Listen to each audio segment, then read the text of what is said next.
A unique, online event with enticing high stakes, the inaugural season of the Rapid Chess Championship delivered its fair share of big names and big moments. And Hikaru Nakamura is going to win. How did he do that? With more than 50 grandmasters claiming cash prizes over 6 months of weekly competition, it was also home to a healthy helping of big surprises. E6, blundering F7. This has been such a roller coaster. Awarding over $500,000 in cash money. But year one of the RCC is not done yet. The Rapid Chess Championship is presented by Coinbase, and the finals are finally here. The brightest stars from the regular season, including Hikaru Nakamura, Fabiano Caruana, Alexander Grischuk, and more, are back to take a run at a fresh $150,000 and the very first Rapid Chess Championship title. Also in the mix, the familiar faces of top players known for dominating elite online chess events. How will they handle the pressure of chasing a championship? And crashing this party as wildcard invites, some of the most famous names in competitive chess drop in to stake their claim to the $30,000 first prize. My friends, it's the inaugural Rapid Chess Championship final. Who will make history as our first RCC champion? What surprises are still to come? We are soon to find out.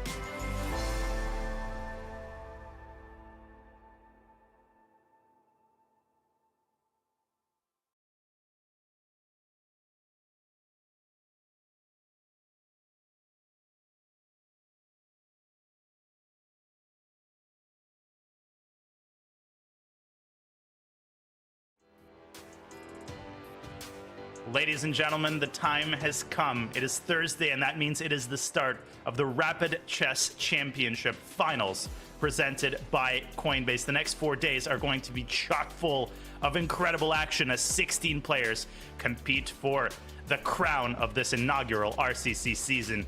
I'm Grandmaster Daniel Naroditsky, and it is a pleasure to be bringing you the RCC Finals alongside Grandmaster Eric Hansen, the one and only Chess Bra. Eric, welcome to the studio. Pleasure to be commentating the finals with you. Thanks, Daniel. I'm excited for this too. It's I think the last time I might have done commentary with you, it was another tournament like this where it just wasn't good enough to make the cut. So happy to get to watch the high-level games that are going to take place. Likewise, let's start with logistics. Let's go over the format. There will be 16 players competing, 12 of them from the leaderboard, from the cumulative Grand Prix points, and 4 wildcards. It is a double elimination bracket. That means that to actually get eliminated, you need to lose twice, and the players will be divided into a winner's bracket and a loser's bracket, but we will get into those details a little bit later. Each matchup will consist of 2 games. The time control is 10+2. There is a 2-second increment, and should the mini match end in a score of 1-1, there will be a 10-minute Armageddon tiebreak with the players bidding for white and black. So Eric, not a lot of margin for error. A little mistake and you might forfeit your opportunity to win that $30,000 prize for first place. Yeah, 2-game match is about as short as it gets. So I think all the players are making sure they're as warmed up as possible for their matches today.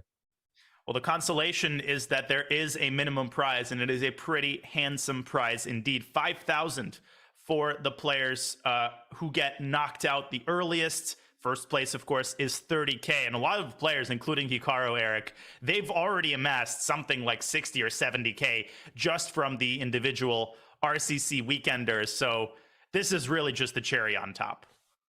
Yeah, the prize money has been a huge bump for pretty much all the players participating. I saw, I mean, there were some players that played every single week and did consistently well. Yospim comes to mind, some players that have been thriving in the online format. But yeah, the prizes that's a very good paycheck for chess standards, I can say that. It is indeed, and none of this, the RCC season, the RCC finals, none of this would have been possible without our main sponsor, Coinbase. We'd like to thank Coinbase for everything that they have done to make the Rapid Chess Championship possible. Let's listen into a word from Coinbase. The Rapid Chess Championship is brought to you by Coinbase. Whether you're looking to make your first crypto purchase or you're an experienced trader, Coinbase has you covered. You can earn crypto by learning about crypto at Coinbase.com. Explore DeFi and Web3 with your Coinbase wallet. Get exclusive rewards when you spend with your Coinbase card and much, much more. Learn more at Coinbase.com/chess and get $10 in Bitcoin when you sign up and verify your account. Check them out. Use the command sponsor or command Coinbase today and go to Coinbase.com to get that Bitcoin, baby. And in front of us, we have the overall bracket. You can see a lot of mouthwatering names and incredibly mouthwatering matchups. Eric, there is no such thing as an easy matchup in these finals. No. In this field, really any result can happen. Any player here in the field is capable of beating anyone else, especially in this 2-game rapid match. So I think there's a reason for people to pay attention to all of the matchups, because there's no shoo-in, even when Hikaru is playing.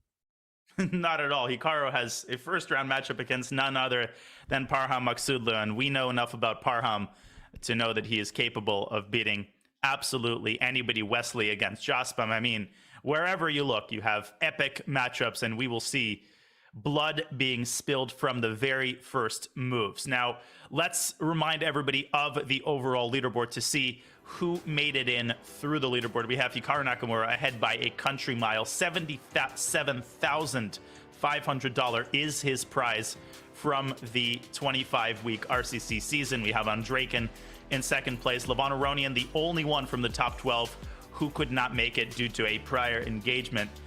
Jospam, Eric, a very able replacement indeed, as he slides up and makes his way into the RCC Finals. Yeah, I mean, I guess it's a funny, I don't know if it's a funny side story, but I was just playing in the Olympiad in India, and I ended up using some games from the RCC series, as I noticed some of my opponents played in there, Parham, for example, but also myself. I was just like using these games as prep. Players are taking these games very seriously. The more I looked, the more I realized that throughout this whole season, I mean, the prize money is very considerable, that players are taking this seriously, and they're bringing out a lot of their best openings for these matchups. They are. This is as serious as any tournament. And remember that you can go to go.chess.com/RCC. If you forget any information, you'd like to know more about the logistics, you can always go to the landing page that contains all of the information. But another player that we need to highlight, an amazing addition to these RCC finals, is none other than Ding Liren. Let's take a look at the hired player resume for Ding. Eric, he hasn't really done much of note lately. No real good tournament results. I don't even really know why he was a wild card. It's not like he's going to play in the 2023 World Championship. And it's not like he's one of the most wholesome players on tour. I'm so happy that Ding is in the RCC finals. Yeah, I actually did not know that. And I mean, talk about a fan favorite. Ding has had a tough run during COVID, being unable to travel to some major events, but the World Championship, the candidate qualification was big. And I think, especially on the internet, the audiences, we can never get enough of Ding. He doesn't play that much, but when he does, he makes an impact. He makes people smile, and he's incredibly strong. Seeing him in the player list, I think, is a huge boost to the event. Adds a lot of intrigue. Also with World Championship challenger Nepo from last year also in there. So it's a really formidable field, but I think Ding is a fantastic addition. It is, and he was asking our producer Bick during the candidates how many people were watching the live show. He was unbelievably wholesome when he was in the interview room. Ding is such an easy player to root for, and that was our hired player resume. And hired empowers software engineers to manage their own hiring path with a marketplace of over 10,000 employers worldwide. So if you're tired of cover letters, applications, and hidden salary ranges in tech, look no further than Hired. Hired's candidates experience managers will help you navigate incoming employer interview requests, giving you back the control to land a tech job you'll love. What's not to love? Create your free Hired profile today. Okay, seatbelts fastened. Ladies and gentlemen, the RCC is about to begin.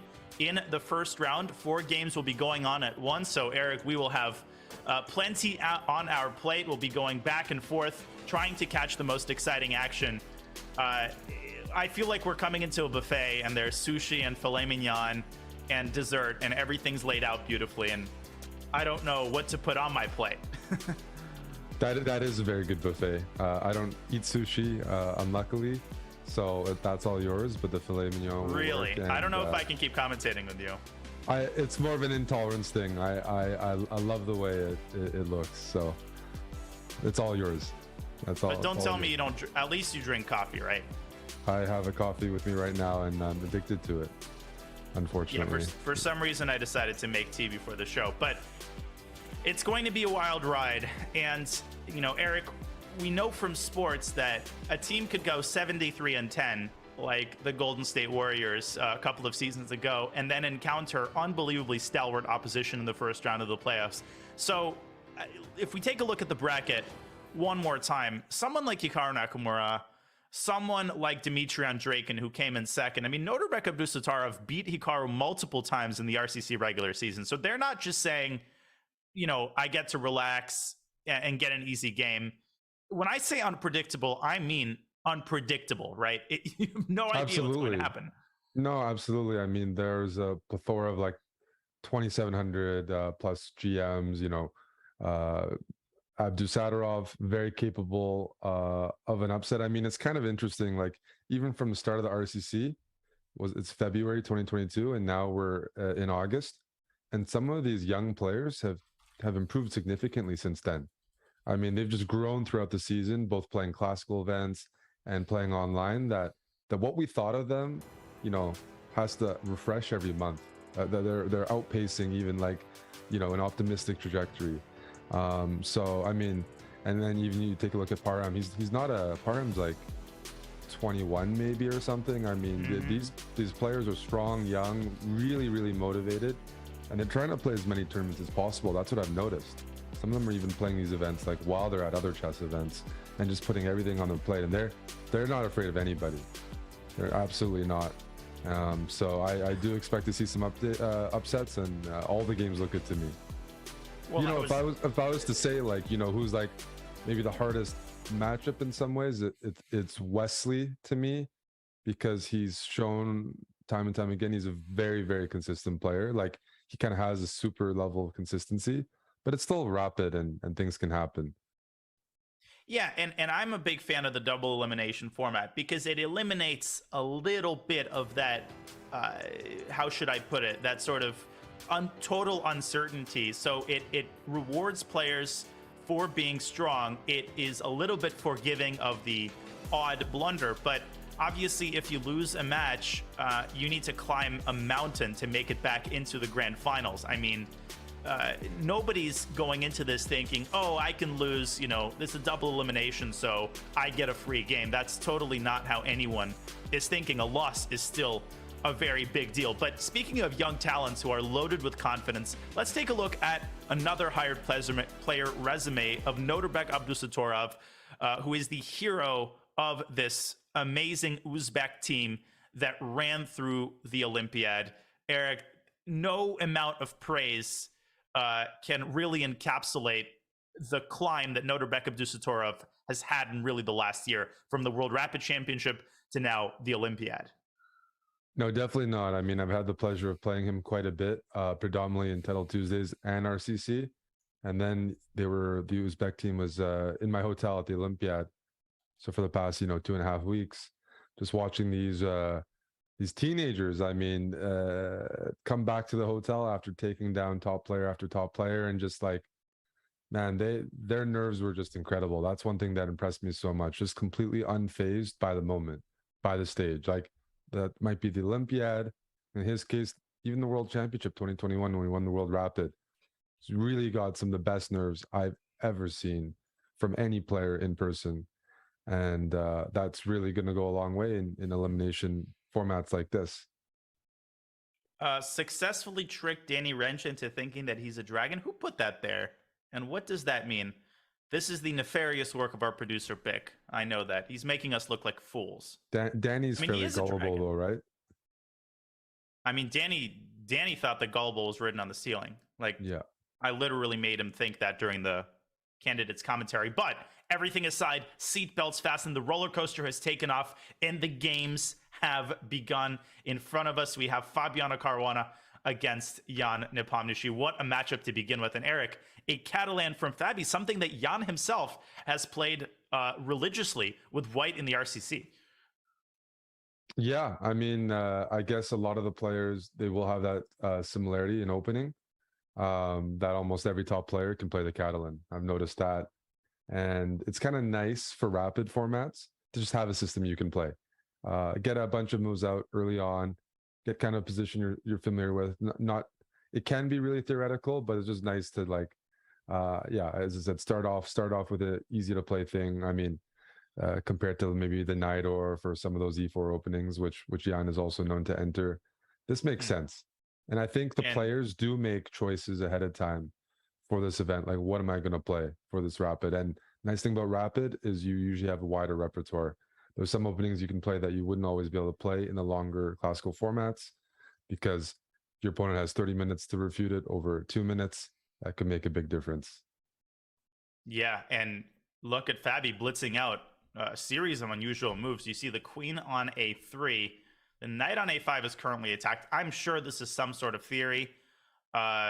Looking at the opening explorer, I see at the very least 10 games from this position. This is totally unfamiliar to me, though. And it seems unfamiliar to Jan as well. He's taking the first think of the game as he drops his knight back to c6. Yeah, I mean, I'm not too familiar with Fabi playing the Catalan, but he's always well prepared. I think he's looking to do well in this event, Dania, because I mean the Olympiad was a bit of a disaster for the U.S. team, and he's an incredibly strong player, but the results just haven't been there this year for various reasons. And I mean, this is a perfect event to get back some momentum and beat some of his rivals. So Fabi is known more for being a very strong over-the-board player, but he's been improving, I think, steadily year after year in his speed chess abilities. He certainly has. And if we look at this position as Fabi developing a pretty big time advantage, where is the compensation for the pawn coming from? Well, for one thing, that rook on c5, that's more of a curse than a blessing, I think, Eric. I mean, b4 comes to mind. And Fabi plays it instantly. Where is that rook going to find a haven? Knight a3 develops with tempo. Fabi continues to blitz out moves. This is very impressive. It's also impressive how Nepo is playing pretty quickly with his rook on the b file, not seemingly as worried as I would be that it might get trapped or hang. I mean, he's keeping it on this b5 and b6 square, where I mean, just one more piece attacks it and it might be in trouble. But yeah, both players seem comfortable here. And I mean, one thing I'll say is like, okay, White is down a pawn for compensation for the initiative. And a lot of times that makes a lot of sense in rapid because, again, your opponent doesn't have as much time to necessarily refute or defend properly. But Nepo, when he's feeling good, can calculate really fast, defend really accurately. And so he's one of the players that doesn't mind the challenge of, you know what, I'll take the pawn, I'll defend for the next 20 moves. But I will do it, and then when it's my turn, you're not gonna survive. So good fight to begin our commentary day with. For sure, and he's reminiscent of Viktor Korchnoi in that way. He'll grab your pawn, he'll go right into the teeth of your preparation, as you said. And Fabi now taking a think of his own. He's got a draw in his pocket. I mean, Nepo obviously would love a repetition here right in the opening. The logistical problem for White is that the b4 pawn is currently hanging, although capturing it bears its own risks, with the knight potentially coming to d6. So the move knight f to e5 is a very typical Catalan move. That comes to mind. Do you think Fabi's thinking about taking the repetition here? I think no. I was going to say There's no. our answer. It's a little deflating to come out of the gates with White, sack a pawn, try to put pressure on your opponent, and 2 minutes in, call it a day because you can't see it. I think I think even psychologically, you just can't make that decision. Although, I mean, the players are both well prepared with black. Fabi wants to play, but at this point, even if it was preparation, I think it's clear the players don't fully remember everything, or maybe Fabi can, and he's going to be playing off of instincts and calculation. It's no longer where it's just the easy moves and preparation. If it was preparation at any point, it's now he's got to solve the problems over the board and prove that white has enough compensation for that missing a pawn. So if we pull up an analysis board here, I think we should show the audience what exactly befalls Nepo if he takes the pawn with either piece. If he takes with the bishop, that seems to lose immediately, Eric. Bishop takes, and correct me if I'm wrong. Ooh, and the eval bar seems to indicate that there's even a better move than bishop takes before. What am I missing? What am I missing? Oh, there's the move knight d4. Look at this. Bishop takes before, knight d4. And then you can, I guess, then you can take on b4. Oh. And this loads up a totally devastating check on d6. So this loses on the spot. Knight takes b4 looks a little bit more serious to me. But I think once again, it runs into the move knight d4. And if the rook moves, you drop the knight. So the pawn is untouchable. The pawn is untouchable. Yeah, no, I mean, that looks, I mean, just intuitively, these positions look dead if you go for that second pawn. So I mean, a lot of times it's, yeah, go ahead, sorry. No, what Nepo's thinking about, I think, is how to develop his pieces and whether he needs to add extra protection to the d6 pawn. Yeah, I was going to say Nepo signed up to win one pawn, but a lot of times you want to go take a step further and take that second pawn and totally open up the floodgates. That wasn't his agenda here. So if black can get castled and you know, keep the status quo here, I think he'll be pretty happy. But there's some questions to solve with knight d4 coming, as you mentioned. Knight d4, and if Nepo just sort of straightforwardly develops, I think his worry might be that Fabi will play something like bishop c3, castles, and knight fe5, and you've gone from the frying pan into the fire, because if you say, oh well, no problem, let me just get out of the pin real quick, results in total calamity after bishop takes g7. That might not even be the best move. Knight d6. I mean, white's initiative is very impressive here, and it's underpinned by these long-term positional pluses that white has. Foremost among them is the bishop on g2 and the battery that Fabi has built along the other diagonal. I'll tell you what, I think Nepo's in some practical trouble here as he drops to 5 minutes on the clock. Right there. You mentioned it. Nepo's down to 5 minutes. If he's in time trouble, it's usually an indicator he's not comfortable. That's also sometimes the case, yeah, with a couple of the other speedy players on the circuit. I mean, if you see them in time trouble, that is rare, and that usually means there's a bit of discomfort or some serious problems to solve. And yeah, just looking at the quality of white's pieces in the Caruana game, I mean, can you find enough compensation for a pawn? I certainly think so. There's just so much activity and so much quality there that I'm liking this for white. I don't see how black's going to castle without giving up some material back. Knight d5 is Nepo's choice, trying to set up a barricade in the center, but something to the effect of knight d4 looks really good. I mean, e4 is going to come whenever Fabi wants it. It's going to reopen the d file, and we're going to keep a very close eye on this game. But Fabi with some excellent preparation once again. He is off to a great start. Shall we take a quick tour of some of the other games? Yeah, definitely. Nepo's got some problems to solve. Let's see who else is in the think tank in the other games.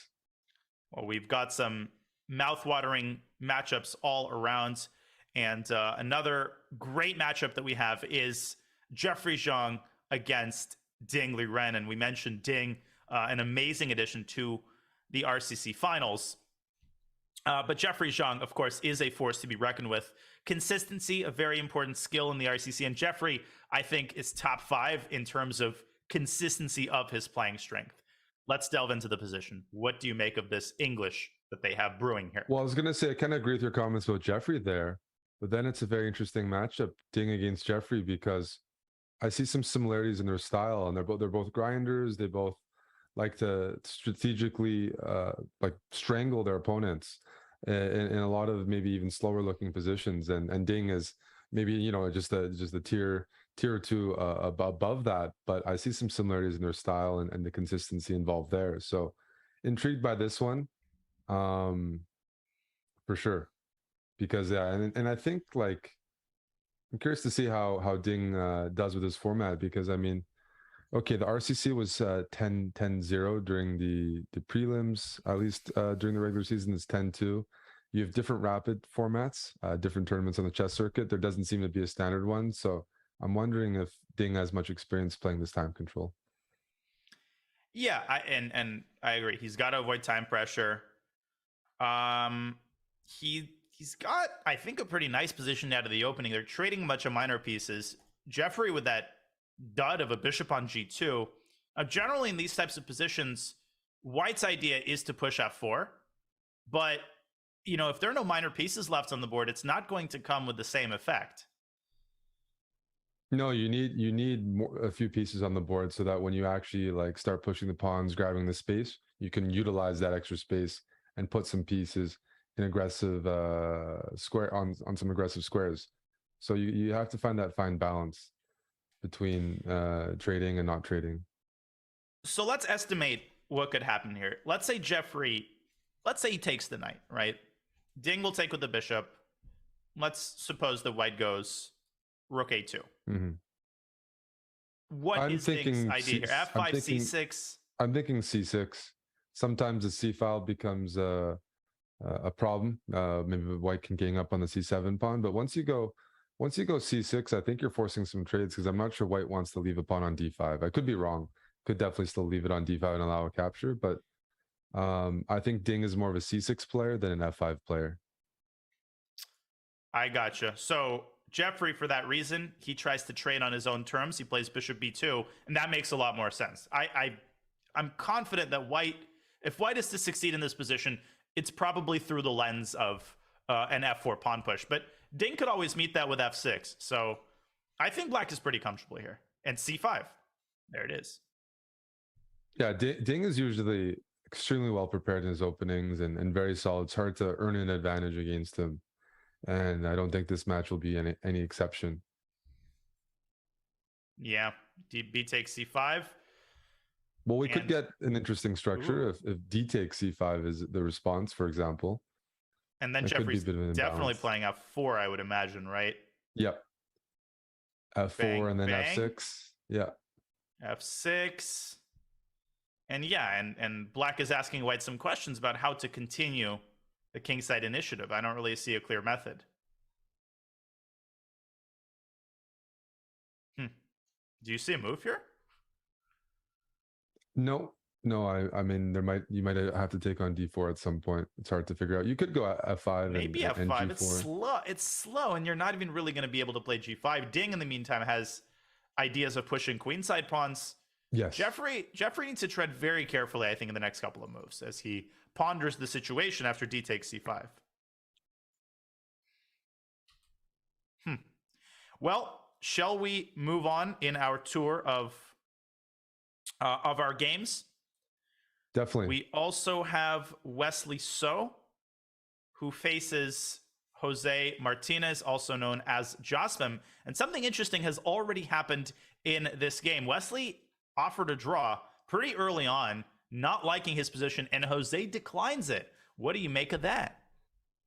I think what I make of that is, you know, through these formats and events, that a lot of the players, let's say the non-elite players, but still strong GMs, they've played these guys, they've beaten these guys. You know, even if you don't beat them every week, you have a few wins against top players. You realize they're human; they bleed after all, and you can't just be giving up good positions just because you're afraid of playing them. So I think the psychological barrier has been removed a little bit, or eroded a little bit, by the constant, consistent tournament format where players like Josvim get to play top players every week, and he has scored, so he's comfortable playing them. And if you are confident, if you know you can beat top, guys like Wesley, then I don't think there's a reason you should be taking a draw in a position that you find comfortable.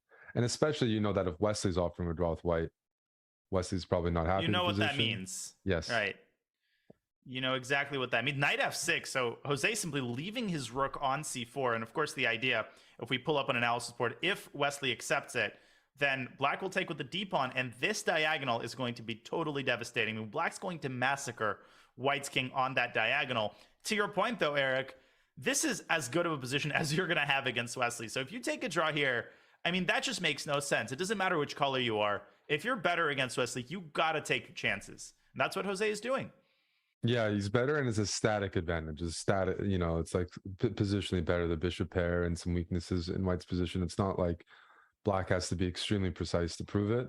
I think we can just optically see, I mean, white's doesn't really have a plan. They have a pawn on h5, they have loose pieces, they have a knight on b4, and you just now there's a bit of a plan, because by offering the exchange, white does have the option. Let me take that exchange. Let me just defend against the initiative. But if I do successfully, I have the material advantage. So I still like the exchange sack, but Wesley now has a more clear direction with the game, which is like trading, eliminating the initiative. Whereas before, it was just his knights were just flailing around, looking for squares.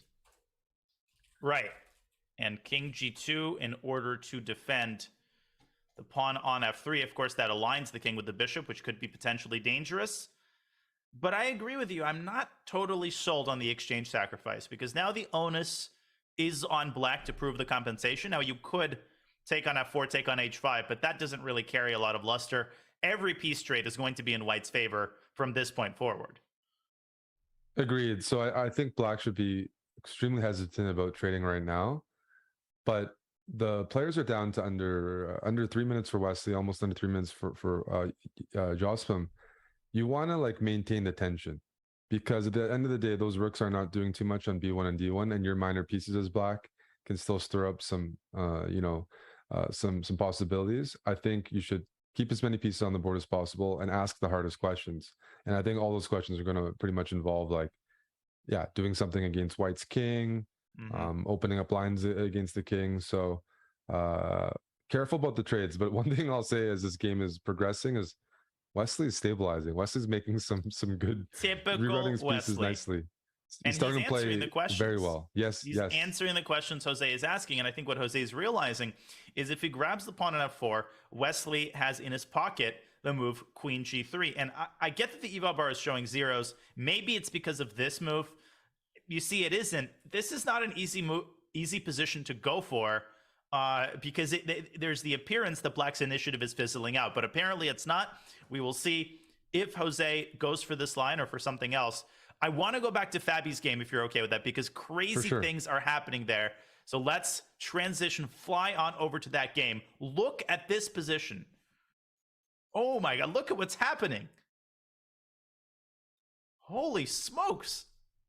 No, that's the dust has settled, and I mean, black is fine. Black seems to have come out looking pretty okay. I mean, down the exchange, but you have two connected pawns on the queen side and an anchored in bishop on c6, safe king. It's going to be a race here. So I mean, even though it fizzled out, we're not done yet. If we keep our eye on this game, I mean, white has to start pushing their pawns, because those two connected passers on the queen side are eventually going to make it down the board. Black's not waiting for nobody. Now, the one good thing for Fabi is that the rook on d4 is very well placed. If black plays b5, so b5 has the drawback of weakening the bishop, but white can't really coordinate the rooks to attack that bishop in time. But the rook is stopping the b pawn from progressing further. So the question is Nepo's idea here going to be to go rook b8? Is he going to try to get his king into c5? That would run into rook c1 check. Practically, Fabi with 48 seconds, Eric, this is a 3-result game. It is a 3-result game, and Fabi's good in speed chess, but I still don't always trust him when he's, let's say, under 10 seconds. So I think that he's nowhere. Be very careful here. No, I'm not great. I'm not great there either these days. But I think Nepo's the favorite here with the time situation. Did Fabi just miss rook e8? I think. Oh my God, he's going to lose his only passer. And what an unfortunate turn of events, Eric. Amazing opening preparation, but Fabi getting himself into time pressure, unable to navigate his way through the complications, and now only one player can win the game. Nepo with 2 pawns for the exchange. Fabi dropping his passer. Unfortunate. In 20 seconds to 2.5 minutes. This is not looking good. Not looking good. And Nepo is one of those players that when he sees you're in time trouble, he makes very challenging moves and doesn't really let you find those easy pre-moves that you'd like to do to build your time back up with that 2-second increment. He's a shark. When he smells blood, he goes for it. And this is the best position Black has had in the game because the risk is evaporated. There's no more pass spawn for White. And Fabi's clearly like, he's just blundered. He's out of sorts a little bit. I think the end is very... The end is near. Is very near. Very and near. At you some could point, even trade Nepo, rooks at some point. Oh, absolutely. And at some point, Nepo could say, I don't care about my pawns anymore. I'm pushing B4. In fact, I think B4 in this position makes a lot of sense. It's on the board. We've got time scrambles on all of the boards. I don't know what to turn to. Let's stick to this game for a couple more seconds. Let's see if Nepo can finish Fabi here. It looks like he's about to. He's going to threaten checkmate after King B5. White's going to have to sack the rook. It's Fabi's over. going to have to sack the rook. No, but Bishop, rook C3, King A2. Nepo just needs one rook C3 and rook C2. Yes. And then B3. And that ends it. No, the king has to go back to B1, then that would be, yep. That ends it. Okay, shall we trust Nepo to win this? Yes. What do you think? That's okay. for sure. That's for sure a Nepo win. We have not looked at the Dubov Matlakov game, so that game is still relatively stable. It's a Catalan, but it's getting crazy as well. What catches your eye? Should we go to Wesley's time scramble, Dubov's time scramble, or Jeffrey? Let's go to Help me decide. Let's go to Wesley just because we've already looked at that. Back we go to Wesley's game, 1 minute to 1 minute. And let me refresh here. This is the position on the board. Oh, okay. This is an exciting one. It's quite loose, and the kings are White's king is in the open. It is, and somehow Jose has kept his 2 bishops. I'm still counting the pawns. Okay, it's a 4-on-4, so it's a pure exchange. Knight D6, Wesley trying to force trades. Queen takes H5, King G2. No clue who's playing for a win you might here. have to give up one of your bishops, put your bishop on B7, and put it on D5 to disconnect the rooks from each other and just get like a nice safe square that you can't even blunder in a time scramble. Yeah, and that's exactly what you want. It's less about objective value and more about I need to be able to play fast. But 14 seconds for Jose, he can't decide. C3 he does is not want to also part with his bishops, even though that's Wait, can Wesley you can still take take you on can C8? take on can you take on C8 and then play? But there's a queen F3 and bishop C5 check. That's what he's worried. And Wesley sees it. Queen E4 is an excellent move, centralizing the queen. I think Jose is losing the thread of the game. Well, now your bishop can't go on B7, and then that bishop on C8 is not the most inspiring piece. It's over, and now he trades rooks, and Wesley is going to go after Black's king. Rook takes F8 check, and just like that, an inspired effort by Jose goes awry. Wesley's going to win this one. Definitely. I think it was very impressive how he defended it against the minor pieces. Now we're just going to see probably a queen trade if you can force it. That's a little... I think it's over. There we go. It's over. Let's go to Jeffrey's game. They're in a time scramble as well, and it looks pretty darn grim for Jeffrey Xiong here. Ding. Look at the time management. He's winning all of Jeffrey's pawns. Jeffrey with one remaining passer. I think this is hopeless. It definitely is. Look at how weak your pawns are. Besides D6, A4 is going to hang. D3 is going to hang in some lines with bishop B5 coming. And your own bishops are terrible. Bishop on G2 and bishop on C1 are not in the game right now. So right, Jeffrey's in a world of hurt right now. And Ding doesn't seem like he's going to make any mistakes. No. Almost like he's playing like he won the candidates tournament. Rook C7.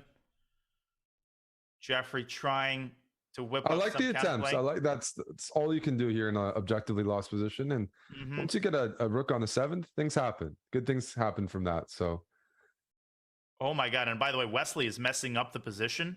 Holy smoke! Wesley we also have a time completely messing up. Oh my god! Should we go back? That might be a draw. Wesley is trying to win it, but okay, we can trust Liren to win that position. He's got plenty of time. Look at this. Oh, but why did he trade? What did Jose just do?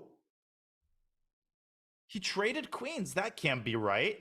No, it can't be. You cut off the king, you push your pawn to A7, and you chase down. Rook B3, rook B8. Yeah. Yes. What and did Black Jose just do? That's right. Well, he saw Wesley collapsing. Saw Wesley collapsing and is like, you know what? I gotta go for it here. Rook b4, rook b8. What's Wesley might go. about? Yeah. It's over. And It is over. queen takes g2, Eric. I mean, go queen f4, go queen d6, keep the queens on the board. A shocking meltdown there by Jose at the very end of the game. Dubov winning his game against Maxime. And that leaves us with Jeffrey. I like what Still Jeffrey's trying. doing. Ding, unfortunately for Jeffrey, has a bit of time to try to figure this out. Because if you get this position as black with like 10 seconds on the clock, it's hard not to blunder or not be panicking with his h6 pawn moving down the board and the two bishops starting to activate. So Ding's using his remaining time advantage to try to find some sort of win, but Jeffrey is making it a dogfight. I mean, you might as well sack all your pawns to get those bishops out, and that's exactly what White's done. And there are some threats. There's some cheapos. There definitely are. H6 is coming, and Ding might start to panic as he drops now below a minute. Somehow Jeffrey's bishop is doing such a good job of holding back Black's passers. There is this crazy idea, and he finds it. Bishop takes c4 check was the top computer move, and this one's on the spot. Bishop takes c7 and rook c8.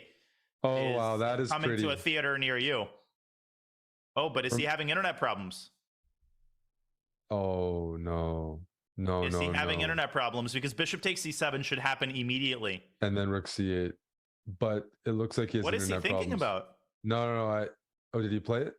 He played it, but he's down to 27 seconds. He should be able to make it, but it's going to be a race against his internet.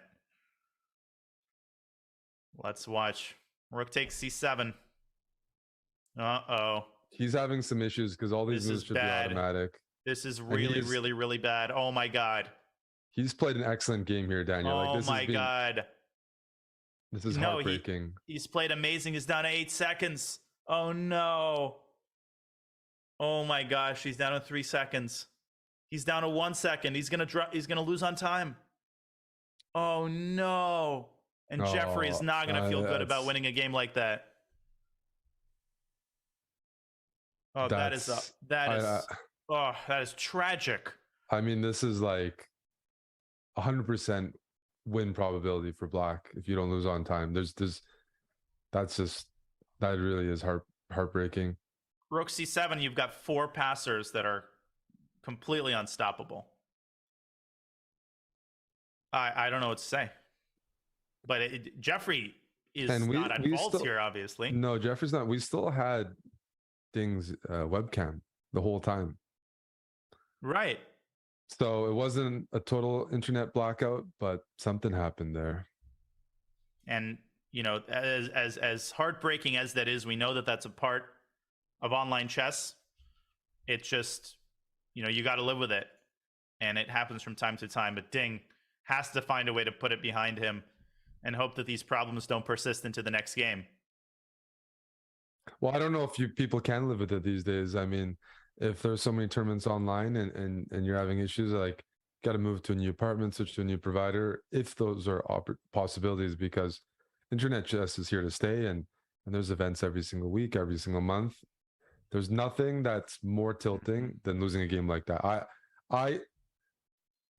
If that happened to me, I don't know. Actually, it did happen to me the other day. I would do every object in my room. It banged every table. It's the worst kind of tilt where you're powerless like that. And you watch your clock go down, and exactly, it's the powerlessness of it. I raged when I played that title Tuesday from an airplane. Yes. And we had turbulence over the Rockies, and I just decided to join. Spur of the moment, I'm not going to do well. Of course, I'm winning every game. The last game I disconnect. And that's on a plane. I remember in a throwaway tournament. And even then I was holding myself in because I'm on an airplane sitting next to somebody. But boy, you can't really rage. I mean, no, they'll have to make an emergency landing. And exactly. The first time they quote chess player as the police report, as opposed to any real credible threat. No, but I feel so bad. That's heartbreaking, because that would have been a clear 1-0 lead, and he's not moving. Ding is down to 8.5 minutes. He hasn't made a move. Oh my goodness, this is truly, truly devastating for Deng. He's going to have to resolve these problems somehow before his next match. You know, what else is there to say? What is this? H3? Have you ever seen that move? I haven't seen that move, and having to beat Wesley So with white on demand, okay, it's tough. Beating him with any color is extremely tough. But if you don't play some sharp openings and come at him, I think you're in trouble. I think Wesley just equalizes and just takes over. Yeah, Wesley beating Wesley is so hard. He's so well prepared, very consistent, solid repertoire. With white, you can still make things messy. H3 is not it. I don't think H3 keeps Wesley up at night, or is necessarily going to cause Wesley during the game to be like, what am I going to do? How do I equalize? You're immediately just giving the opening advantage away and then saying, okay, I'm going to try to beat Wesley from an equal position. And good luck with that. It's definitely possible, but out of the whole field, find him to be, extremely hard in that kind of circumstance, especially like in a more classical looking position like this, where it's harder to go wrong. Yeah, and maybe the redeeming element in Jose's strategy is he wants Wesley to get low on time. He wants to bog him down in the details. And the position is pretty complex. He castles queenside, maybe, or kingside. Maybe he's hoping Wesley castles queenside, but something tells me Wesley's going to choose something more solid. Maybe knight takes c3. But wait a second. How exactly does Wesley complete his development? Because, okay, he goes bishop d6, and I guess that's how. That's how. His bishop out of the gates. Yeah, what does Jose do here? Rookie 1, I suppose? But then Wesley takes and castles. Takes and castles. No, h3, there's no way h3s could be like a strong move. h3 is a decent move to play, but that's usually later on after you've developed. And the opportunity cost of playing h3 here is apparent right away. That Wesley is not going to respond with h6. Wesley's just going to bring out the rest of his pieces and castle, and then play h6 later on, but not be under any pressure in the center.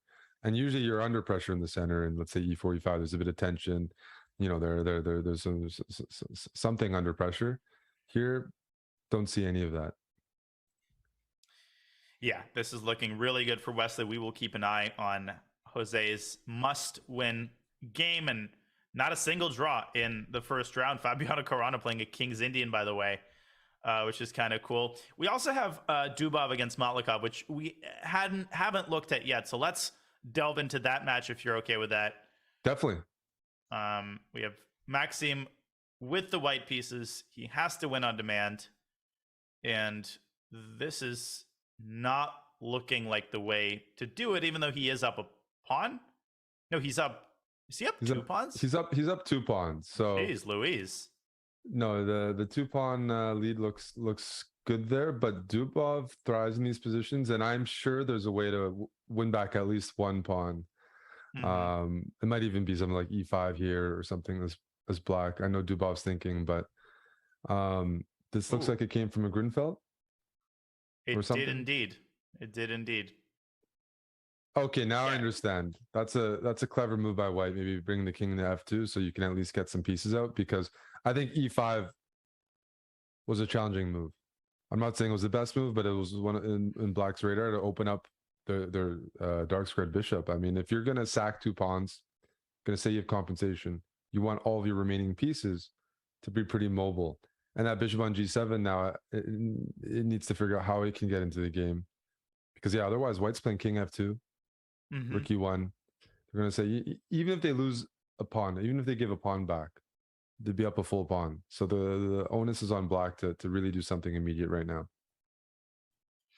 Yeah, I mean, these are not easy positions to handle. There's a ticking clock, and queen b6 by Daniil Dubov, sending the bishop back.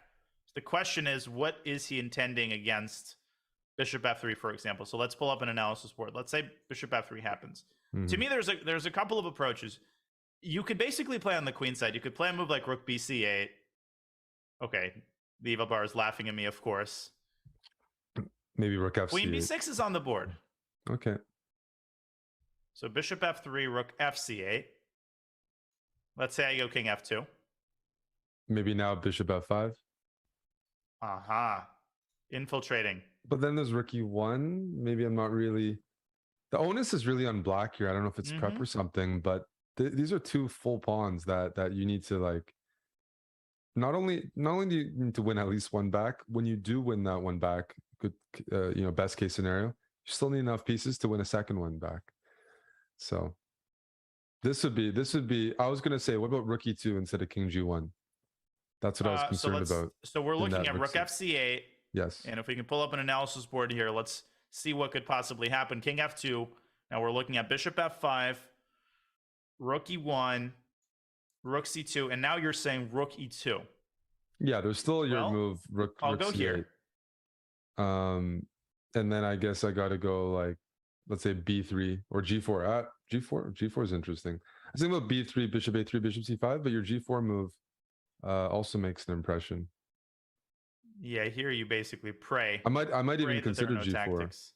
G4 in this position. Let's look at g4. So g4, I can't move my bishop back, then I drop the rook. I take here. You have to take with the. I guess you can take with the queen, but that looks really unappetizing. Yeah. So take with the bishop. I'll stick my bishop in the middle. There's compensation here. This is. Definitely. I don't see how to trade everything off. So.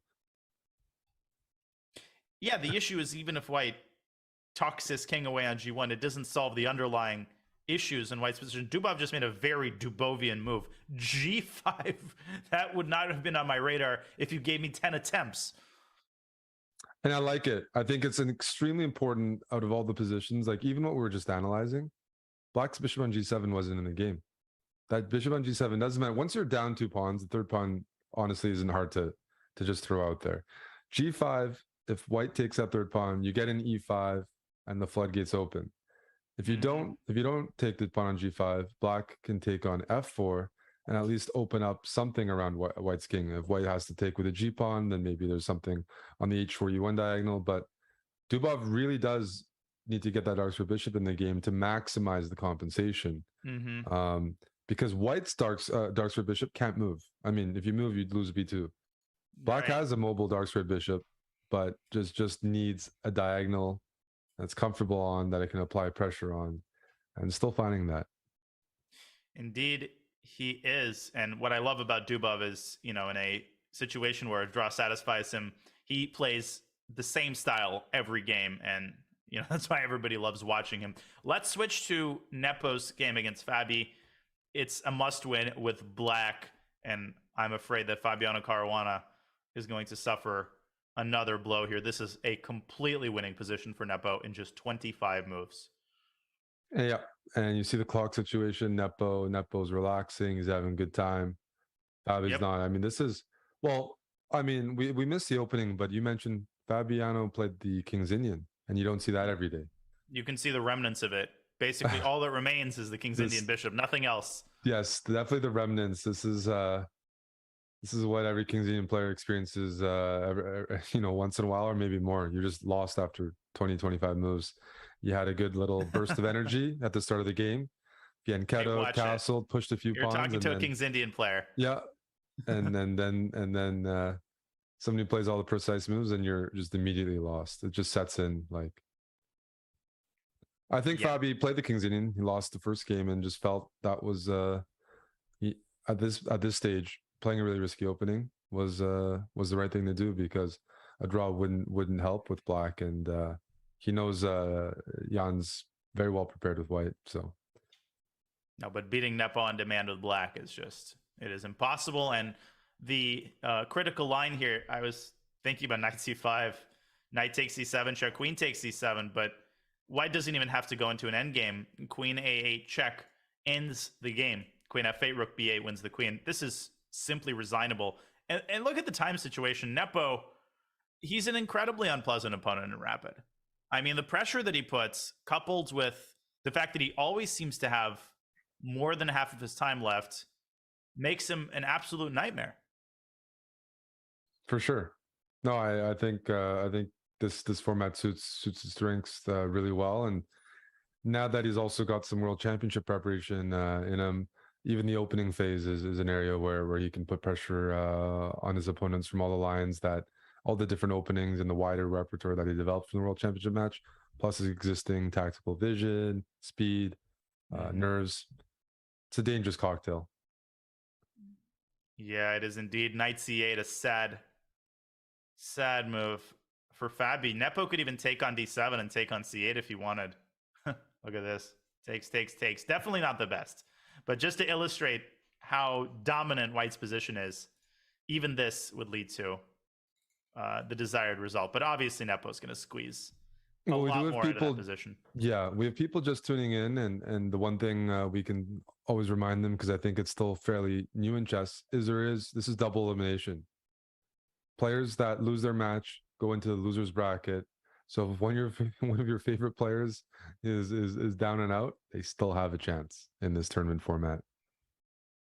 They absolutely do, and Fabi will just have to put this behind him. This has been a disappointing match given his preparation in the first game, but he will still have a chance. Let's switch to Wesley's game one more time. Let's see if Jose has made any progress in his must-win situation, and it seems to me that he actually has. He's got a strong knight on e5. I'm surprised to see this. This looks great. It looks like a Petrov structure with the doubled c pawns, and White got in knight e5 and f4. This is way more than I expected. Eat my words there. I didn't expect him to get any edge against Wesley, and I mean, look at this knight on e5. Who's going to be comfortable that knight just sitting on your position there, rendering your rooks useless? And if you take it, you know, the problem metastasizes because White plays d takes e5, and White would have been able to push f5. So Wesley addresses that with g6. But Jose had a great position in the last game too. And, you know, among the many things that make Wesley a beast is the fact that he doesn't beat himself. You know, he will make you work your tail off if, you know, you want to score a win against him. And I think we're going to see that here. Yeah, I mean, the one thing there, the time is pretty even. You'd almost think White should have a time advantage based on the position, based on the space. So Wesley's doing the right things. I mean, he's in a passive position. He's a bit worse for sure, but not panicking, letting Yasmin dictate what's happening. And as soon as he oversteps, then something might happen. And I'm having a hard time figuring out exactly what White should do here. If White rushes f5, then Black will probably take. And if you just ram your head against the wall, this might not cut it. Black can take on e5. And Jose has to evaluate this position, which seems to be better for White, but not easy to properly evaluate that to understand this, right? In a must-win game, I wouldn't. Yeah, no. Like allowing Black to trade almost everything off, I wouldn't feel very confident or comfortable there. I would be looking to play moves like g4. I mean, I got to watch out for f6, but build up and leverage it. Even if he played f5, I don't know if is queen takes f5 the next move or queen takes h5. Ooh. You know? Whoa! Did he have knight d7 here? He must have had something better than g4. The eval bar shot up there briefly, but now it went right back down. Apparently, the move was indeed knight d7. Knight d7. I think you're going to have some rookie 8 and just long term some tactical issues here. Impossible. But how do you realize this is +4? It's just because Black is paralyzed and White's got pieces all over the place, as you put it. But Jose missing the chance. Very hard to play that. Yeah. And he's gone for g4. Oh, and there's a big problem, Eric. If he plays h takes g4, Wesley takes, and the king is pinned.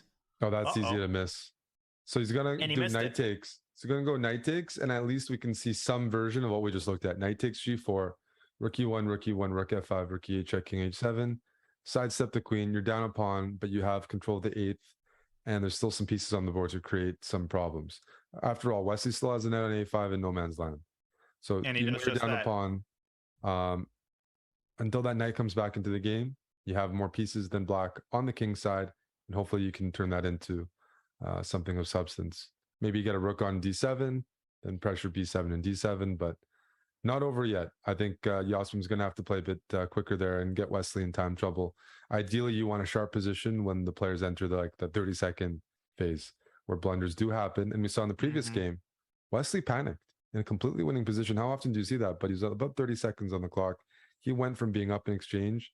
I think he lost 2 or 3 pawns consecutively and almost lost that game. He eventually won it, but completely lost his advantage from a winning end game once the players got low on time. And yeah, Wesley does not like being under 30 seconds. And this is a huge chance for Jose. I mean, the big question is, what is his next move going to be? Maybe Bishop H4. Just looks exactly what I was intimidating. thinking. Bishop H4, and then maybe Bishop E7, although you would want ideally the bishop to still to stand there because Knight F6 becomes a threat. So if not Bishop H4, then Rook D8. Because I want to force the bishop to choose the diagonal, and then maybe you get Rook D7 and or maybe you get Queen E7. Just slowly bring your pieces a little closer to the king of black. No, this is as good as it gets for Jose. I think so. I think there's great compensation. It might have been unintentional, but great. I think it's tricky. I mean, the knight on A5 is a problem. If we rewind for a second, Wesley had this move G takes F5, which I think neither player saw, and the knight is pinned. I mean, white doesn't lose the piece because of Bishop H4, but this leads directly to a trade of rooks, and this is a very hard position for white to win. So a big miss there for Wesley, who tries to activate his knight. But where's that knight going? I mean, even if it gets to D2, which it can't right now, it's not going. Okay, so I think if I'm playing white here, if I'm in Yasmin's shoes, keep the queen on E3 for now. The knight on B3 can't get in the game. Maintain your grip. You're either going to be moving your rook on E8 or your bishop on F2. You're either going to be, and he moves the bishop on F2, but he puts one square on G3. He's trying to get the queen to H4 and get this knight F6 check in. Oh, but G5 stops him in his tracks and opens up a little luft for the king. And now knight D2 is a very serious positional threat. Yes, knight D2, knight F3. So now don't let the knight back in the game. Whatever you do, don't let it back in the game. You're only down a pawn. You still have an active rook. Black's king is still a little bit unsafe with a queen on G7, boxing itself in. So queen E3, and then maybe rook E7. Oh my God, Eric, I have to interrupt you for a second. Ding Liren managed to reconnect. The game began, and Jeffrey, I think, has resigned the game in a unbelievably gracious move. So they will go to Armageddon. A classy is to say nothing. Jeffrey giving Ding the second game and letting the Armageddon decide the outcome of that match. What do you think about that? I completely like the decision, agree with it. I would do it myself. I think I mean Jeffrey's just a really nice guy, but I mean he knows knows what happened there, and it's just the worst way to win, especially when they're gonna play Armageddon, right? Winner advances, but loser doesn't get eliminated. So it's not like, okay, I'm giving Ding his well-deserved win. We're gonna go Armageddon. But may the best player win. The player who loses that is still in the event. So it's not like, okay, you're giving your one and only life away. They're here for chess and the prize money, but I mean, Ding had that game in the bag, and I think I can relate with Jeffrey's and I commend his decision there because it really is something outside of Ding's control, it seemed, and now the fans are going to get hopefully a good Armageddon without any internet interruptions. And we are watching a time scramble between one-sided time scramble. Apparently, Queen H2 was the winning move because it kept the prospect of moving into D6. Now, Wesley can survive by fearlessly advancing his king to G6, and it's the only move to keep the position balanced. You can't take on H4, though, right? You take on H4 first, then there's some my lands in the end. Beautiful. Look at this idea. And you spotted that instantly with Queen H6 checkmate coming. Wesley finds the move, and Jose down to 8 seconds. I don't see this working out for him. 2 seconds. King G3. Oh, but just Wesley can take on C. This is desperation. Black's king is kind of safe. It's like totally safe. Yeah. The if you play H5, then that pawn shields Black's king from H file checks. So The match is on the line here. What can you? Whoa. Okay. Whoa. Wesley taking on h4. Was that necessary? No, I assume he's got an idea for that, or he's panicking again. Rook h8. And no, he plays it with 0.7 seconds. So you're threatening rook h6 and rook h7. Oh my goodness. Rook h6, rook h7 is a huge threat. That wins the But there's queen. rook g5 here with rook g4 as a trick. They both, these guys are good. Beasts. Okay, so DC opens up the possibility of a queen sacrifice because you might make a new queen. The queen sack looks nice. He goes king f5 though. And king e6, and he's going to escape the worst of it. f5. Blocking the queen. Jose running out of fuel. Queen e7, I think, is what Wesley's going to do here. He even has queen c7. Oh, that's a nasty find. No, the wheels are coming up. There's no queen e3 check, right? So there's the pieces. Yeah, the queen is offside on h3. The queen is out of the game, and that's a big problem. And if you have to play rook e2, that's a sad side. And here comes Wesley now. f4 is going to end it. Yep. It's over. King c7. Jose all out of checks, and he has no choice but to resign the game. Wowza. It was an exciting one, and he had chances. Yeah, it was. He had the one chance, and impressive to even be in an opportunity where you have a chance against Wesley. He's extremely good at just closing things out and depriving you of counterplay. But in the end, Wesley takes it down 2-0. 2-0 by Wesley. Nerves of steel there in the second game. Dubov, as we predicted, he won the second game. So he wipes Matlakov off the map. 2-0 is the score. We've got one Armageddon to play due to an incredibly gracious move by Jeffrey to give Ding the second game. But before we jump in, our sponsor Coinbase wants to hear from the chat. We want to know who you think will win the inaugural RCC season. Will it be 1 Hikaru, 2 Fabi, 3 Wesley, 4 Nepo, or someone else? Type your answers in the chat because Coinbase is giving away diamond memberships to a few lucky winners. Eric, I'm going to give you the mic. I need to replace my headphones. So you can talk a little bit about that, and I will let you know when I can hear you again. Sounds good. No, I'm still thinking about the what happened in the Ding versus Jeffrey match. I think I'm really happy with the decision. We see Ding smiling there. Oh, okay. You got the audience doesn't see it, but I see Ding with a little smile. He might be telling his Jeffrey that he appreciates it. I think that's just a really heartwarming moment there. And I think, Jeffrey's always been a sportsman. Really nice guy in my experience, and I'm really not surprised, but it is commendable. Not everyone would do it. You can say you can take any win you can get, especially on the internet, but that would have been a really rough way for Ding to be eliminated, and he would have lost 2-0 almost, because in the second game completely he had a minute when he reconnected or something to that effect. The fans win. I do have a feeling, what comes around will go around. It's good for Jeffrey. Like, I think that's a great move by him, and another reason to have him in these events. Ding as well, but I got to see Ding smile there for a moment, and that just made me feel all warm inside.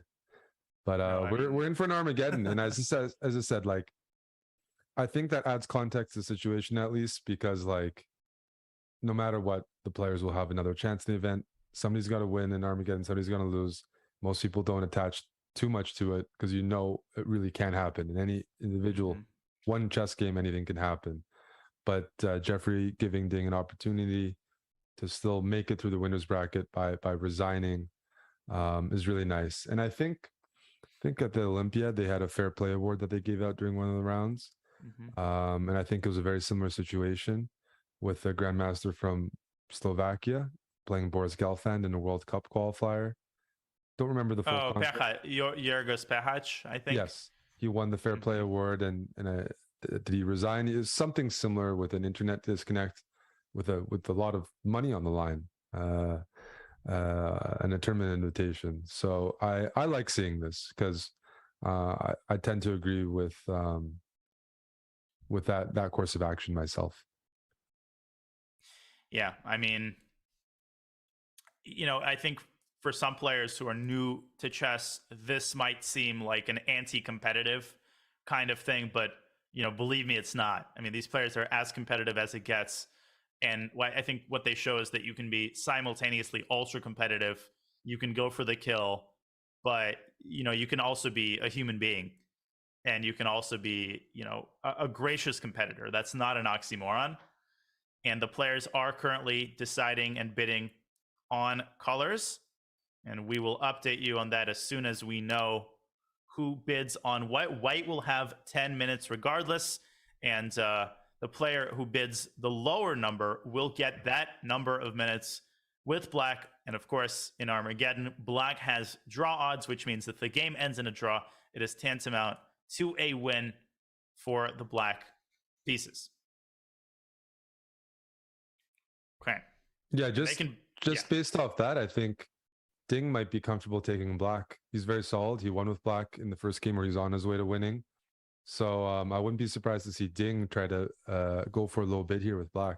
I also want to say, like, just based on the decision, I guess it's a bit of a more moral spectrum if we have time to talk about it, but it's okay to flag your opponents, things like that. People have different opinions on that. That's a whole discussion, but really that's not comparable to something like this, because that's still within the game. If you lose to your opponent, you're losing, and it's like outside of their control how they potentially lose the game. It's like, from even a sporting perspective, like, you kind of know you like lost it. Like I like, it's different than like, I mean, mouse slipping is bad luck, but also nobody really, you still mouse slipped yourself. Just having this internet issue, even when your internet is still working or whatever. I mean, I think at least in my little compass, I'm like, yeah, I mean, that's not the guy's fault. I mean, and if the game was totally, without a doubt, they're winning, I should resign the next game if I have an opportunity to. I actually thought that Jeffrey was potentially going to resign the first game, but doing the second game, letting it go to Armageddon, really applaud that decision, and I'm happy we get to see it. And Jeffrey bid 7 minutes and 22 seconds to Ding's 750. So Jeffrey has the black pieces here. The game is underway, and Ding, of course, with the full 10 minutes, he has to win. And a Queen's Gambit decline, sort of a Carlsbad structure, but Jeffrey quickly pushing c5. Interesting opening here. I think black is fairly comfortable out of the gates. What do you think about this? Slight edge for white, I think it depends on how comfortable they are in the structure, because hanging on pawns isn't for everyone, and one inaccuracy, you can find yourself in kind of a long-term worse position. So I think black is okay, but I'm curious how he handles the structure, and it's kind of okay that doesn't necessarily lead to simplifications. You just have to play active, play the position. You aren't necessarily going to be able to trade off another minor piece for a while, and so how are you going to handle this pawn on c6 that you're going to have to defend with the rook on c1 bearing down? I think Ding has a bit of a pull here strategically, and Jeffrey's going to have to be active and precise, and if he is, no problem with the position, but the next few moves are going to give us an indicator. Yeah, and there's no increment in Armageddon, as we mentioned, so flagging is very much on the table. Rook c8, clearly aimed at supporting the pawn on c6, and the sort of thematic plan here, if you can't win that pawn outright, is to occupy the square in front of the pawn, which Ding is doing. I mean, bishop e7, knight c5 looks pretty darn unpleasant for black, not gonna lie. That is sort of an ideal setup for white in this structure.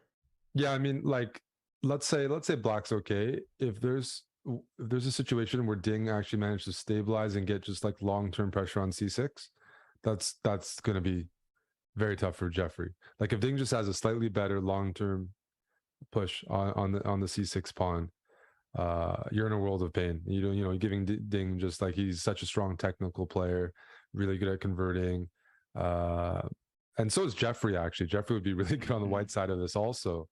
So that's why I said, how comfortable are you in the structure? Because I think Jeffrey would want to play white here, even though there's not necessarily a serious edge. I mean, these structures, not a lot of players necessarily go for it, because even though they're objectively okay, they can still be hard to find. You have to be pretty precise. with how you handle hanging pawns, and it's not for everybody. So Jeffrey, does he have the level to do that? Absolutely.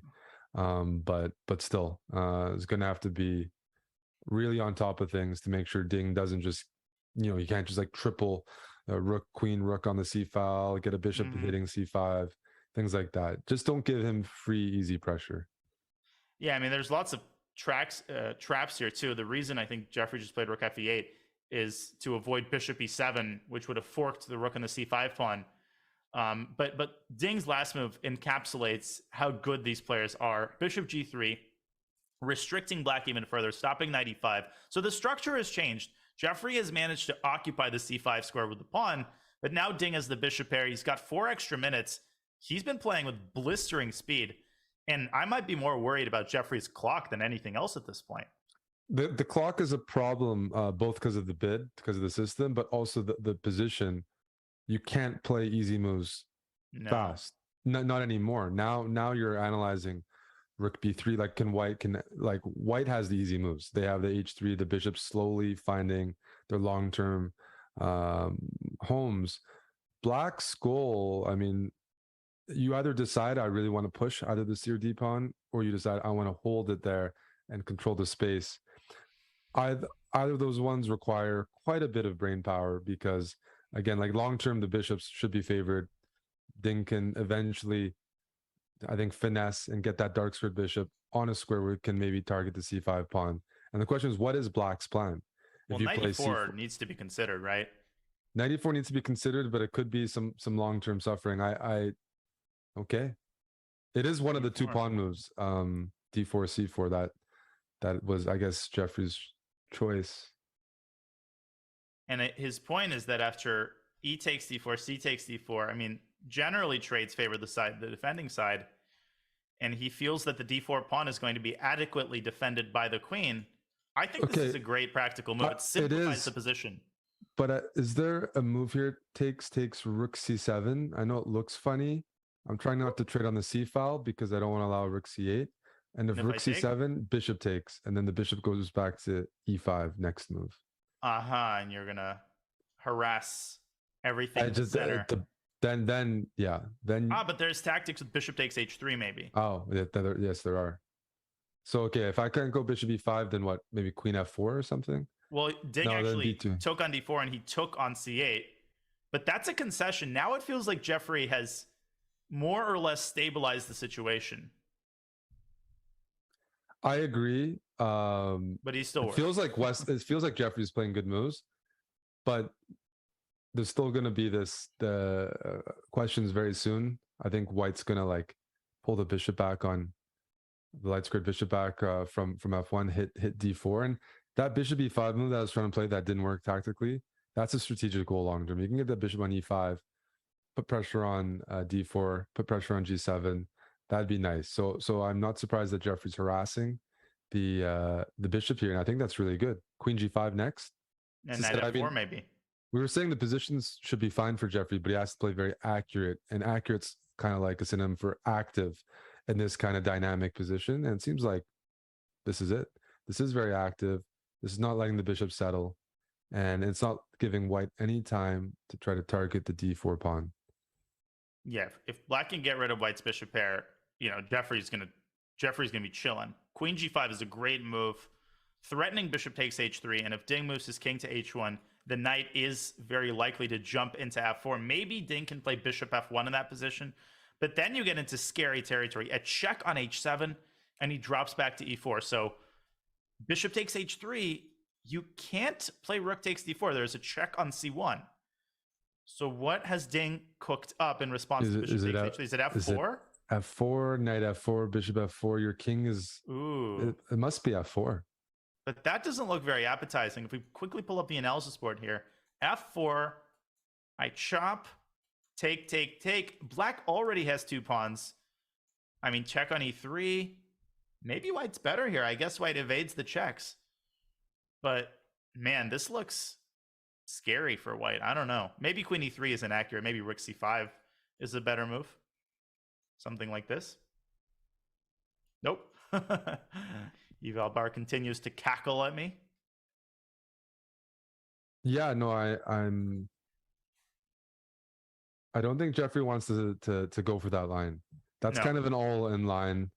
It's too uncertain. If there's a perpetual, it's concrete, then you obviously go for it because the draw advances, but we didn't see that. And Ding Ding will, I mean, when you're playing Ding, you definitely assume he's if he has like a bunch of time on the clock, he will find the right moves if you're playing off of like hope chess.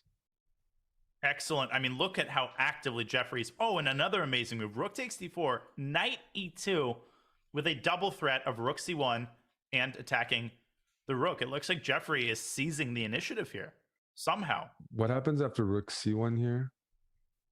Well, Ding plays rook e1. That was a good question. Rook c1, maybe rook e8. Rook e8. No, Jeffrey's playing actively, not letting Ding settle at all with the two bishops. So I really like what Jeffrey's doing here. Rook e8 is still possible, maybe. But oof. The clock, though. This is a good Armageddon match. This is a good one. Both sides have their pluses here. Again, like as the game gets into deeper waters, the two bishops should get stronger. But in the meantime, the d pawn, the bishop on b3, knight on f4, black is at maximum activity, and that might just turn into, I mean, actually material or something. Yeah, and he's going for simple. I was going to mention d3 is an excellent move. You can't take that pawn, you get mated. And if you take the knight, there's this line, takes, queen takes d3. Looks like white's attacking the bishop, but queen takes f2 counterattacks the rook, and b2 hangs. Only black can be better here. Yeah, and with the draw, that position, Jeffrey will draw for sure. Yes. And win the match. So as white, you need to consider, you might have to take a much worse option just for the sake of trying to keep winning chances on the board. And I'm not seeing that right now. I don't even see how, if you don't give away your bishop for the knight on f4, I don't see how you stop d2. And it seems like Jeffrey's up to task right now. If there's like zero advantage for Ding, I mean, he's going to have to try. It's the format. But seems like black is comfortably equalized. But is there a single other move? I mean, d2 is a huge threat. I think Ding has to go for that, but I agree with you. With two minutes on the clock, it's plenty. Take on d3, and then what? Rook f1. Queen takes b2, rook b1. No, but then rook c1. Oh, Jeffrey can take the pawn.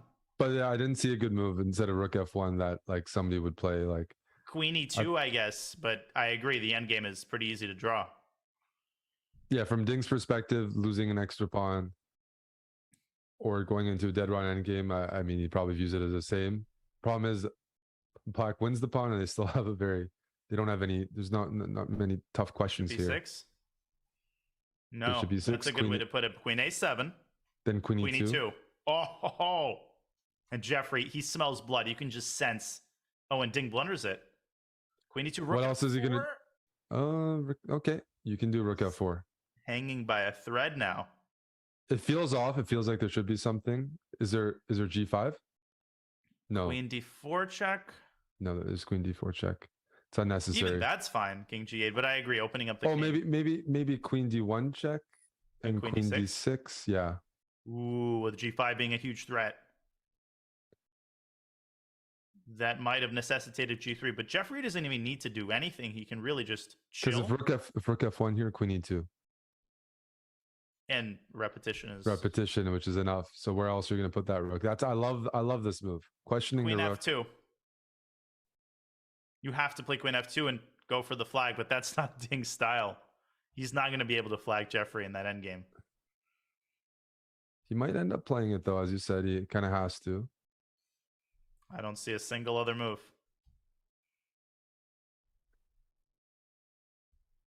I mean, there's just nothing. Yeah, you're going to get mated otherwise. Queen f2, rook f2, rook c4. Try to put the rook on a4. Feels like it's very close to just a forced draw there. Yeah, I mean, 151 sounds low, but if you think about it, Jeffrey is used to 3-minute games. In the context of a 3-minute game, 151 is an ocean of time, and there's the repetition. And rook f4 is absolutely forced. Queen f2, you've got to try it. Oh, there's also queen f2, queen c1, Eric, and queen takes a3. You just take the pawn, and you're not losing that. No, you're probably winning it. Yeah. I think Jeffrey's got this in the bag. And yep, there it is. There it is. I mean, hats off to Jeffrey, because the sportsmanship and then letting his chess speak for himself in this Armageddon game, with a very fine display of how to neutralize White's opening pressure. I mean, yeah, just huge props to Jeffrey for both the chess on the board and the sportsmanship off the board. And now just looking at the match, just feels like a fair result, you know, like he's gonna sleep well. Ding totally understands, and he still has chances in the losers bracket, but very impressive. That Ding wasn't even close to getting something that game. No, and it seemed like he was slightly better, but that active play, one blow after another, and it culminates in some incredibly precise play. Jeffrey Xiong advances to the winner's bracket. Ding is going to have to seek his fortunes with no margin for error left. And that, ladies and gentlemen, concludes the first batch of games here in the first stage of the RCC Finals. But do not go anywhere, because the next batch will be underway very, very soon. And it will include none other than Hikaru Nakamura, who faces Arham Maghsoodloo. We will go on a short break to set the players up. Seatbelts fastened. You're watching the Rapid Chess Championship Finals presented by Coinbase, and we will be back with the next batch of first round games on the other side of this short break.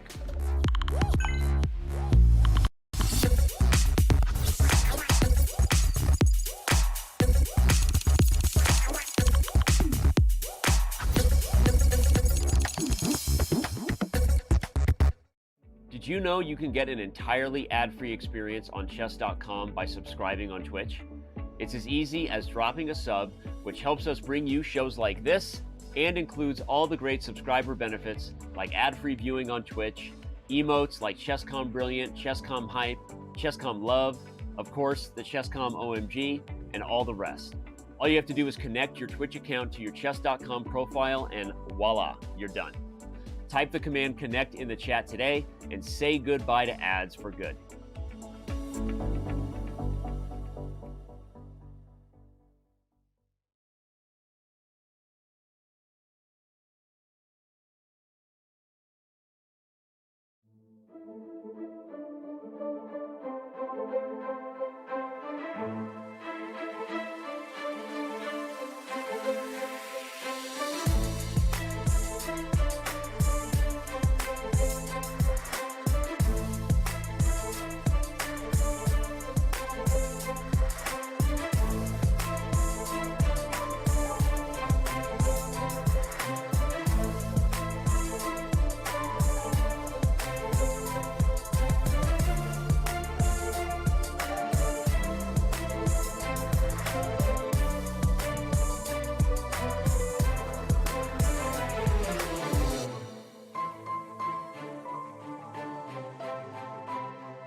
We are back at the Rapid Chess Championship Finals presented by Coinbase. Grandmaster Eric Hansen, Daniel Nerditsky bringing you today's coverage.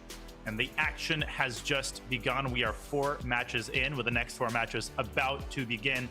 Eric, let's not mince words. The match that people are most excited about, of course, is that of Hikaru Nakamura. Everybody's expecting him to win, but he faces very stalwart opposition in Parham Maghsoodloo. Absolutely. Not sure how familiar people are with Maghsoodloo, but he was the world junior champion, really rose up the ranks quickly, and is now fairly stable around 2,700 FIDE. So not very strong in his own right, and pretty much good at all formats of chess. Younger generation, online, over the board, and prepares some sharp openings as well. So I mean, I do think, you know, there's upside when you look at Parham in his style. He's capable of scoring upsets and having some big results. But this is Hikaru's doghouse, so he's always going to be the favorite, I think, in this format. But again, like we even saw in the Wesley match, if you can get the situation sharp, tricky, down to 2 minutes, anybody can mess up there. But one thing is, like, I mean, the thing about Hikaru is all the players have probably in the field have played him a bunch. You know what he's going to bring to the table, right? You just know what he's going to do, what he's going to bring. You first need to get it a good position, and then it's a hard part. Second part is not letting him get the counterplay, get the activity, and complicate things that kind of steers the game away from what you're trying to do.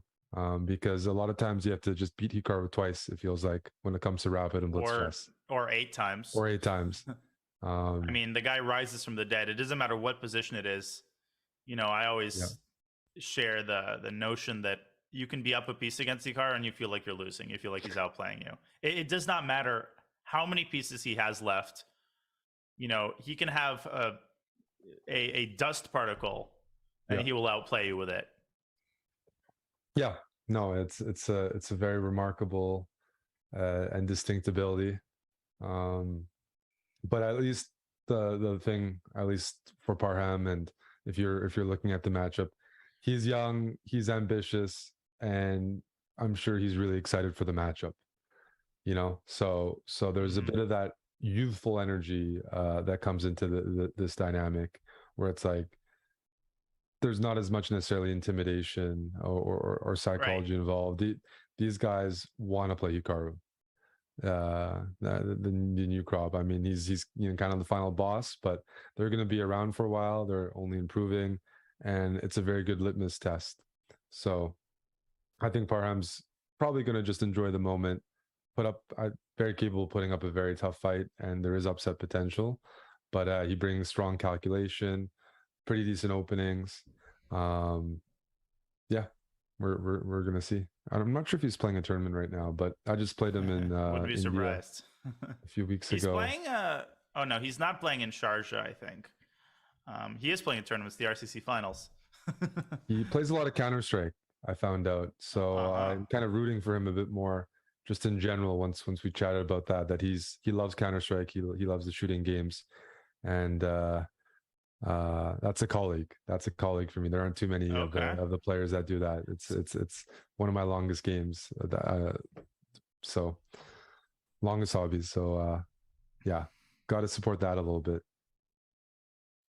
Okay, so we have a fairly symmetrical position. Looks like a slight edge for Hikaru. He's fianchettoed both of his bishops. This is a very typical Hikaru one knight f3 kind of position. No risk. He's got the pressure. I don't like the way Parham has handled it. I mean, it's easy to criticize, but this is not a style. He's worse, and I don't really see anything redeeming about this position for Black. I mean, for instance, let's say he takes, right?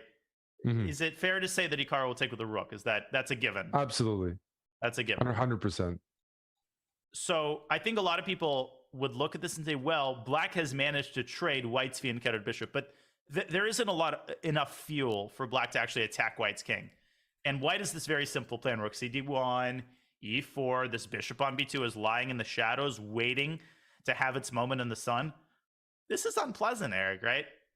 Absolutely. Hikaru has a ton of experience in the structure, and you just get easy free pressure on the D7 pawn without much risk, as you mentioned. It's not like black really has targets. So kind of it allows Hikaru to dictate the pace of the game. And that's not, if you want to get Hikaru uncomfortable, then you can't let him get in situations like that where he has all the experience and the understanding of how to just push small advantages, wear you down on the clock, and then come out with a knockout punch when you're finally running for the hills. So I don't like the opening choice. I completely agree. Yeah, and before we switch to another one of our mouth-watering matchups, I say this every time Hikaru's in a big tournament. I think at his heart, he's a technical player. So going into a positional struggle against him, is the recipe for disaster. I mean, I think there's no recipe for success against Hikaru, but let's see if Parham can maybe tactify the position, try to breathe some life into his ranks. We will see how the game progresses. Okay, so we have Fedoseev against Paravian. We have Andreikin against Abdusatorov and Sarana against Grischuk. Let's switch to Sarana's game against Grischuk, shall we?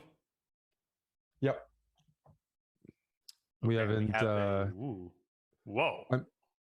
I mean, we had in the previous round, we had Dubov against Matlakov. I assume they've played each other a bunch. And here, Sarana and Grischuk from the same country, also very familiar with each other, but different generations. Different generations. Yes. Oh, nice.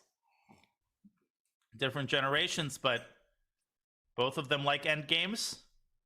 And the queens are currently staring at each other. This looks But there's a problem. incredibly solid for black. Are the clocks right? Is Grischuk up on time? That can't be possible. Yeah, I think I'm pretty sure it's my eyes are programmed playing in. a trick on me. You can't have 8:23. No. That's actually a 0.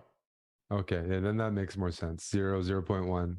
When you were saying that Wesley or Nepo rather is uncomfortable with his position when he has less time, I think for Grischuk it's the opposite. When he's up on time, that means he doesn't like his position. Somehow. Yeah. But this looks completely equal, or could a case be made that white is maybe a tiny bit better due to some sort of central pressure? Maybe F3, E4 is an idea, as it is in the Carlsbad. I think black is pretty much there where black is okay. Like, yes, if F3, E4 is the standard idea, but with the queens off and black having the ability to like, just stack rooks on the D file, like, even if you get an E4, I don't value it as much as I would in a middle game with the queens on, with black's king castled, where you can actually play E4, E5 and kind of like push black back. Here with the queens off, I don't think it's as good or as impactful. So I slightly prefer white, but I would give it equal eval if I had to pick. I need to interrupt you, Eric. I think Andreikin blundered a piece. Oh, we have to go there. People love seeing the blunders because they can relate. He just blundered a piece. Oh my lands. So queen d7, right? Totally normal position. He plays knight takes e6. Okay, so to unpack this, what is his idea? What is Dmitry thinking? He's thinking if black takes, we're groovy. Queen d7, bishop b7, we're good. Now he thinks if queen takes d1, I play rook takes d1, you take my knight, I take your bishop, we're chilling. What he forgot about, Eric, and this is shocking, bishop takes f3 simply. The rook is hanging. If you take the rook, black takes white's rook, you're going to be up 2 pieces, down 2 pieces. This is, I've never seen Dmitry blunder like this, and I don't use never lightly. No, what was that? Is a super solid and consistent speed chess specialist. He's the type that hardly ever blunders, a quality that like Hikaru has, for example, as well. He's really consistent in that aspect. I played him. I think I played him twice on Tuesday. No, he doesn't blunder like that. No, never. And I wonder.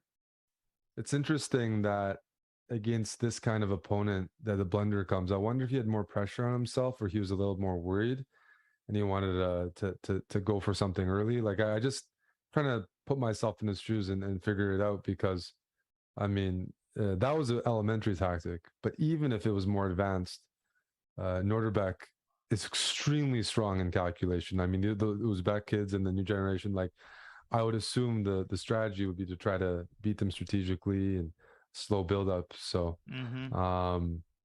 but yeah, this is a very depressing start for Andraken. And that's gonna, assuming that nothing crazy happens in this game. And Dimitri's gonna keep trying, but let's be real, Noterbeck is gonna win this game. Andraken with a must-win. The black piece is not how he envisioned to start the RCC Finals. By the way, an excellent move by Noterbeck. Knight e5, some tactics of his own. And the point is that if Andraken takes on d8, he wants to take with the... Wait, he wants to take with the bishop, I assume. Yeah, because if he takes with the rook, he drops e7. Bishop takes e5. And does he just want this position? This is easily winning? I think so. I don't necessarily agree with it objectively, but practically, I still think you'd win this. I think you can go knight d5, maybe, and then d5. Yeah. Is this that easy? I mean, -5. I see the ELO bar, but okay, this is on the board. I guess the problem is just white will eventually lose the b pawn. Yeah, it's only a matter of time. The minor pieces cannot hold the rook down forever, right? Yeah, what knight d7 is going to come. You're going to kick the bishop off e5. You're going to win b3 eventually. Yeah, I can't question him. He's super strong, and if as long as he's comfortable converting this, then the threshold is met. Where black is still winning. You do give back some material, but he demonstrates the technique here, then it's completely fine. Andraken moves to a5, maybe hoping to anchor the pawn with b4, but then the knight is going to come in with knight d5. No, this is over. Well, if pawn to b4, then maybe you just go like almost rook back to c8, so that they don't have knight c2. Oh, that is clinical. That is exactly what he does. Because if you go, you can't go b5. So bishop b6 will be played, but after then knight rook d5, c3 wins the knight. Oh yeah, that's right. Well then it's even worse. Now knight d5 is going to come in. Total, look at the domination. I mean, the knight is 0 squares. b5, a b5, knight b5, and rook c5 will skewer the minors. And that's a constant problem when you have minor pieces with no rook to support them. They're always getting skewered. They're always getting dominated. This is elementary, my dear Watson. My dear, yeah, so I think this is definitely going to be a win for Noterbeck. So do we want to check out one of the other middle games happening? So Hikaru is heating up. Fedoseev against Paravian is pretty pedestrian, so maybe we can take a rain check on that game, come back to Hikaru for now. What do you think about that? And then check in on Fedoseev's game a little down the line. Hikaru building up a kingside attack, which is a turn I didn't think that this game would take. He's played so many games in this structure, and he's kind of put his pieces on the optimal squares. Queen g2, pretty standard idea. I'm looking at the clock, and I'm concerned. You can't be down 2 minutes against Hikaru, and also just lacking space. And black still doesn't have a long-term plan. We still don't see like the d7 pawn moving to d5. We don't see the b6 pawn moving to b5. That grip, that Marotsi bind with the c4 pawn is still intact, and that just ensures Hikaru gets just a long-term opportunity to build his position up. But the thing is, d5 and b5 are both now on the table, and Hikaru needs to act now on the king side. So I'm thinking f5, g5. G5 to me looks like the most tempting move, although that does lock up the king side just a little bit, might give black a respite. So what catches your eye here for white? Well, yeah, now the threat is maybe bishop c3 and a d5 or b5, because there could be some c-file pressure. So I'm honestly looking at moves like taking on h5 and like queen g5, trying to see if there's something I can force through where I don't want to mess up my pawn structure, but if I can bring my queen up and maybe push the h-pawn with it to kick away the g6 knight, and then I can get something on the a1 to h8 diagonal. I'm looking at g5 that you suggested, or g takes h5. Because otherwise, what else can we push? There's the f pawn. He takes on h5, so he goes for your initial idea. Yeah. The problem with the f pawn is I don't want to give up the e5 square. I think it's the f4 pawn covers the e5 square. So queen g5 potentially. would be my follow-up. And then H4, H5 seems very important because you will need to open the G file at some point. You cannot checkmate the Black King without opening the G file. That means getting the knight off G6, and you can only do that with a pawn. Yep. In fact, you can only do that with one pawn, the H. I would love to play Queen F3, Knight F6, Rook G2 here, but that might run into Knight H4. Oh, that is painful. There's almost tactics working for White in that position, but not quite. Because the ideal thing would be get the Rook on G2 and use the Queen in a more forward square. Right. Well, I don't think we want to go ahead first. Yeah, Queen G5, Queen G5, and then Rook maybe G2. Rook G2. Yeah, let's do it. And then you get, but now there's more tactic. Bishop C3 and knight E4 wins a piece. Oh, well then, no. I guess that's not happening. Hikaru, though, taking a more direct approach, and he does play F5. Okay. Knight. Wait a minute. There's the idea of Queen G3, which could come at a very inconvenient moment for White and trade Queen. So Knight H4 catches my eye for here. Sure. It could just be played and you can't stop it, right? It could wipe out White's attack, and that's why I want to put the knight on H4, because Queen G5 is indeed met with Queen G3. Will Parham hang his hat on that idea? I think it's actually might be the only move. Because knight E5 gives White sort of carte blanche on the king's side. I mean, Rook F1 and F6. I don't think Parham is going to survive that. Let's see if he finds it. I think he definitely sees it. The way he's calculating right now, I mean... Oh, whoa. What the...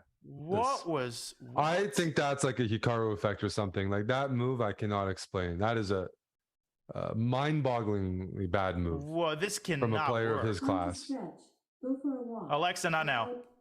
That's time to stretch. Thought he saw tactic here. Yeah, he thought he was winning a piece or something. Double tack on C3 F5. Rook D5 is out. How do you miss that? That's this is like I think kindergarten level. Hikaru effect. Like this is not missing that against us. He's not playing Queen E5. Like no, as now the position is it's over. Should be busted. There Total should be domination. a tactic on G7. Okay, let's say Queen E6. 94. Queen E6, 94. Yep. Russian school. Everything comes in. No. This is over. This is tactically lost, but also strategically lost with now the rooks dominating the D file. But in his best moment, Parham missed maybe the simplest move. I can't. Knight H4 and Queen. This is shocking, but it's shocking, but it's also not shocking because we've seen this how many times now, Eric? I mean, where Hikaru, just like you said, he produces this effect on people where your fingers turn into thumbs. Your brain, you sense that you might be getting the upper hand, and that is exactly the moment when your brain ceases to function. Yeah, I really epitomized that the other day. Trust me, I've epitomized that plenty of times. It's incredible because now, yeah, I mean, Hikaru was just looking for the knockout punch, and it's surely there. And let's say it's not there. White's position is dominating. The D7 isolated pawn, the rook on D5 is an outpost, bearing down on both, the pawn on D7, but also putting pressure on the knight on H5, horizontally and vertically. Just White's pieces are at their maximum here. The quality of their pieces is vastly superior to anything that Black has.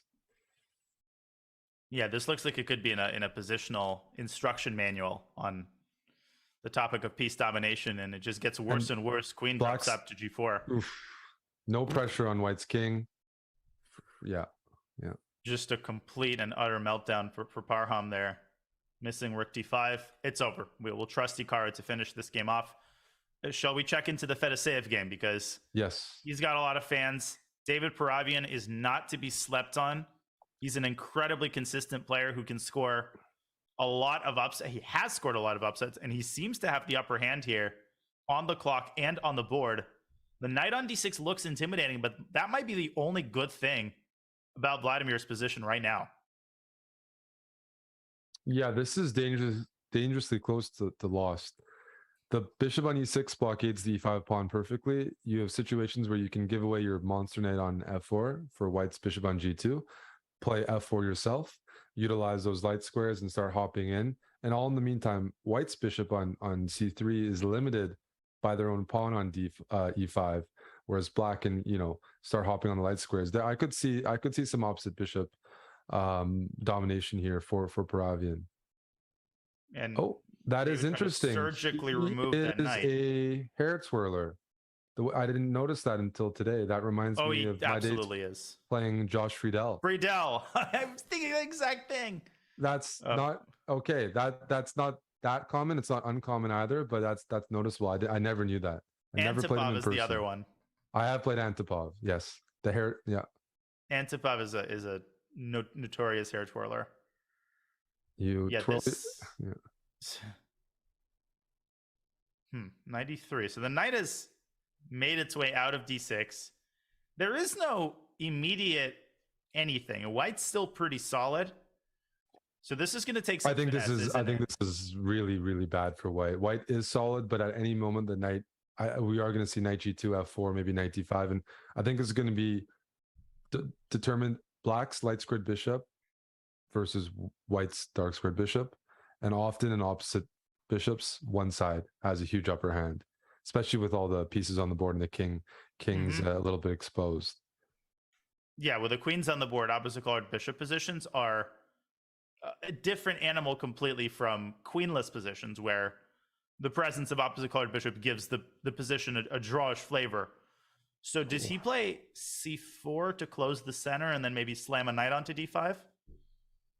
Yeah, but you have. You did allow this though.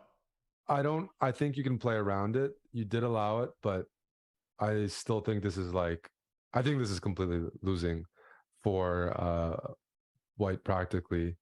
I think black is just going to execute a light squared plan. All the piece on light squares. You can allow a bishop on d6. You're going to put your pawn on f5, move it to f4, bishop or knight on d5, bring another knight to e6, and slowly put all your piece on light squares. And I don't see how white can. Okay, well, this is what you have to do to get out of such positions, but take it. And he's got 10 seconds on top of everything else. BC. I mean, knight takes c4 should be seriously considered here, because the bishop on d6 isn't that good. Deadly. Yeah. No, it's not. It looks pretty, but that's about it. I like what Fedoseev is doing, because it was, I think, the only chance to try to stop black from just completely taking over, was to sack the pawn and get some blockades in. Okay, so queen c2. Now, the interesting thing is you might not even have to defend the pawn. You might want to give it away in order to open up the diagonal, but you have to be careful about how you do it, because if white takes it with check and then pushes d5, that's when things could get a little bit hairy. Eric, I'm sensing that this game is far from over. I have a feeling that Fedoseev's going to get out of this one. I just have that sense, I still think black's going to come out ahead, but I definitely believe there's some momentum, and I see why there's chances for Fedoseev to come back. So the king on h8 seems really safe to me. This is the thing that I think the light squares are still going to be this long-term problem. That was a great move by Parabi, because rook G7? weaponizing the queen trade. Queen h7. I was saying black can play rook g7, rook f7. Mm-hmm. That too. Okay. Because I think the bishop on d6 is just being ignored, and the knight on g2 is also kind of okay. Now that's improvement. Bishop it's on not invited to the party. No, it's not. Okay, but you need to preserve this pawn. You don't want to give it away. Knight f4, rook g2. Is there f3? F3, rook g6, fe, and rook f1 is threatened? I think that might win. No, f3, queen takes f3. No, but you can take on h6 and play rook f6 maybe. Oh yeah, there is queen f3 too. 5 queen seconds f3? for Paravian. Where's the win? Is it f3? Oh my god, did the tables just turn? I think your prediction is it's looking good, because f2, catching king steam. f1. King f2? I thought he was going to play king f2. He's walking on hot coals here. King f2, you got to blockade the pawn. There it is. Three result game here. Oh, I could totally win this. Rook g3. I mean, Fedoseev's playing for a win now. I would have sacked the exchange. I would have sacked the exchange on f3. I would still do it. Trades. I would still do it. He's got to make a move. 2 seconds for Vladimir. Rook F1. He's prepping the exchange. Now he's stack. preparing the exchange stack. Yep. Will he do it? No, he won't. Rookie 2 check. Rookie 2 check was good there. That was a big moment to play rookie 2. I think black is okay with this, actually. This could be a draw just because of the intense light square blockade. Take it. Paravian's still playing for a win, maybe. Yeah, the adrenaline hasn't worn off. No, it has not. King takes F3. King G3. Just King F3, maybe Rook D4, and it's just a draw. Now I don't know if Paravian's playing. He sacks the exchange. The problem is black's pieces are so well positioned here that Fedoseev just might not be able to make progress. In fact, King E4. King E4, yep. And time to offer a draw. Oh, what a tricky move, though. Wait up, King G2. He put his rook on the worst possible square. King yeah, now you can bring your king up and push the H pawn. E6? No, E6 blunders the bishop. Just push the H pawn now. You can even holy smokes. You can just walk the king and pawn down. It's over. The bishop is perfectly positioned. The pawn promotes, and black is not in time. Bishop H4. Easy. King H5. Or King F5. Or wait, that was wrong apparently? I don't see why, but King H5 would have avoided the check because now black can take on E5. And then they can play rook F8. They can play rook F8. Oh my god, King H5 was the winning move. Bishop E7 and the rook anywhere but H8. King G7, bishop E7, bishop F8. No, it doesn't. Rook A7. Yeah. Yeah. He's got to try it though. Bishop E7, King E6. And David Paravian saves the game. A fair result, Eric. If Fedoseev would have won that, that would have been nuts. That was a really good rapid game. Just overall, that was like both players got their moves in, and then it swung back and forth. But you could feel like they had the zen of the position. They could feel the moment. And Alexei, in the meantime, has, it seems, outplayed Alexander Grischuk. Yeah, it should be losing. But what haven't we seen? You know, rook D8, and then you go for the king endgame. You just take and play king D6. Oh, king D6 is a dagger. It's over. Sarana wins. He's just going to take all the pawns and promote the B pawn. Yeah. Who do you think is going to win the pawn race, Eric? Well, you don't even, like, you have this pawn on H5 fixing both of black's pawns. So it's not even close. It's a deep freeze. Sarana wins another bloody round with only one draw so far out of 8 games. How do you like that? No, I like it. I just got distracted by the Twitch chat, which is always a bad thing. Like, do you twirl your hair more when you're in time trouble? Does the pace speed up? I was just thinking about that, but I was a little distracted.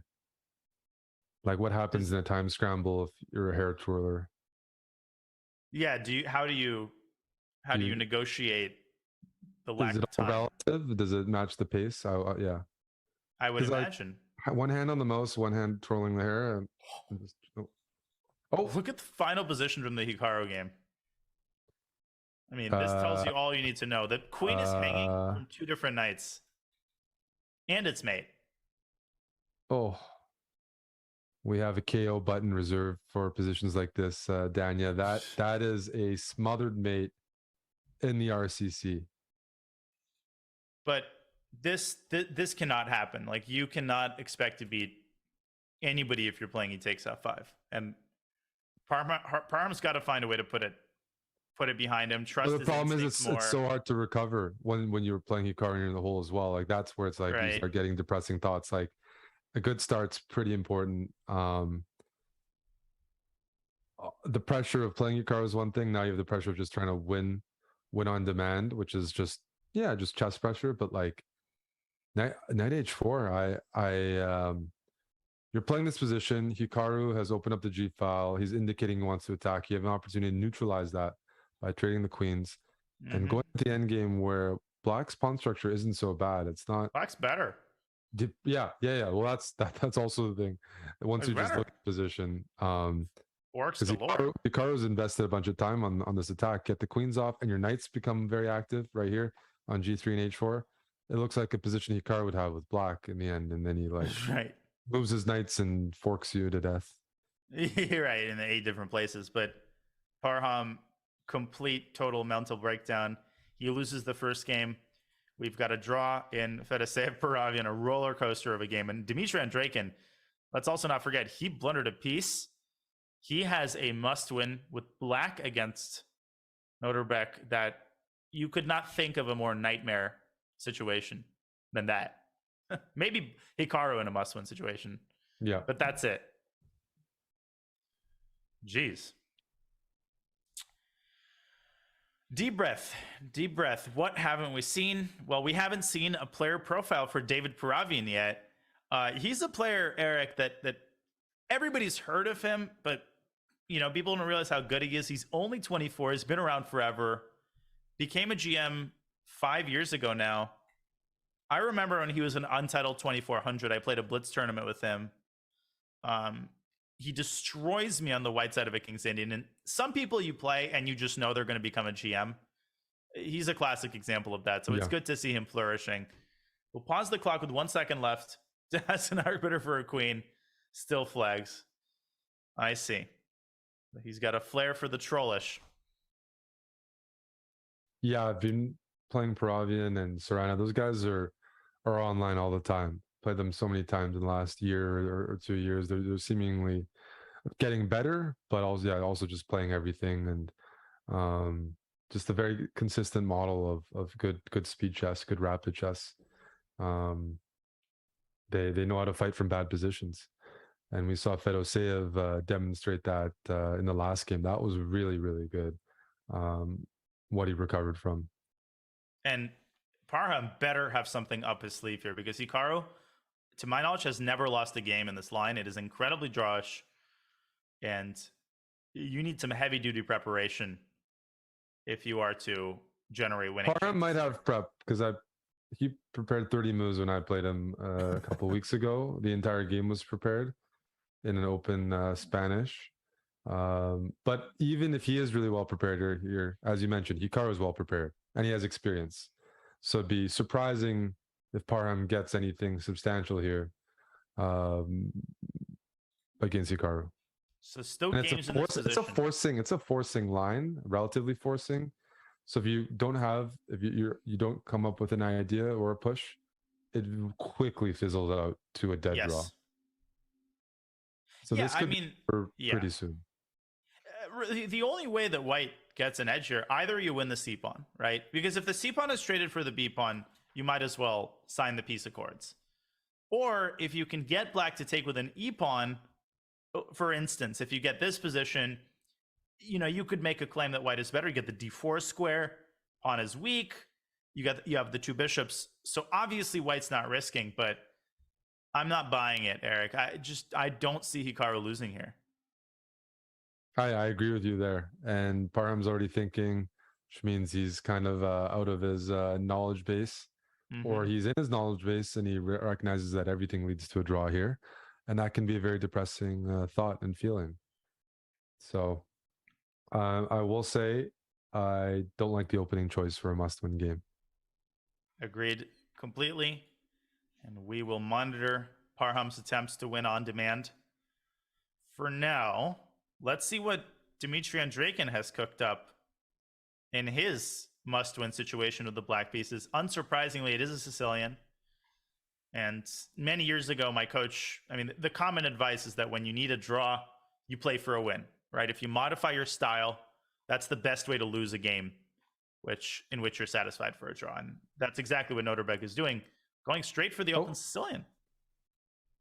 I'm hearing there might be a disconnect right now, Danya. Oh, Hikaru? Can we check the Hikaru game for a moment? Yes, we can. But the thing about this is you have 9 minutes to reconnect, right? It's not like those situations where if you aren't present for a minute, you flag. So I think either way, he's back, able to reconnect. Yeah. That fiber internet coming in handy. Yes. Yeah, I hope you have that in Canada, right? In some parts, but honestly, not everywhere. Canada's pretty bad infrastructure-wise when it comes to internet.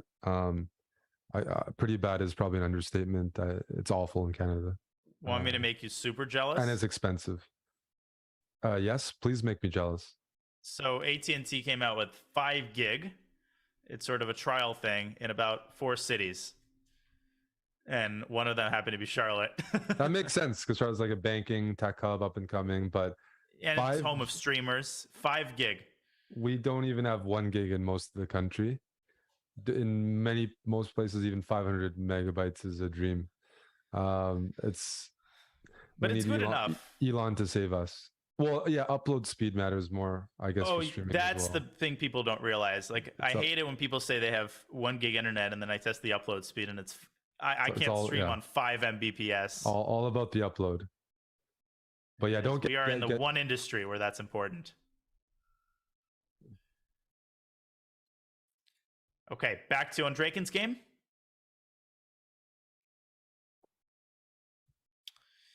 And we have this crazy rouser. No, this is the Taimanov. And Dimitri has opened the A file, but you can't really exploit it easily, right? Queen A5 always runs into knight B3. Yes. So what do you make of this? Who's better? White. I think Andraken, I mean, his weakness has always been openings, like relatively speaking. Like, he's not the strongest theoretician. He's a very strong practical player. Norderbeck is very good with white in the Sicilians, and he also has that 1-point lead. I think he's just going to be a lot more comfortable playing an open Sicilian than Andraken. Both because he's a more active tournament player, both because he's like working on openings more, and then just how the first game went. Andraken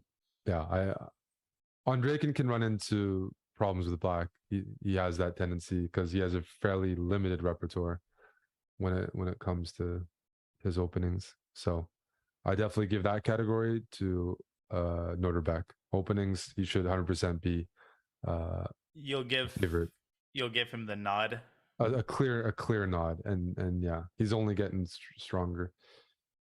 Yeah, he's well, the thing is, as I look at this position, though, I'll push back a little bit. I think Dimitri is doing a good job of whipping up serious queenside play. He is threatening this classic exchange sack on c3. And Norderbeck has many ways to defend against it. One move that comes to mind is something of a prophylactic variety, like bishop c1. I like bishop c1. Yeah. I mean, like, I'm not sure if black's going to be castling here. I'm just looking at the position and it's like, okay, like, I think he's kind of banking on something happening on the queen side, because once you play this pawn to h5, which we have in the game, means that when white goes g4, you get they come through pretty quickly. And so I think Andraken's definitely looking to fish around and find some opening on the queen side here and play from that, because you just try to castle, I think g4 comes and then you're in for some pain. But, yeah, you're operating on borrowed time here. I mean, eventually white's just going to play g4 anyway. Something's going to give if black dilly-dallies. You're waiting for moves like rook d2 or maybe that rook c3, right? Let's say rook ht2, then rook c3, knight e4, stuff like that. Yeah, there's a lot of tricks and traps, but my guess is Dimitri will probably default to bishop e7 if he doesn't figure out a move. But I think Norderbeck seems to have this under control. His experience level, as you said, his tactical vision are superb, and you know, Dimitri's going to have to pull a rabbit out of the hat here. In the meantime, we have Grischuk's in a slightly better end game. Where should we go?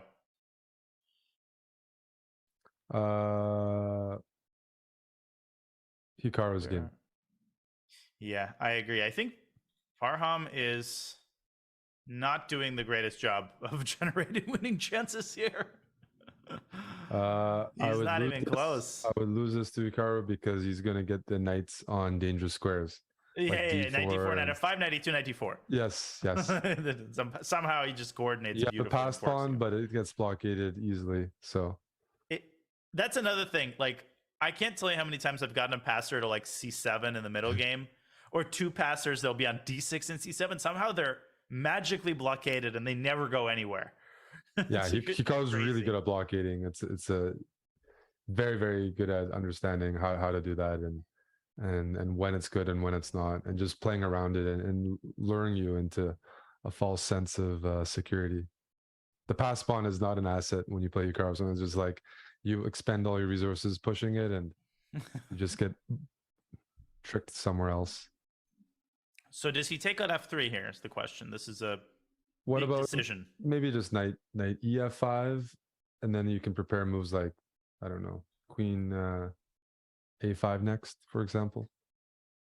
Yeah, and you can't move the bishop, so you have this on tap whenever you It's want it. unpleasant, right? You have so many loose pieces here as white. White's worse. You have to expend a lot of energy there. But this was a half-hearted winning attempt by Parham. It did not seem like he had serious preparation in this line, to be completely honest. No. And So, you can't, it's understandable. It's a line that Hikaru knows really well, and he has to work on it for his candidates in OTB. I mean, that's one of the lines he really knows well. Like, right. Has to know well. And he's probably more warmed up there. But yeah, that's as I said, preparation is going to be a factor today. People take these rapid games very seriously. You're going to see professional openings, and this is going to be a very professional hold by Hikaru from what I'm expecting here. Yeah, I mean, he can probably the annoying thing is that knight f3 meets with queen takes f3, and this endgame is drawn. But will Hikaru go for this? I mean, maybe there's an inkling of hope for white due to the passer. I don't think so, though. It's total blockade. It's a dead draw. I think Hikaru's going to go for this, and he is. Yeah, I don't because think why not? Why seek adventures, right? Yeah. Why seek adventures? Hikaru will take, go knight c6, and you can bring the king in. Just a blockaded pass pawn is just going to be almost even a target there. Yeah, easy draw. Coffee be happy. Yeah, he takes. This one is in the bag for Mr. Nakamura, and he will advance to the winner's bracket with Parham. Will have his work cut out for him. In the meantime, yeah, go ahead. No, I agree with that. No, just with his last move f6, it's clear he's probably gonna try to bring his king maybe to d5 if he can play e5 next. But yeah, I mean, let's say Parham goes knights. Let's say e5, knight c4. You just have what, knight d4? Oh, he went knight e5. Some tricks. F5, knight d6. But okay, some tricks. Some tricks. Not draw yet. Maybe for that reason he makes some additional luft. And he does. And I'm sure there's a forced draw here somewhere. Probably you have knight d7. Probably you have knight d7, right? Rook d4. Oh, and then f5. F5. Oh, look at you. Knight, let's pull up an analysis board. This is really cool. Knight d7 shows the importance of liquidation. Knight d7, rook d4, not knight takes e5, rook c4. Probably still a draw, but not worth it. And it's on the board. But rook d4, f5, boom, boom. Can't defend the pawn. Time to sign the piece. Yep. Okay. This one's over. Let's see if Hikaru finds f5. What do you think? He doesn't usually find such moves. No. Well, let's say you don't find f5. You almost have rook c7, but no, he's going to find f5. Yeah, he's triple checking it. There it is. And I think Parham's facial expression is worth 1,000 words. Thing is, I mean, Hikaru wasn't under pressure from the opening. His just body language, he knows he's not going to lose the game.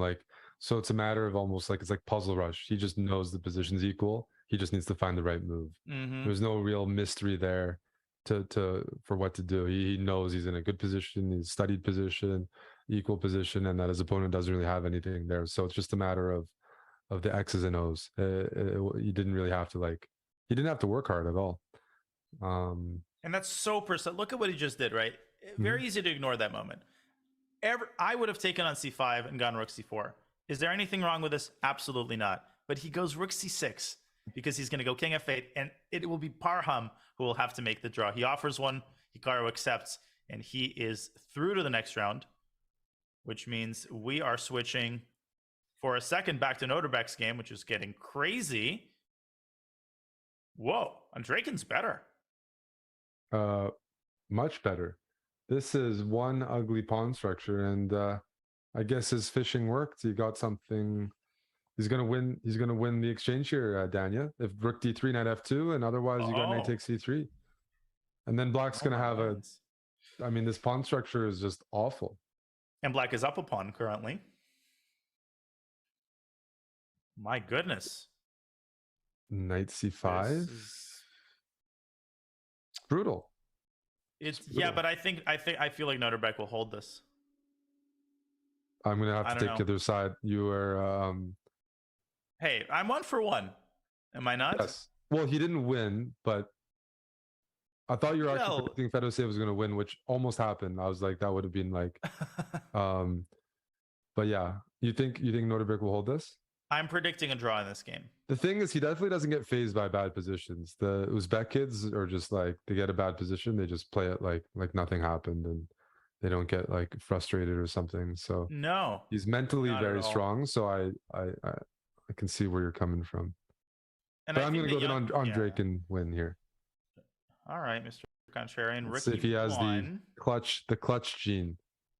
He usually does. I mean, in Title Tuesday, he does. I mean, how many Title Tuesdays has he won on the man in the last round? Countless. And his RCC performance has been obviously simply outstanding. Ooh, apparently that was a mistake. You're not happy with that move, because now I probably play f6, and do I not just have h3 hanging at the end? F6? F6 straight away. It's on the board. And this pawn structure, I mean, you're going to lose the pawn races. So what should he have done? C takes d3? Yes. Yeah, I was expecting c d3 and then king b2 and pawn to d4. Yeah, that was a weird lapse by Noterbeck. But why is this so bad? Takes, you want to take, right? Mm-hmm. I'll go thinking c4. Just think that a race is likely not going to favor you, even if you hold it. It's a moot point. He's taken on f5 and gone g4. Yeah. Well, now, yeah. Which ugly pawns. So take on g4 once. Probably play knight d6, knight c4. Bring the king in. Target the g4 pawn. Push your pawns. White's doubled c pawns are going to be It's going to take a lot of labor to get those pawns tracking down. Yeah, the one redeeming thing for white is if you can take on a6, you'll have the potential to give your knight away for two of black's pawns. Obviously, that's much easier said than done, and black needs to engineer the pawn push such that that can't happen. Let's see if Dimitri has that technique. And rook c8 is a great move, limiting the knight, attacking c3. My prediction has not aged well. It's although, hey, we've seen crazier things in our lives, haven't we? We have. But the Parabian Fedoseev game has been very, very even. I think it's almost guaranteed that it will end in a draw. Shall we pop into the Grischuk game, or do you? Sure, we can check in on. No, we can check in on Grischuk. Yeah, not to. He's in a must-win commentary with bad players, but must-win situation, right? And he's doing a pretty darn good job of it as well. He is. This is for a must-win game. You got the bishop versus the knight. You got the better pawns. This is a serious push, and if you're going to advance in this tournament, you got to be banking on winning positions like this. I mean, so it's just whether he's up to task or not. The winning technique, I mean, it's not a winning position maybe yet, but I think it's actually pretty bad for. Okay, he's going to go bishop a5. So he is going for it.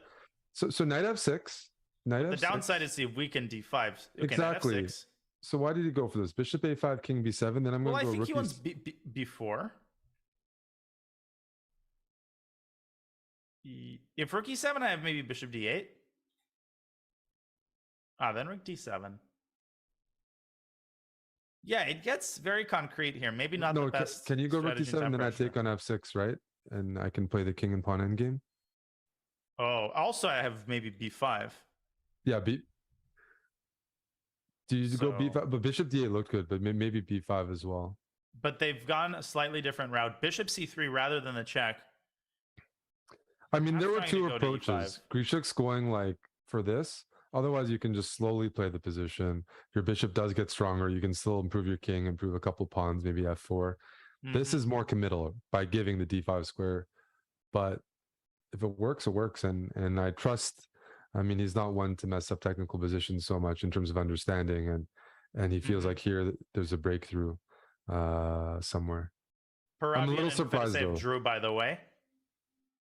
So they will move to an Armageddon. I You're surprised at Grischuk's.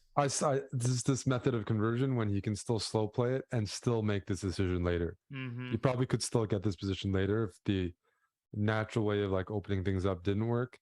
Because I just don't like giving the d5 square for the knight. That is a huge square.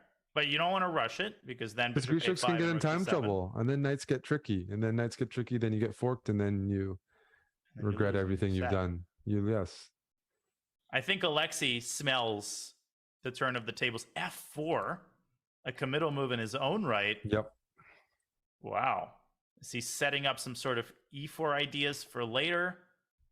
Hard to say. Tossing the ball back into Grischuk's court. Both sides at a minute.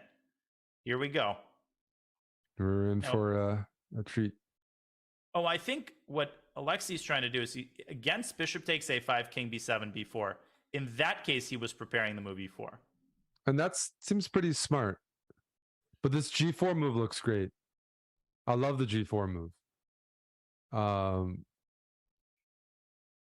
Yeah, rich Black- play. If black takes, that pawn on e5 is isolated. If they don't take, the pawn push could be useful in some future races, gaining some space. And dislodging the knight is a big trump card. So g5, knight d5, Knight bishop d5. d2, bishop d2, and then I want to go king e4, d3 to e4. Well, and first of all, you're threatening rook d7 check Yes. there. That's And- what I'm thinking. Maybe rook e7, but I don't know. And I agree with you that the great thing about playing g5 is the black knight will not be able to return to f6 when the white king is on e4. But Grischuk, his clock is dwindling. He's down below 30 seconds. And like you said, black as a knight. Doesn't matter what the objective evaluation is. It's going to be tricky for the rest of the game.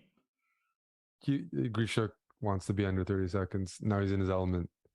13, 12. A Drake and blundered a knight. Oh my god, we have to go back to that game. What just happened? Oh my god, Eric. Oh, He blundered a knight. you're He killing me fell on into the this. killing me in the How- bets here. On Draken, Unbelievable. so he hung Rook two pieces in G3. 2 games. He played Two rook pieces in 2 G3. games. Simply unbelievable. I don't think I've ever seen him blunder like this once. For him to do this twice is apocalyptic. Tough day in the office there. Oh, and look at Alexei Sarana sacrificing the pawn. Bishop d4, but now he's going all in, and then Grischuk is close to winning as long as he doesn't panic. That pawn can be corralled. The material advantage is going to speak for itself. Okay, King knight e3. c2 check, but it doesn't do anything, right? But f2 is a huge threat, and king f2, knight d3 check, king f1, King f1, exactly. rook f4 Exactly. though, and Alexei's going to start Rook collecting. f4, there's bishop e3. Oh, what's the Bishop- move here? 1 second, make a move. Holy smokes. He's completely winning. I mean, he's just going to vacuum up all of black's pawns.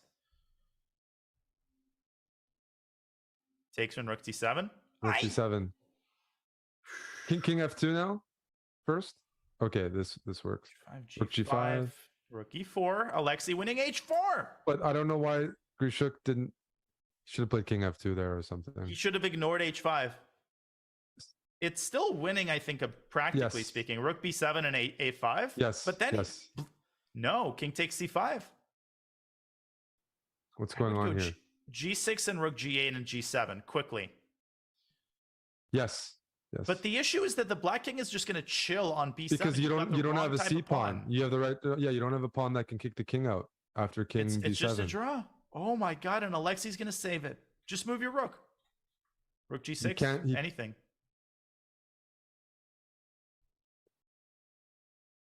That's it. Oh my God! Wait! Whoa! Oh, the king can hide on the H file. The king can hide on the H file. Oh, because black has the H pawn. Oh, so there's no checks. That's what he was going for. Alexei had to push his pawn rather than procrastinating. Oh, he is upset. What a devil this Alexander Grischuk So is. just rook f8 and rook h2 or anything. Just take with the king. Don't take with the rook. H2. No. We have another Armageddon. How did he do that? I thought it was already over. That's what Grischuk was going for. Oh my lands. And here, just go H4. That's it. H3. That's why you keep playing. Force rook H8. That is why you keep and that's playing. it's an immediate draw there. It's not even the match. Nothing. Oh, yeah, that's the match right there. That could be a $10,000, $20,000 decision, right? Oh. Alexei Sarana is He's gonna have devastated. To recover for the Armageddon game. I don't know how much time they have in between games, but that is a tough one to shake off. It is, and Alexander Grischuk has all the momentum right now. He is back from the dead.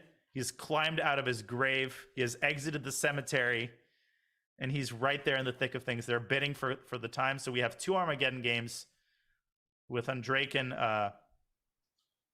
with Fedoseev and Paravian making 2 draws, and Alexander Grischuk winning on demand against Alexei Sarana. This is going to be hard to decide between. Both of these are going to be epic. Yeah, we got 2 Russian Armageddons, right? Yeah. Indeed, we do. Very competitive matches. And but yeah, Hikaru if you ask me if Parham. Andreikin would have blundered 2 pieces, I would have been shocked. It's one thing he doesn't do. Openings can be a problem and whatnot, but like he is a model of consistency when it comes to just playing with tempo and playing good speed chess moves. He's a very good example for people to follow in terms of practical skills. And he doesn't often, he just doesn't fall for tricks and stuff like that. And today just something was off. Yeah, I was talking on stream a couple of days ago about how to define bad form for people who aren't necessarily experienced at chess. And there are just days when you don't see the board properly. You just feel it in your brain, in your bones, but it's hard to explain what that feeling entails. It's a feeling that you're not in control of the game, that at any moment you can blunder, right? Absolutely. The redeeming idea there is at least everybody has those days, including Magnus, but it is frustrating. That's why, it happens to everybody. But but that's why we have double. You don't want elimination. it to happen during the big moments, and that's why we have double elimination. Yeah. That's why sometimes, like, if I play a bad game and I escape and I win it, I feel good. Like, I played bad, the result mattered. I got the bad moves out. Next day, new day, I'll be back in form. But everybody has those days, and today, Dmitry Andreikin's just gonna have to ignore that and get a good night's sleep and be ready for the losers bracket. Indeed. And speaking of brackets, as the players bid for the time, we have a couple of updates in our winners bracket. We see Jeffrey Xiong will face Wesley So. That's going to be an epic match.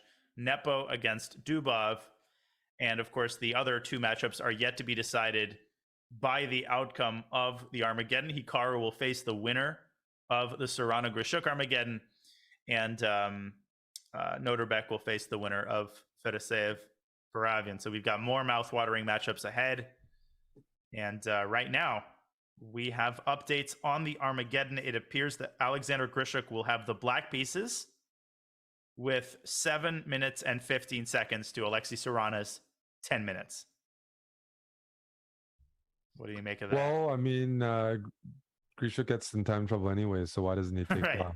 Right? Like, why doesn't it just take a minute? Just get it over with. Exactly. So that I'm actually surprised he didn't bid less just to make sure he got it. But maybe I don't know if the players know what other people bid or if there's like data on that, like what the sweet spot is. But seems like 7 minutes is the range, right? That's where if you bid 6 minutes, you're guaranteed black.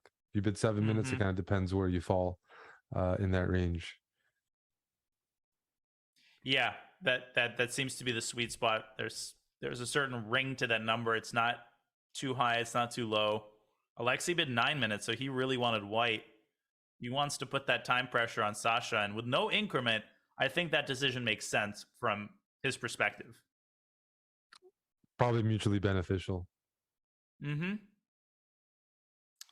of course, I mean, Sasha did lose with black, but I'm sure as a world-class player, he knows, like, he's drawn the world champions with black, and on demand that when the moment comes, he can do it in this match as well. Yeah, Alexei, well known for his opening preparation, which is stellar and dangerous. He's a 1d4 player almost exclusively. So Alexander Grischuk probably spending some time trying to decide whether to play the same Queen's Gambit decline from game one or to deviate. I don't really see a point in deviating. I mean, the end game that they had in game one was pretty much equal. I don't think Grischuk would mind taking another stab at that. So we also have updates in the other match. It appears that Fedoseev and Paravian are bidding right now.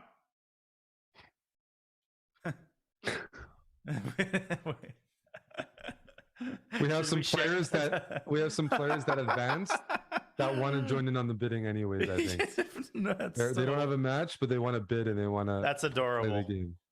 That's adorable. Noterbeck was bidding on the time. Noterbeck, I'd like to remind you that you won. Might not have realized that 1.5 half. That's really funny. No, it is David Paravian who has to do the bidding. And knowing Vladimir will probably want the white pieces because he's another one of those incredibly explosive players who likes having time on his clock and doesn't mind needing to win. Wow. It's good that we get a chance to breathe, though, isn't it? Yep. At last round, we had one Armageddon. This one, we're both going to be at the same time, so it could get pretty chaotic.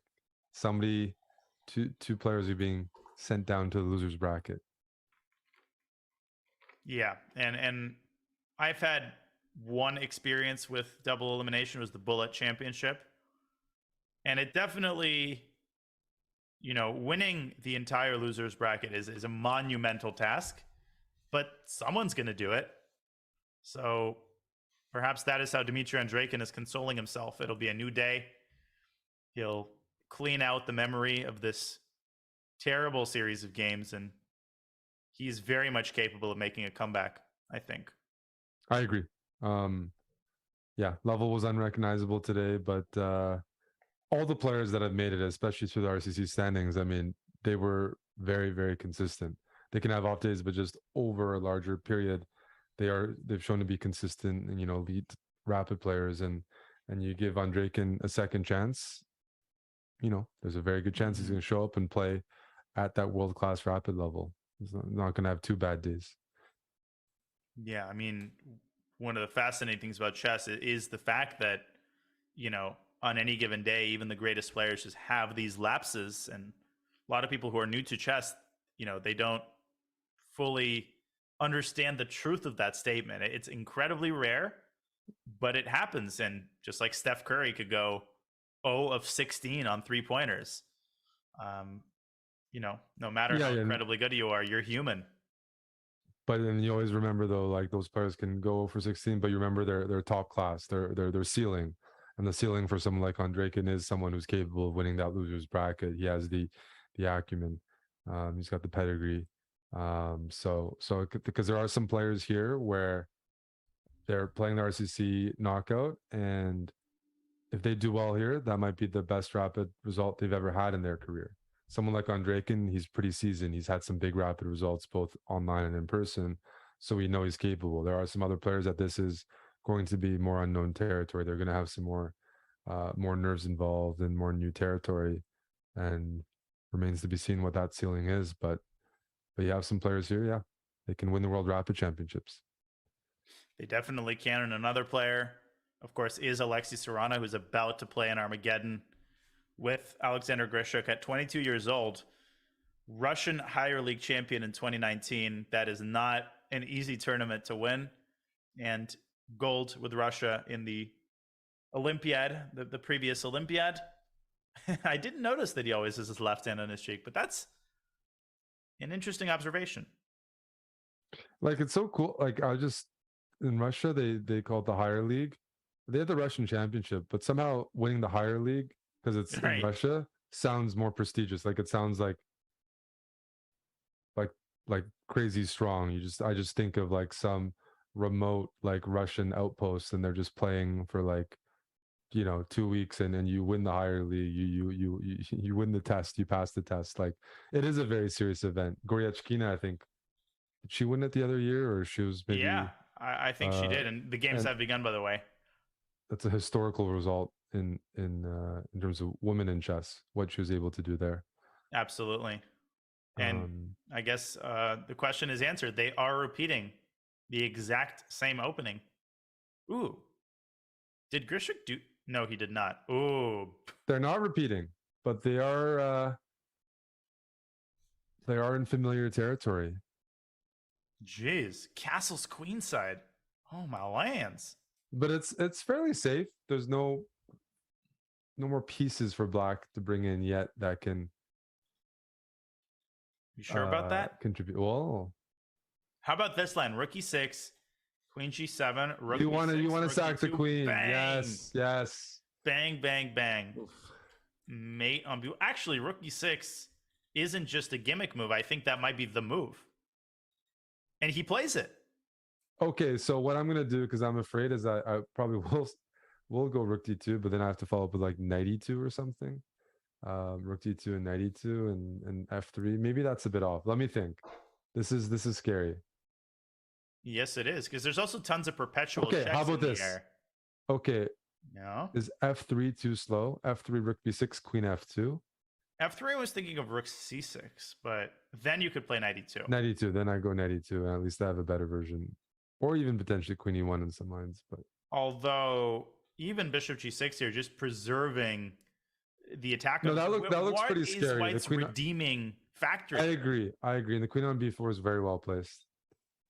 Knight d7, b6, c4 is coming, and the biggest problem is just to me that black's king is very comfortable on d8, so there isn't even a big hurry for Sasha here. Okay, there is on the clock, but not on the board. Rook d2 played.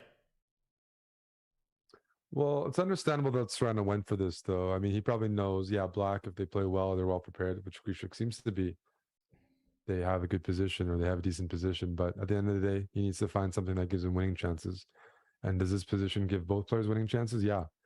Black could be overextended. Black's king could end up being vulnerable. This is a position from which you can play for a win for either side. And in an Armageddon game, for some players, that's how you do it. Well, we can briefly check into the other game, since this one has somewhat stabilized for now. This is Fedoseev, who has the white pieces against Parabian. Parabian started with 658, so really going low, insisting on playing black. Oh, did he blunder knight f7? Yes. He did, didn't he? Yes. Knight f7 is a crusher. Bang, bang, bang. And he might have forgotten that the knight on c4 attacks d2. Vladimir Fedoseev is not going to miss that. And he doesn't. That's a brutal blunder, because you not only lose a pawn, your pawn structure gets ruined a bit, and you lose your bishop, your dark squared bishop. You have no more dark squares for the rest of the game almost. The pin is a two-sided device. I think a lot of people forget that it can be turned around in rare cases against the side that imposes the pin. And this is a great example of that, especially when the pinned piece is undefended like this, because if you take the knight, white takes the bishop and it's over. Brutal. Absolutely brutal. So you probably go for this, where you're just going to be down a pawn in an endgame, which is pretty depressing. But maybe you get some holding chances, some rook endgame, you figure out something. But I expect Fedosei with the 2 minutes and extra pawn to smoothly convert this. And that I shouldn't say smooth. Perhaps- It's never smooth. There's big stakes here. I shouldn't say smooth. We've seen things change in this match, and both players were fighters, very strong, practical players. So Knight f4 is a nice move by Yeah. David, trying to complicate the game. I'm trying to figure out if Bishop f3 can preserve all of the pluses of White's position. That needs to be calculated. so Bishop F3. Heavily. What happens Oh, it works. It works. if Knight? I have a move for you. Knight takes D4. Oh my! You're trying If to Knight give me D2, Knight F3, then Knight E2, Knight G3, Oh! and Rook D8. But I'm gonna take.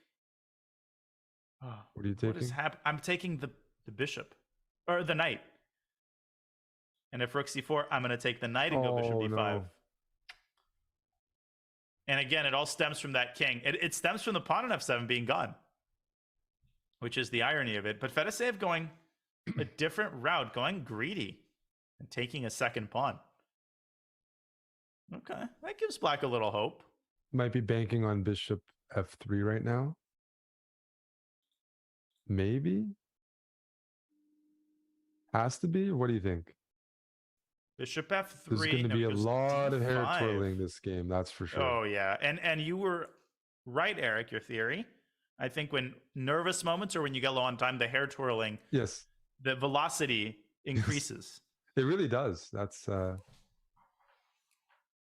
something I've never tried. I wonder how it happens. So where does David move his knight? 95, probably. That looks like the most natural move. Is he thinking about taking on B7 and playing Rook C7? But then knight A5, And then Rook B8, B. Bishop D2. Mm, yeah, I see what you're trying to do. I think that's Maybe. going to happen. Rook B8. Rook B8 of B4, Bishop D2. Try to be a bit annoying. Okay, this little something something. I don't Yeah, know. Black only needs a draw, so Fedoseev can't just, take his foot off the gas pedal here. I always like watching these games because the players play well in bad positions. They are resourceful. They're finding making it as hard as possible for the player in the driver's seat to convert, and that's always something that can be worked on and learned from. Should be 5. Back in Grischuk land. So yeah, In the meantime. okay. Not much has changed. The Grischuk has 342. But Alexei can barely move.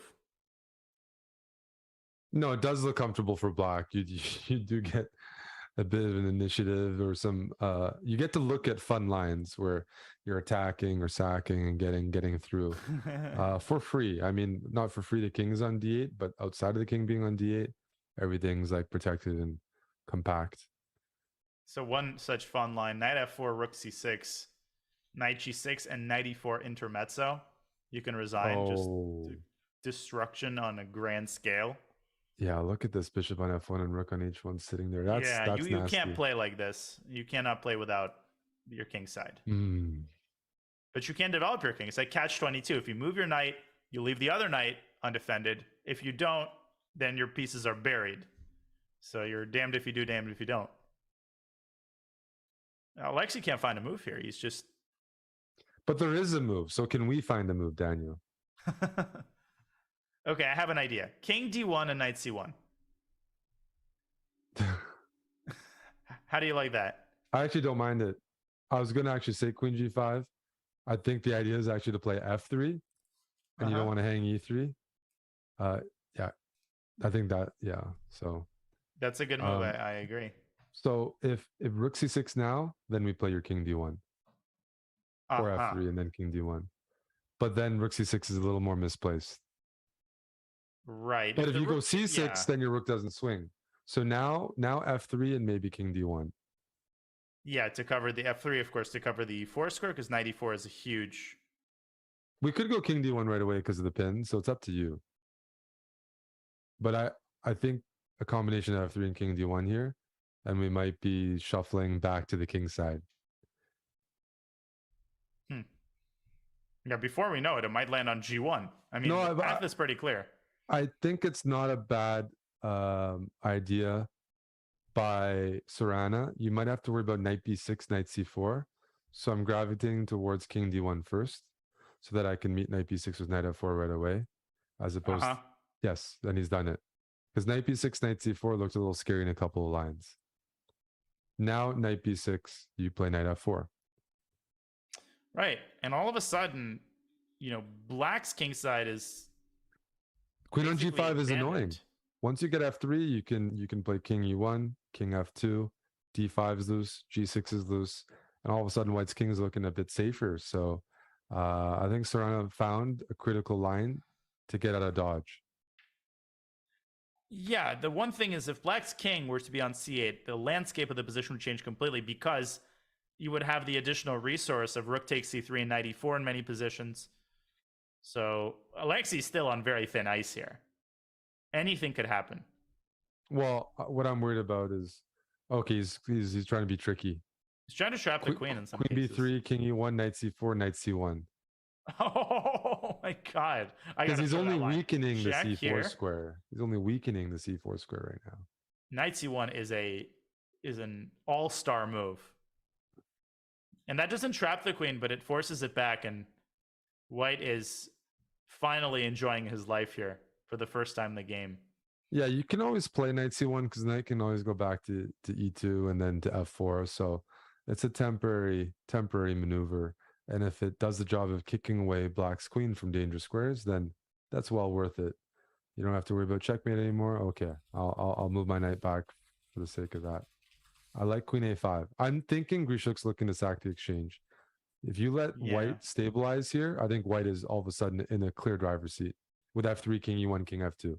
So I'm strongly looking at the exchange sack, not because it leads to checkmate, but just No, but the clock, it's dwindling, and there's no increment. And king c8, no, but finally pulls his king out of the pin, but it's too late, isn't it? It's not like king c8 is great and white's unraveling. This is, sorry, white's coming out of the position and takes and king e2. This is close to losing. This is close to losing right now. You can just trade. You can bring your king to e2. g6 is weak.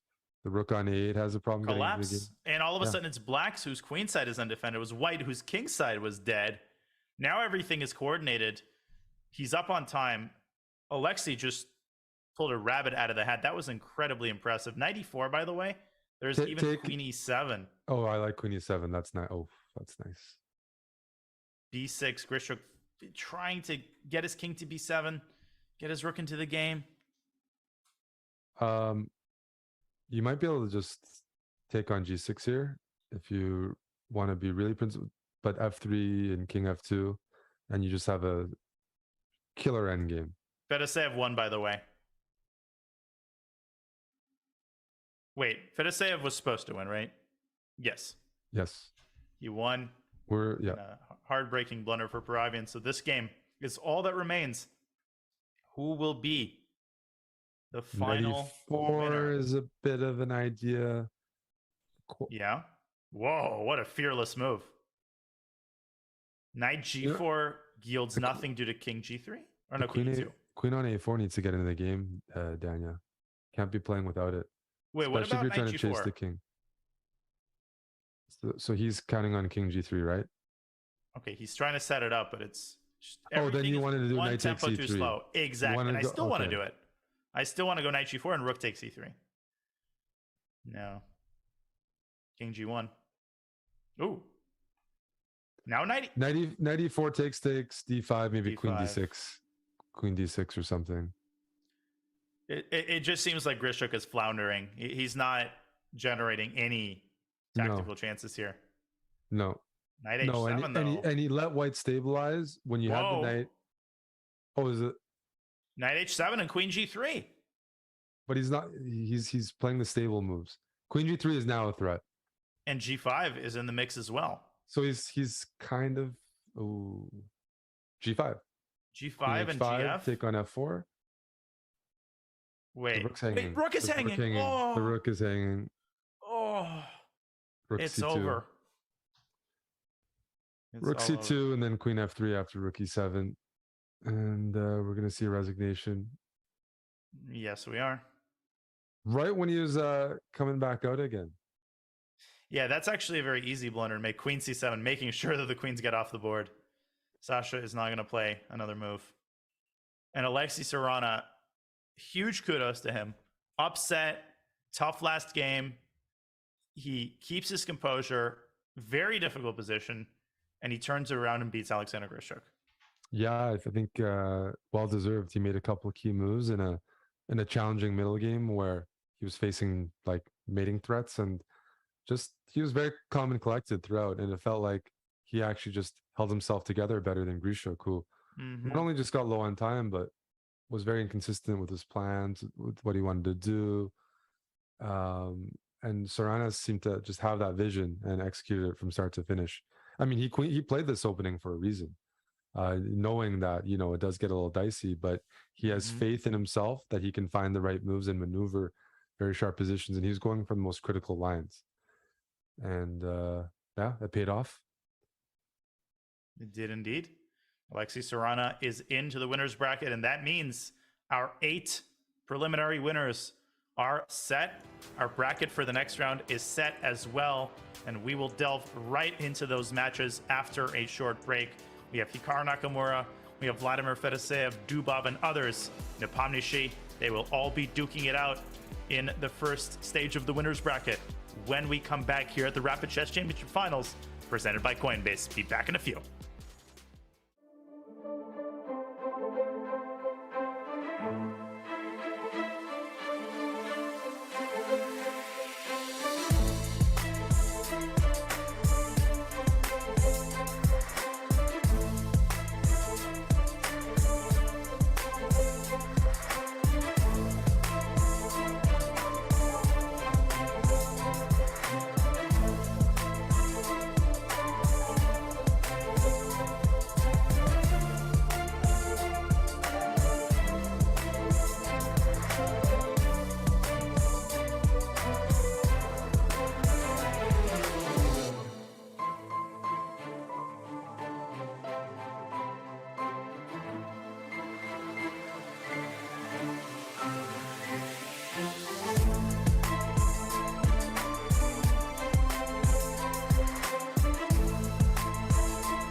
A unique, online event with enticing high stakes, the inaugural season of the Rapid Chess Championship delivered its fair share of big names and big moments. And Hikaru Nakamura is going to win. How did he do that? With more than 50 grandmasters claiming cash prizes over 6 months of weekly competition, it was also home to a healthy helping of big surprises. E6, blundering F7. This has been such a roller coaster. Awarding over $500,000 in cash money. But year one of the RCC is not done yet. The Rapid Chess Championship is presented by Coinbase, and the finals are finally here. The brightest stars from the regular season, including Hikaru Nakamura, Fabiano Caruana, Alexander Grischuk, and more, are back to take a run at a fresh $150,000 and the very first Rapid Chess Championship title. Also in the mix, the familiar faces of top players known for dominating elite online chess events. How will they handle the pressure of chasing a championship? And crashing this party as wildcard invites, some of the most famous names in competitive chess drop in to stake their claim to the $30,000 first prize. My friends, it's the inaugural Rapid Chess Championship final. Who will make history as our first RCC champion? What surprises are still to come? We are soon to find out.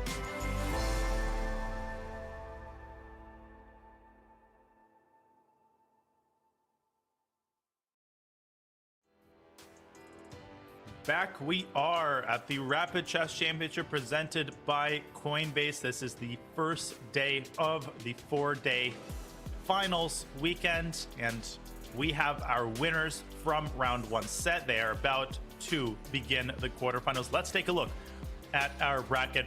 Eric, no huge upsets. Wesley defeating Jaspam, Hikaru defeating Parham. But for the players who won, it was anything but an easy ride. Definitely. I mean, there's a few different storylines there. Some minor upsets. I think I know it happened in the previous one, but Jeffrey being Ding is an upset, and the way it happened was remarkable. I mean, the disconnect and the Armageddon. So, but everybody deserving winners all around. Some people had a much smoother road, and I'm curious if that actually is a good thing or a bad thing, because getting an Armageddon out of the way, getting maybe even a loss out of the way, that can be helpful if you're still in it and you've already had that experience. I do imagine you're more warmed up, and okay, a match might take up to an hour. It's not like it's 3 hours or 4 hours where you might be tired. The players should just be finding their form now. You know, it does not. It's only been an hour of playing. Where some of the guys who went through an Armageddon, I think they might be better prepared for this. For sure. And we want to remind you that there are 16 total players, 12 from the Grand Prix point leaderboard, and 4 wild cards. It is a double elimination bracket. So the players who you just saw lose, people like Parham, they still have a chance if they win out in the losers bracket, because at the very end, the winner of the winner's bracket and the winner of the loser bracket face off in the grand final for a first place prize of $30,000.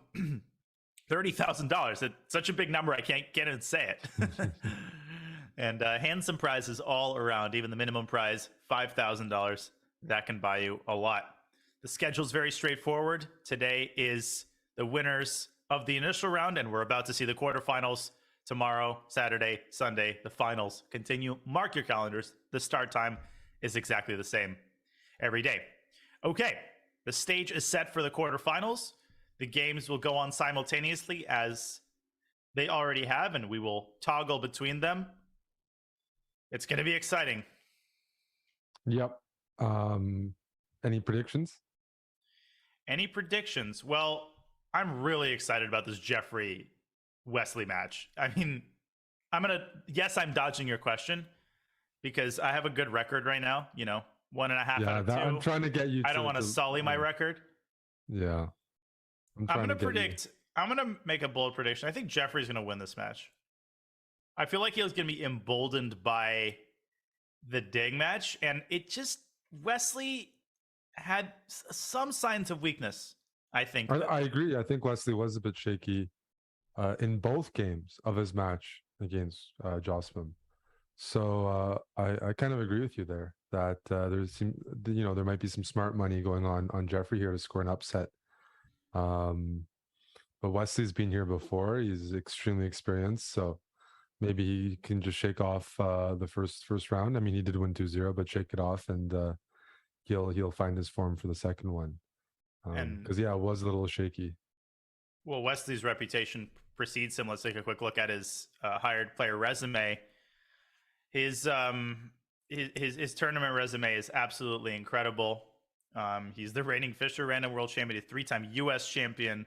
Apparently, he makes the chess.com board as small as possible so he can play faster. I had never heard of that until pretty recently, but apparently a lot of people do that. We will see if it pays off in the RCC.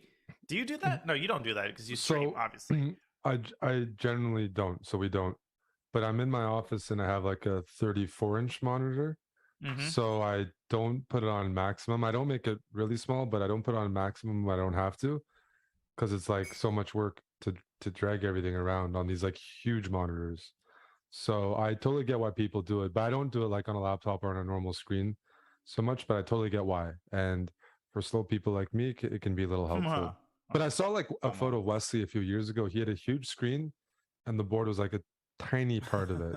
So like, yeah, he takes it to a level. I understand not going like full screen and shrinking a little bit, but yeah, because if you're streaming, yeah, you have to be consistent, and I can't really play around with it so much. So what do we make of this preparation by Jeffrey? He's got over 10 minutes. The big question in this scotch, what happens if black takes on e5? What horrible things befall black's position if he grabs the central pawn? I guess rook e1. Oh, and maybe d6. There's some sort of c5 tactics. I mean, white can also take c6. There could be c5, there could be taking c6. Maybe taking on c6, and then like, yeah, I'm guessing taking on c6. This is probably all preparation. I think the scotch is like, it's a bit more of a common choice in rapid. If your opponent doesn't have enough time to remember the theory, they can fall into trouble. If they do remember, okay, you're probably not going to get anything, but I understand the try. There's some forcing variations, and he's going to check Wesley's preparation in these open positions. Rook AB8 is full of venom, because what could happen here, and I've seen a lot of scotch games go down like this, these sacrifices on c4 are pretty thematic. Like if white moves the knight away from d2, black can snap on c4 and then sack on b2, and the queen bishop battery is absolutely deadly. So Jeffrey keeps his knight on d2 and embarks on another very thematic idea, the h pawn storm. Looks pretty good to me. It does. I mean, are there some knight a4 ideas here? Are there some like knight a4 right now? I'm just curious. No, that looks great. So if you take, you gave the ideas. Bang, bang, and then there's a mate coming on b2. Now this is over. Does white have a move here? Because if you move the bishop back, obviously, Queen a3, yeah, this is totally out of the question. Oh, bishop d4, I think, is the move. So if c5, then bishop a1. Yeah. Yeah, and if you take taking loses to rook a1, and you lose the knight, and if c5, then you drop the bishop back. Indeed. But with bishop d4, maybe it continues knight c5 or taking on e5. I don't know. It gets sharp. Wesley might not want to go for some of these lines because he's assuming, hey, Jeffrey's prepared this. It probably doesn't work. Blah blah blah. We'll see how comfortable. But based on the clock situation it's on the board. Based on the clock situation, Jeffrey's still in his prep.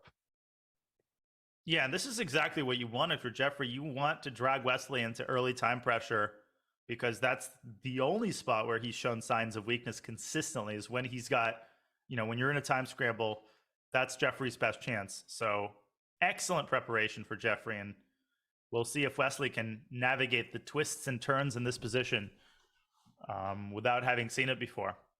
Not easy to out-prepare Wesley, let me put it that way. No. Okay, so in He the makes the meantime, practical choice. Bring the knight back, maybe put it to e6, and prepare to play d6 or c5. And you want to get access to that king on c2. It's easier said than done, but if you don't do that, then you have to take on e5. There's two options: try to just bust open the queen side, or target the c5 pawn. right, and he's going back to c5 as you prescribed. And let's take a look at the other game. We've got 2 games at a time here in the quarterfinals. And the other game is Nepo against Dubov, rather, with the white pieces against Jan Nepomniachtchi. Another Catalan. What's with the Catalan? It's like the new Berlin. Everybody's playing it. I noticed that. Yeah, I mean, I lost to it against Anish. Everyone's playing it. I don't know. I guess it's just how trends work. But White's getting some playable positions or dynamic positions, maybe some sacrificial positions, which have some practical value. Like this is so Dubov. This position is so Dubov. Yeah, black is up a pawn, but white has all these nasty checks and stuff, right? Maybe queen c3 is being threatened right now. I wouldn't want this against Dubov. But there's a guy who can defend. I can calculate through it all. It's Jan. It's somebody who's you know. He meets fire with fire. Oh, he certainly does. Their styles are similar, but Dubov in these types of positions as steady as an oak. Okay, that was his last name basically means oak in Russian. So that's hilarious pun. Yeah, very funny. Queen e5, centralizing the queen, attacking e2. But he's going to be putting the queen on h8, right? Of course. After knight f3, no, I think there's no other square, right? There's no other square. Beautiful. So we might see this. White have a move here. And is this theory? Is this Dubov's prep? I would not put it past him. Queen d2, knight c6, maybe queen f4. Something like this, yeah. But okay, get some pieces. Doesn't this look scary? Yeah. This looks like there's definitely compensation. Hey, I mean, Jan survived game 1 against Fabiano Caruana in a -5 position when he wasn't castled. So this is like child's play to him. Yes. This is like, he's warmed up. I'm taking this any day. And of course he's down on the clock. What's this? Is the spirit of Grischuk possessing him? What is this? And there it is. Good catch by you. Queen h8 is on the board. Only move. Yeah. And now I want to bring my queen on c2 towards the king, but harass pieces. That's why queen d2, looks attractive. Maybe there's something else. Maybe e4, right? Maybe just e4 and try to blow open the king. That's another option. Actually, Daniel loves these types of moves. Remember G5 in his last game against Maxime? He loves to use his pawns to clear the bushes, like wielding a machete, that kind of thing. Yep. And it's on the board. I don't want to think about too many chess players with machetes because sorry for the violent analogy. No, they're just going to be very clumsy. Not even violent. Yeah, it might end up in the wrong macheting the wrong thing. Queen takes c4 is forced. Now knight e5 was a threat, so Nepo deploying his bishop to c6. The Evalb are not liking it. Do you think it's something like queen f4, something more subtle than queen g4? Yeah, I think a lot of people would automatically give this check, but what you really want is to optimize the knight. So by playing queen f4, you're setting up the huge threat of knight e5. I think queen f4 is highly unpleasant for black. This position looks bad. It just like I would avoid there's this too with much compensation. I wouldn't touch this with a 10-inch pole with black, especially against Dubov. A 10-inch pole and a 10-foot pole. 10-foot pole. Oh my god! Long day, long commentary, etc., etc. Queen f4 is on the board, and if you have to play bishop takes f3, that's a terrible sign you for have black to, because though. that's a huge concession. And again, we have an opposite colored bishop position where, the attacker greatly benefits from that transformation.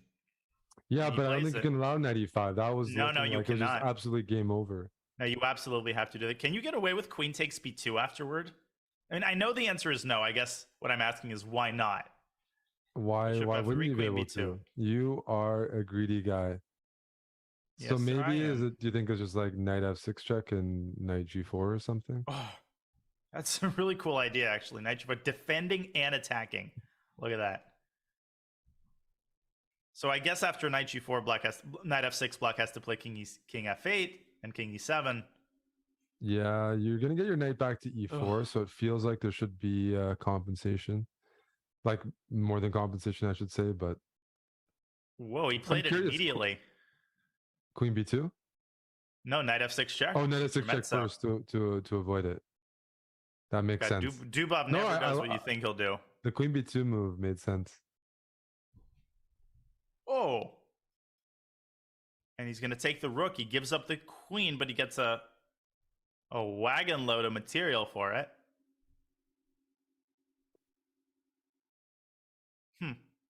What does he take on d1 with? That's the big question here. Well, let's look at taking with the rook first, because then you can make the argument that he took with the bishop. He took with the bit, which to me seems very unintuitive because it appears that the presence of more heavy pieces should favor the attacker. But he believes that white cannot deploy the rook easily. Oh my god, how many forks are being... Ugh. By the way, we have a photo of Wesley So's chess setup that I was alluding to. The optimal, this is what peak performance looks like, ladies and gentlemen. Okay, this is making me nauseous. Peak performance. I could not, no, this is the photo I've seen. I could not, that's too much wasted space. Let me at least put like, no, My brain is throwing a blue screen of death when I see that. Like, how is that but then you don't get distracted. You're just focused on, the larger the screen or the board size, I don't know, maybe more opportunity to get distracted. I'm not sure. Maybe it's opposite. Maybe I would open up more tabs if I was not using most of my screen, but that's the chess setup. So that's peak performance. Beautiful. Absolutely beautiful. In the meantime, white did end up picking up the knight on a5, but Nepo gets a consolation prize. He eliminates the b pawn, which means he's got to pass c pawn, and that pawn is rearing to go. God, and Jeffrey's position is really interesting too. Where do we go? Stay on. Up to you. Here. I like both. But I'm let's just stay here for a little while, just until the smoke clears. Exactly. I have an idea. So start with rook b1, and then the goal is to sack on b2, if and only if you can win that pawn. And ideally win it like without giving black any moves, because if you can win the pawn and the bishop, you're good. Queen and queen versus two rooks with that h pawn and the open king, I think is good. But he takes a different approach. To avoid it. Dubov takes a different approach. He halts the progress of the pawn for the time being. I'm going to make a bold prediction and say Nepo wins this. Do you think I'll go 3 for 3? You're giving me good odds. I'll take Dubov winning this. Okay. Handshake. But I see where you're coming from. What bothers me about the long-term prospect here is that if white is not able to generate play against black's king, maybe h4, h5 should be considered. It seems like eventually Nepo will coordinate, and once this pawn reaches c3, it's a 3-result game. Agreed. No, I mean, and I think with black's king is safe. There's no material on the board that can really harass the king. You could say you can push the h pawn down the board. It's a bit slow, and even then, you don't have anything on the dark squares to add more fuel to the fire. I can see Nepo taking over this game pretty easily, but I gotta stick with Dubov because he can't win this kind of position. It's bread and butter. He attacked. He won some material. He's got to be able to round out the game, to finish the game, for sure, with the way he started it, and that means he needs to convert this, even though it's going to be tough. So Time pressure creeping in, but the position has stabilized. I propose a very quick detour to the Jeffrey game, and then we can go back. Because this game is also heating up with Wesley. Seems to have the better placed pieces. He's got the very active rooks. White's king tucked away in the corner. No clue how to evaluate this position. Wesley's king looks safe to me. Maybe it isn't, but it actually looks quite safe. No, it is. And I prefer black. Yeah, there's all sorts of shenanigans going on. Wesley offers a draw with Jeffrey declined. Can you believe that? Jeffrey. Nerves of steel is understating it. Yes. It's stronger than steel. Well, the material's even. He played this opening to push Wesley, and he hasn't pushed Wesley enough yet. Like, he needs to see this out. I mean, he played this opening. He wanted to open things up. He wanted to get to the king. He doesn't want to admit defeat and grab the draw here. The position is not bad for him. It's just unclear, and I like his decision. I do think he needs to bring it to Wesley. But he should repeat. But I don't see any alternatives. Yeah. Now, Wesley could sack the queen, but he's not going to do it because the knight can land on f6 on demand to cancel out the bishop. So, is a repetition in the cards here? Or will Jeffrey do something crazy? Jeffrey Xiong will play rook df1 maybe. Jeffrey and Beverly. Jeffrey. But rook df1, the queen can maneuver to e3. Yes. And it's probably not helping White at all to commit all their rooks to the queen, which actually becomes more centralized. So I agree with you. I think objectively, go for the draw here. Wesley's tempted, and it's like that old trick, you know, when there's a perpetual and you don't want to draw, you wait until you have 5 seconds and then make a move to tempt your opponent into playing. You know what I'm talking about? Because you think you can win it. Backfired. Yes. Oh, when it backfires. But when it works, it's the best feeling ever. Oh! Whoa. Whoa. Whoa, whoa, whoa. Rook takes f4. Does he want rook takes b2? He does. And then what a after position. knight c3, rook takes b3. With mate threats galore. Can you harass that bishop? Can you go like oh, that is queen d5, rook takes b3 and rook a3 mate. No, you didn't. Oh. Bang, bang, bang. Oh, Ladder mate. Wesley. He's you like, don't want to draw? And I took offense to that when the draw got turned down. Like, okay. You don't want to draw? You don't get one. Uh-oh. Jeffrey's in big trouble here. That is a nasty variation, and it's so hard to find a move. He's got a minute and a half. Clock dwindling. What is the actual... the threat is rook takes b3 check, right? Yes. Okay, so knight c3, rook takes b3. That just looks totally lost, actually. It is. Yeah, it looks definitely lost. It looks awful. And then in some lines, you can just take the rook on f4 while you're waiting. I have no idea. Knight c3, rook takes b3, rook f3. What idea rook is takes that? a3, queen a2. Then rook takes c3. Oh, you don't... I love this. You don't take the queen, you take the knight. With a totally devastating discovery. 50 seconds. Jeffrey's not finding a move here. Knight f6 check. Doesn't do much on account of king h8. Oh, and then rook d4. But still rook takes b3. Something seems off here. Oh, man. That draw for looking real good right now. Yeah. Knight g4 is a move as well. Knight d7. No, this is Ooh. Whoa, what a liquidation. Jeffrey found the best line. The only way to stay I in the think game. there's like a million ways to lose that. And this one, you're down 2 pawns, but all of Black's pawns are weak, including the A pawns. So there's still some holding chances. You just need to contain. We need to go back to the other game because pandemonium is on the board. These games are awesome, but like, amazing. I'm just like,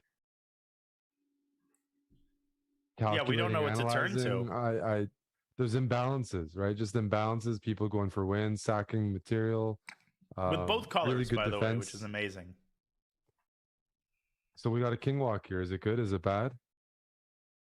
F5, king F4, bishop H6, king E5. Pray to God. No, but then Okay, there's what rook is- d5, right? Oh, then there's rook c8 check in the end. Yeah, got it. Too many pawns is the point.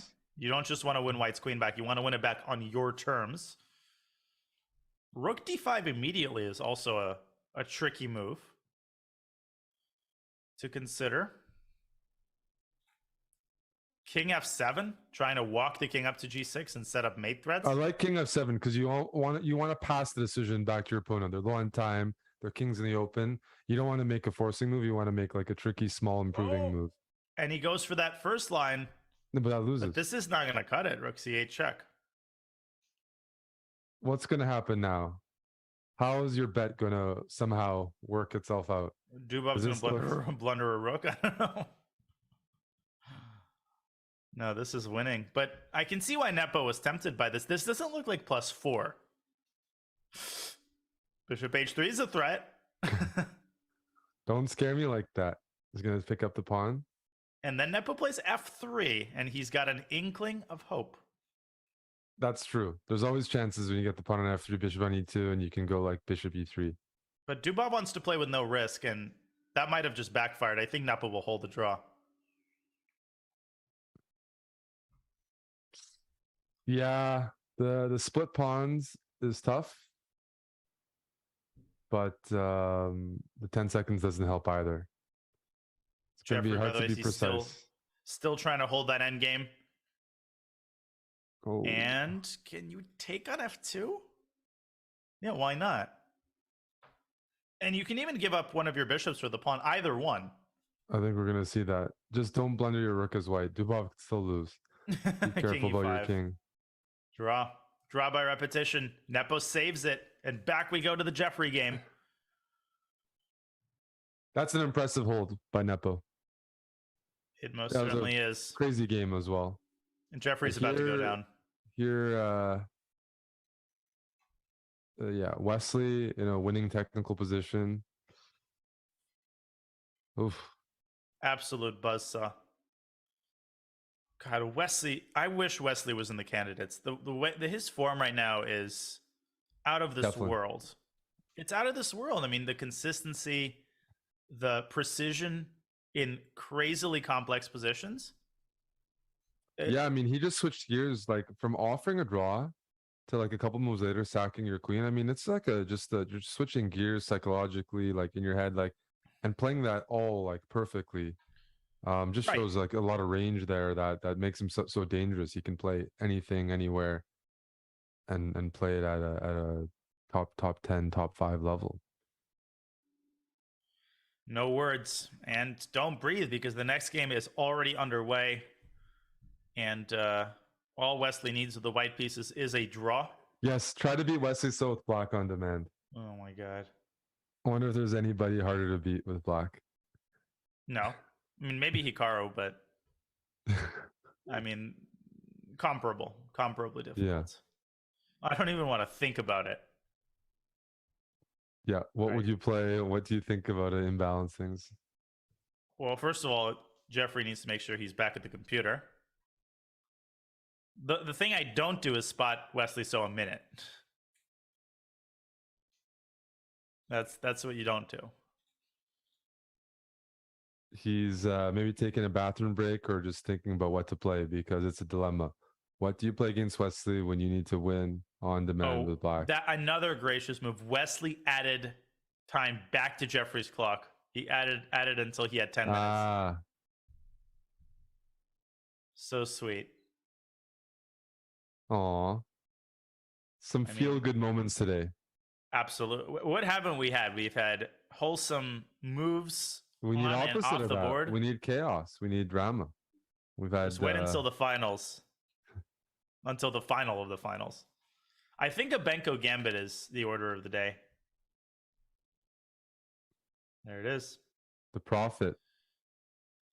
But I mean, it was either that or a Benoni, and I do know that Jeffrey has played the Benko before. But thank you. Okay. That's okay. I see what you did there. I appreciate it. Ugh. Wesley knows everything, doesn't he? No, but the Benko, he's. I mean, just try to get an unexplored position against Wesley, and that's tough enough. Okay, but Jeffrey might have succeeded. He's gotten Wesley to think here. Yeah, Obviously, white is better. He's trying to change up the move order, right? Bishop e7 first, and then delay d6 for a moment. Maybe go for, I don't know, an e6. I'm not exactly sure, but he needs an idea. You need an idea against Wesley. Yeah, I mean, there's a couple of lines that contributed to the Benko declining in popularity at the top level, and this is one of them. Putting the pawn on e3 like this didn't used to be popular before the computer age, but now computers just insist that black has insufficient compensation. You know, you can bang your head against the wall, but white's just better. But there's tension, you know, Jeffrey forcing Wesley into some early decisions. Well, just seeing Wesley spend 90 seconds, like he's down to 8.5 minutes, that's a good sign for Jeffrey. Because you want to know that your opponent's not in familiar territory. You want to know your decision has at least paid off in that sense, that you're playing against Wesley, the man, and not Wesley, the man plus the preparation. And I think he can feel a bit comfortable there. For sure. And we saw like Jocelyn played non-theoretical game 2 and a must-win game against Wesley, and actually ended up getting something. I mean, granted it was with white, but still managed to get something there. So yeah, but the way he played it, he might as well have been black. Like he didn't really squeeze the most out of his first move advantage with h3. So what are the candidate moves that Wesley's agonizing over? B takes a6 is of course one of them, and the drawback, if I understand this correct, is that it allows the knight a first-class ticket to b4. Yes. So that's the downside of that. But if you play a developing move, then black can force a very similar scenario with a takes b5 and knight a6, knight b4. Mm-hmm. So is but there I would another be move you scared can of make? this knight E4, before h3, e4, e6? But okay, bishop g5 maybe.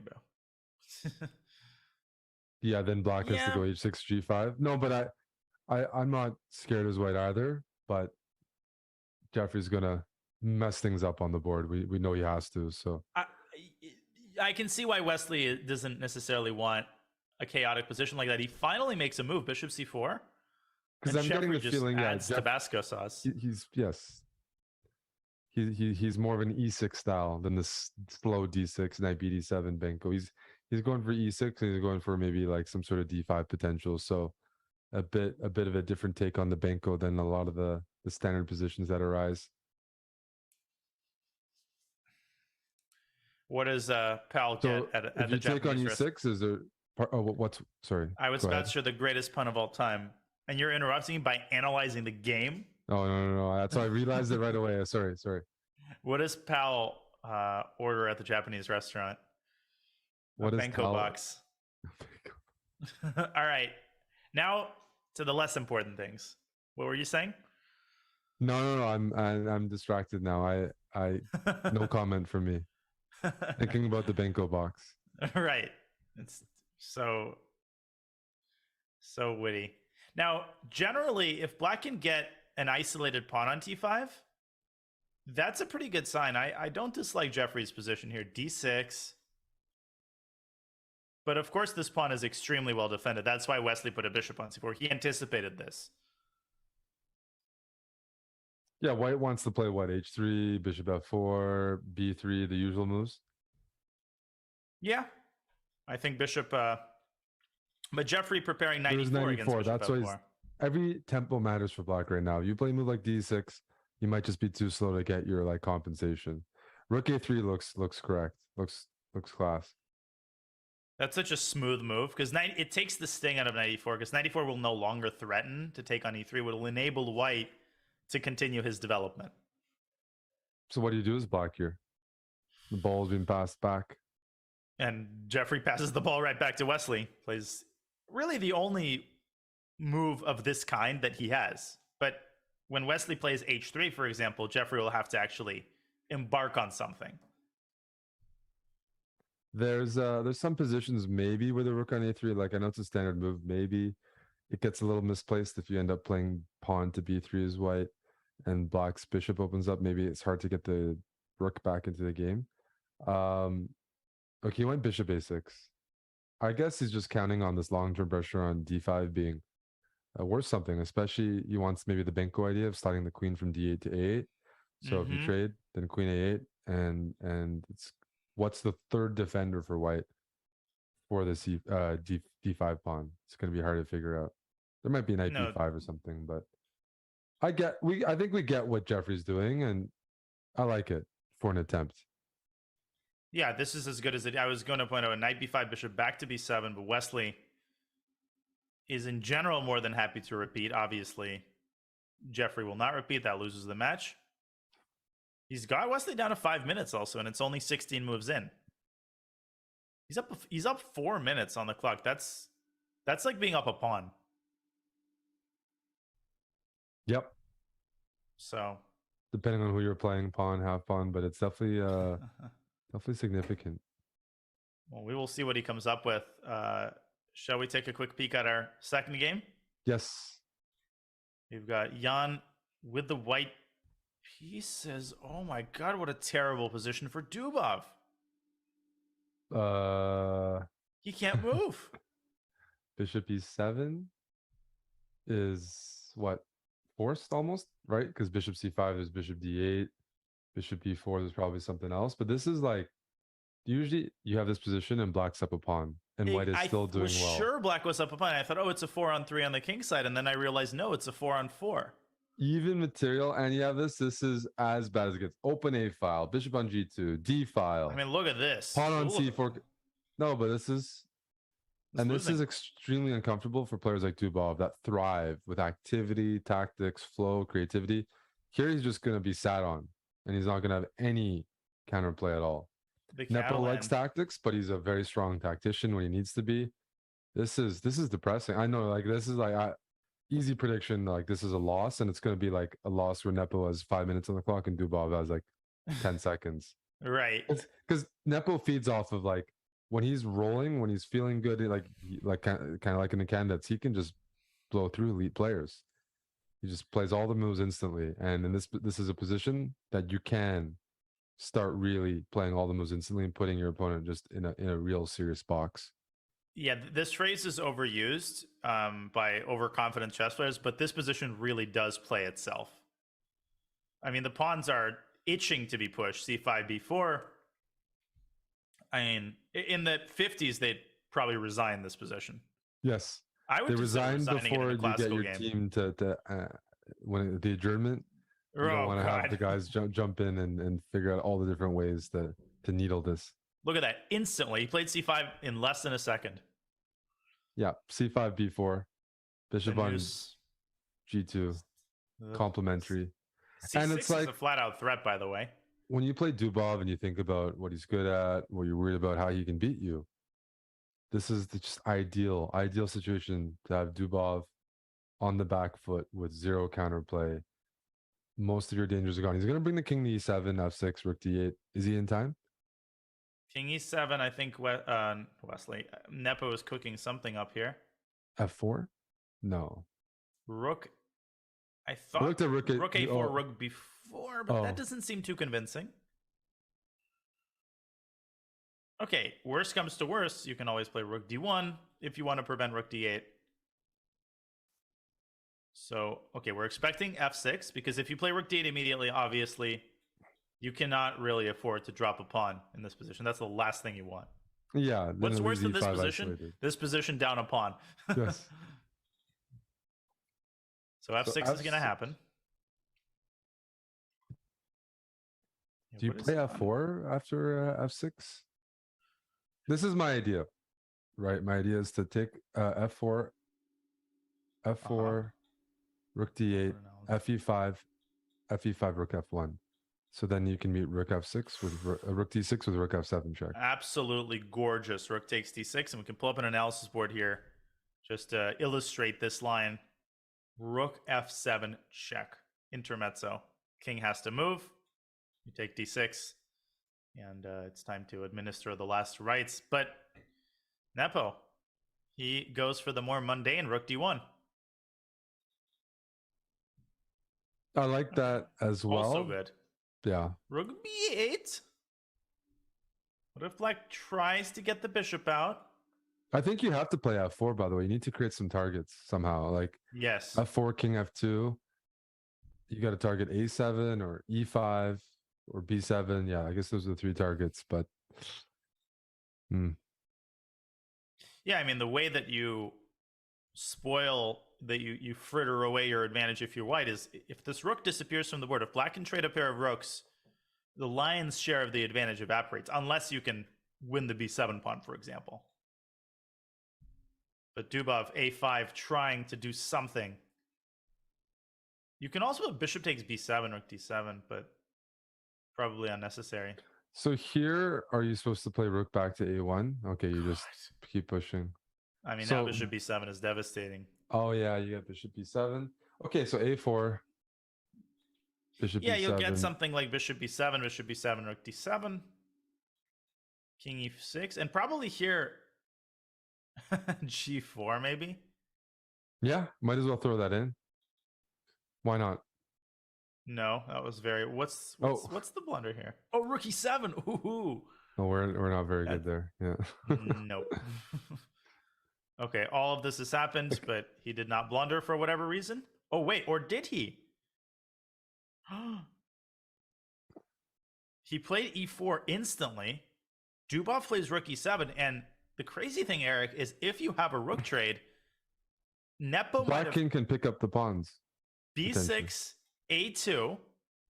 Now you don't have time for b7, and rook a1, king d7, and this is a draw. Holy smokes. Yeah, so white needs a better version of that, where the pawns maybe are a little bit better. So I was looking at like rook b6 check, worst case, and then king f7, then c6. So then if a2, you go rook a1, and He goes rook like, a1 straight away. you want to be left with the b pawn, not the c pawn, as an outsider. If you end up being in a pawn up endgame, so that black's king has to travel, further away. So I think he wants to make sure he's left with the b pawn, and that's what I'm thinking. c6, and like, okay, now there's ideas. Obviously, like rook a6 is being threatened right now to win the game on the spot. So rook a7 Right. is almost forced, unless there's like a rook a5 or something. And there is, and he plays it, but apparently it loses even faster. So c6 is going to happen. C6. Yeah. Does that just end it? C6. Well, the thing is, the king on f7 is poorly placed here in terms of like stopping it. So c6. Okay, well c6. Let's continue. Okay. C6, rook c7. I think rook b. Oh, rook b8. Yeah, maybe rook b8. I mean, this doesn't hurt. No, because you can't move the king. Black- Let's say king g6. I'll just go king g6 for the sake of it. And amazingly, white could even just king f1, king e2, king Yep. c4. It just Yep. black is paralyzed. There's no further progress to be made. Yeah. Yep. So this is a good line. Black's king is not involved, or the king's not involved. The two rooks can't really deal with the two connected passers. So maybe Dubov could have defended more resiliently, but this is not the kind of game that you really can save. Yeah, and he can't be too. King happy e6 about maybe this. is the last ditch attempt. No, rook c7 is on the board. You don't even need rook b8. You can play king f1 straight away. I just think it's a good idea to immobilize the rook even further. Well, rook b8 stops king e6 because then you have b6, rook c6, b7 with rook e8 check. So I do like rook b8. Actually. The other King game e6. You might as well bring your king in as your block. Yeah, you have nothing to lose. I mean, position is already totally hopeless. And he plays it, and rook b8 instantly follows. No, this is not going to go his way. I think Wesley's also in trouble. We should switch to that game at some point. Wesley's in trouble. I think so. All right, we can trust Nepo to convert this. This game is over. Agreed. And we have the following position with Jeffrey all over him. He's won the pawn back Well, when you win the pawn in the Benko, especially the C pawn, then you're usually very happy. This D5 just is loose, A4 is loose, and horrendous. but this is, you don't see Wesley in positions like this very often, where it's just like No. lacks coordination and just has like pieces sticking out like sore thumbs, just hanging pieces. I'll tell you And what, if Jeffrey wins on demand with black, that is like so impressive on a scale. Like he's like immediately like won the day or something for the gesture with Ding, and then just like the clutch win. If you were to do that, like I'd have to give him the MVP of the day, almost no matter what happens. No, it would be unbelievable. But the game is obviously still going, and I think the hope for White is that he can stabilize the situation. He can avoid the immediate tactics. Also to be noted is the back rank. This is a common situation where the Luft square is occupied by that darned bishop. Yes. Not a fire. This is a fire risk. Bishop on h2. Yeah, it's blocking the fire escape, right? In case of elevator failure, yeah, the stairs are blocked by the bishop. And whoa, rook d5, bishop c3. And case in point, like, if you play rook takes d6, I think... Ooh. No, bishop e5 doesn't work because the queen, when it takes on c4, can block a check with queen f1. Can you believe that? I can now. But rook b2, I think, looks pretty devastating. What do you want to do? Queen d1? Queen d1. I'm trying to find the win, and it's hard to see. I mean, maybe it's there. Rook b8. Ugh. You're allowing... Can I go rook d8 and trade off and queen back to d1? Or no? There have been... It feels good for black, but I'm sure there's a move. I'll let you find it. Okay, this is on the board. And Jeffrey up a pawn now in the endgame. This looks like only a couple of steps away from winning. Pass pawns. Yeah. I don't think that a pawn's going to push. I mean, yeah, best case scenario, you push your pawn all the way to a7, and your bishop on h2 swings all the way to b8 to lock in that pawn. That's not happening. Rook a6, shuts the door, defends d6, and Jeffrey has extremely good technique. So right now, I think he's looking at his king on g8, and he's like, I want my king on d5. I want to bring my king in, support the pawns, bring all the pieces in, and start pushing. And he's up on time, which is the cherry on top. Wesley below a minute, and we know that he's been a little bit flustered in time pressure. As good of a defender as he is.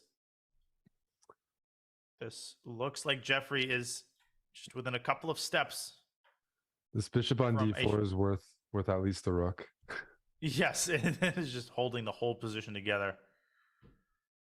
Maybe Wesley regretting giving Jeffrey those extra 45 seconds at the start. Exactly. He's like, wait, can I have those back, actually? I forgot that I, So rook b4, I loaned them to you. Shuts off another file. And I do want to play f5 and king f7 and king e6 and king d5. I don't know why. Want to bring the king in. Otherwise, you can probably push without it, but it feels like the king could be a useful participant. Feels like I've seen people do that in the endgame sometimes, bring the king in. Yeah. Relatively new idea. But bishop e3, Wes is going to try to play bishop e3 right now, right? I don't know if it's good. And the other thing is, this I thought was winning, but it's actually logistically, it's not that great because even rook f3 defends the bishop and opens up the attack on d6. What you do not want to do with black, correct me if I'm wrong, is trade the a pawn for the d pawn, for example, unless you can ensure that you're doubling on the second rank, for example. Yes. And it's official, I see here, that Nepo has advanced. Yeah. Nepo has won. Ooh. Bishop h6, trying to set up some mate threats. And maybe now's the best time for f5. It is. It is a good time for f5 and king f7. Yeah, because otherwise, White gets rook to e1. I think that's what Jeffrey's deciding between. I think he knows he's moving the f-pawn, trying to figure out where to put it. F6, sometimes you can play g5 and trap the bishop. Not necessarily there, but it's actually not too far away. f6, king f7, g5, and the bishop is almost trapped. And then rook b2 becomes totally devastating because the bishop can't come back to e3 in that case. Yeah. I think he's going to go f6. I think F6 somehow is takes away more squares. His own clock But is if I'm dwindling. Jeffrey, I want to maintain the time advantage. I don't want to get down to 30 seconds like Wesley. You have a pawn and you have the time. Don't give away one of them. You have easy moves to play here. Not necessarily the best moves, but easy moves. F6 is a move you can play in 2 seconds. Yeah, got to play a little bit quicker. Yeah, the big issue here, when you get down to a time scramble, there's always uncertainty. Bishop b3 is an excellent move. And that's an excellent response, though. Or is it? Isn't there rook a2, d4, and rook b... No. Oh, bishop d2 and rook b1. Oh my god, Jeffrey might have pinned himself. Oh my lands. Eric, do you see the problem? Yes, yes. D4, bishop d2. Rook has no defended squares on the b file, and white goes rook b1. Oh my gosh. You're right. You're winning an exchange there. And that means Jeffrey has to go here, but this is now very close to a draw. Rook c1. So rook c1, rook b3. Rook b3. King e2, no. Rook b2 check. I think Wesley has to find the best. I think he should keep all of the rooks on the board. So he should take on c3 and then put the other rook on c2. Rook d1, because you've got this counterplay based on black's king weakness. Yes. Yeah, the 7th rank, 6th rank. Use those. No, yeah. This should be a draw. Now Jeffrey's lower on time. So rook now d5. Rook d6 and rook c6 or that. Yeah. And now rook c6 next move probably, right? To cut off the king or even rook c7 check and just go after rook the pawn. Yeah. Jeffrey trying to shoehorn white's king onto an awkward spot, but it might go to the center. King d2 or king d3. Can go king f3, but then you risk getting checkmated. 4 seconds for Wesley. He's calculating 1 second for Wesley. 1 second. Oh man. Here we go, guys. Wesley just needs to clinch this match. Is he going for a king walk? Rook g1 attacking the pawn. He's going to put his pawn on h4. Maybe g5. Maybe g5. Yeah, I was thinking the same exact thing. Rook c7 check. No. King e2. He's going to win the pawn back. King f3. Wesley's making progress here. I mean, Jeffrey really needs to find a move. That's it. He's going to take c5. Oh, king g2. Why is he take e7, take c5? It's a draw. Unless his internet fails, unless he blunders a rook. Oh, that was a dangerous free move, but okay. yes, it was. And Jeffrey graciously admitting defeat with a draw. Holy smokes, what a game. What an effort by Jeffrey. Didn't pan out, but man, oh man, did he die trying. No, Wesley had to find some tough moves at the end. He found the right move at the right moment. That was the only chance, I think, in the last little bit where we actually saw a position that was playable for white. It was looking awful. And as soon as he had the one moment, he took it. Even though you only had 20 seconds, he saw it. And the precision needed to put away guys like Wesley is high. And Jeffrey was pretty much there today. I mean, that was an awesome effort with black. But maybe the loss with white in the first game is haunting him. The draw offer.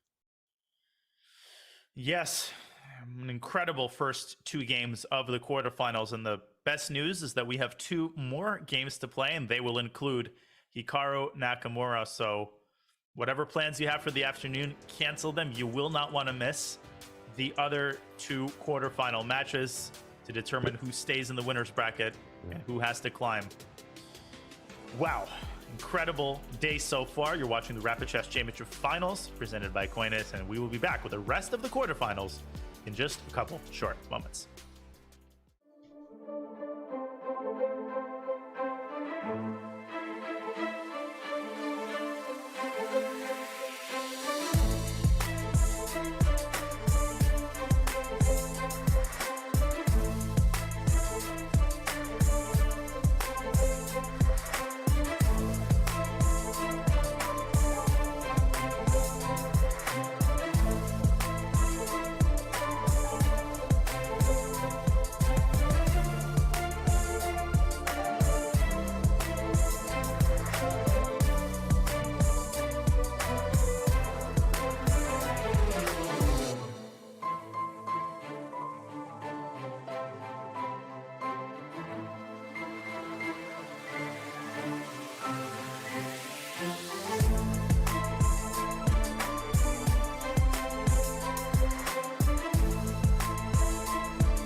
Welcome back to the Rapid Chess Championship presented by Coinbase. Now, we spent a good part of the break trying to decipher a particular view of Wesley So's RCC setup, and we're just going to bring this to you without comment.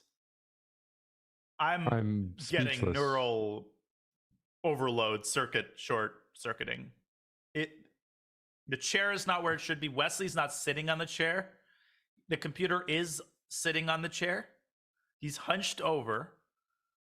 I mean, how many things are weird about this photo? I cannot play chess hunched over on my knees. I cannot be like crouching on a laptop. Like, I don't even know how it's possible. That's like, I've never seen that before.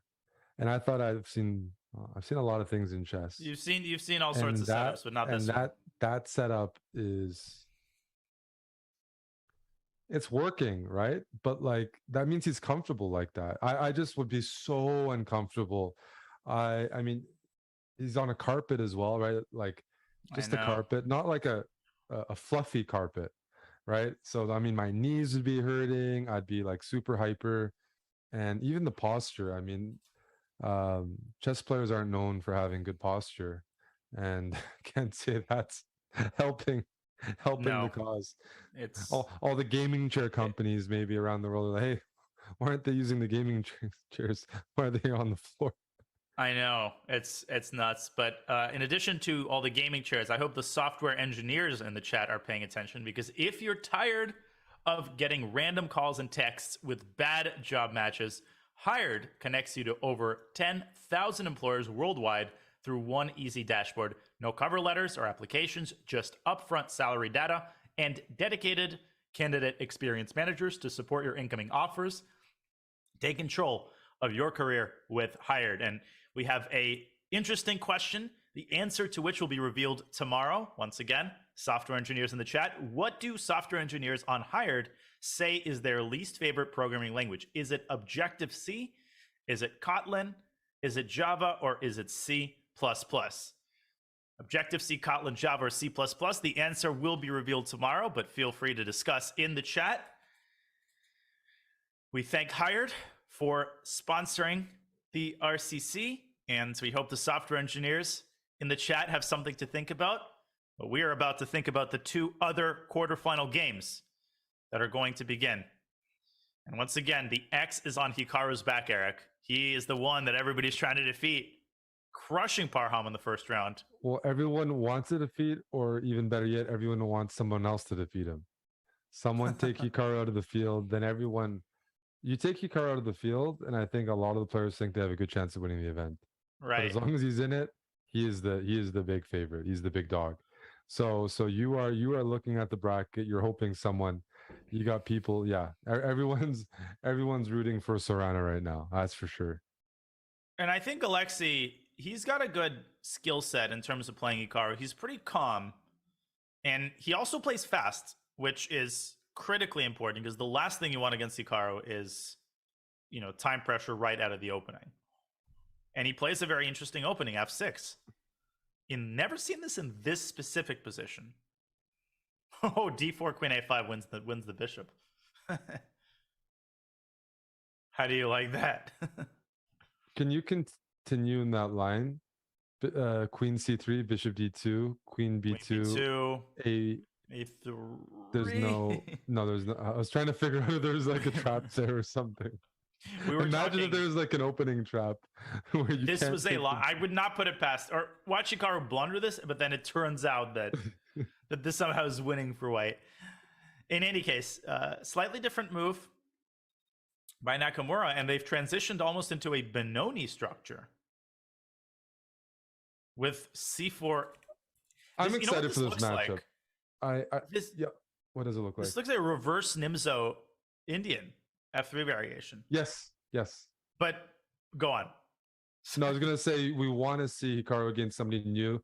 If you like somebody who's like not as like afraid of Hikaru or has a good style, Sarana prepares for these matches. He plays fast. He's practical. Hikaru particularly does really well against strong chess players that aren't necessarily like seasoned online players, right? Or like like particularly good at like the the practical aspect of online chess. Like he just feasts off of that. So I think, I mean, at least Sarana, he's a really, really, really good fighter, and you need to be able to frustrate Hikaru. That's one of the keys, and not many players can do that to last enough in a game to actually be able to withstand some of his pressure and make things hard. And like not everyone can do that. And Sarana, I've seen when he's really playing well, and his nerves are very impressive. So I'm hoping we see some of that and get a good fight here. Now, an idea for white here would be to play bishop a3, because if black castles, that's already a pretty big win in terms of king safety. Positionally, black's got domination over the center. I mean, black owns the d4 square. White's center pieces are discombobulated, so Hikaru needs to find a way to keep the fans flame. What's the phrase? To fan the flames. Yeah. The flames fanned. There we go. Got it. He has to keep the fans flamed and the flames fanned. That's where I'm going to stop and pass the mic to you. Go fans, go flames. I predicted the move at least. You did. No, you're right. He has to be very active to compensate for this. But look at Sarana's body language. He's got a hand, like he looks very calm, and he looks like he's in familiar territory. Right. I mean, I personally wouldn't be so calm with black because you can't castle. That's clear because of bishop takes c6 and you drop the exchange. It's not the worst exchange in the world, but you definitely can drop it. So he's not going to do it. But like, I'm looking in that direction. I'm looking in that direction that you maybe can. Like, look at how weak d3 is. Look at how weak d4 is. Mm-hmm. There's going to be positions soon that black might even be able to sack the exchange for significant compensation on the light squares or in the center. Just not now. Just not now. Just not now, because you'll be sacking something a little bit more valuable than the exchange. Or you're going to get checkmated by Hikaru. Something's got to give here. Hikaru's got a very clear plan: attack, open up, use the bishops, keep the king in the middle. Black, get the king to safety, get the queens off. Yeah, queen g4 came to mind as a way to offer a queen trade. Also attack g2. Takes knight e4. Is that the scary one, or is there something else? Yeah, no, that's among the scary options, but not the only one. I think queen b3, queen takes g2. I mean, queen as g2. Yasser likes to say, you die with a full stomach. I would take on g2 or even play b5 there. Oh yeah, that is also a valid point. Yeah, you got all tough decision for Alexi. That was a good question, by the way, for the software engineers. I'm looking in the chat. We got a lot of people still arguing and commentating. There's a lot of software engineers. That's awesome. They're fighting over the languages. It's an interesting question. We will reveal the answer tomorrow. And big decision for Sarana here. Where do you put your queen, or do you just leave it there? Do you just leave your queen on c4? Just develop the bishop, pretend nothing is the matter. Bishop f5. Yeah. Bishop b4 is an option. b5. Whoa. So the point, of course, is if knight takes b5, there's an intermezzo check on e4. Black wins. But what if bishop b3? Does this not send the bishop essentially where it wants to go anyway? Queen d3 then? Or should we go queen d... Feels like we want to go queen d3 because queen g4 still runs into that knight e4 line. What do you think? Oh yeah, queen g4. And now it's even worse because the knight... What worries me is that the knight on c6 is very loose. So once the knight moves away from c3, there's these additional problems with that knight. Yeah, I think queen d3 is Alexi's idea. And then the ball is back in Hikaru's court. In terms of, because b4, thanks to you, I now see that threat. Well, I like that we have like just a fun position. It's just going to be like someone's going down here. Hikaru's going to be left with a messy position, like a awful position, or he's just going to kill Black's king. He did play queen g4, so Alexi sees something in that endgame, which calms his queen nerves. g4, bishop e4, knight. Sorry, queen g4, bishop g4, knight e4. What exactly is the threat? Maybe you can Or it's just queen the side- general or you can feeling of queen side. malaise? What were you thinking? No, I was thinking bad moves, but no. So yeah, I can't do that.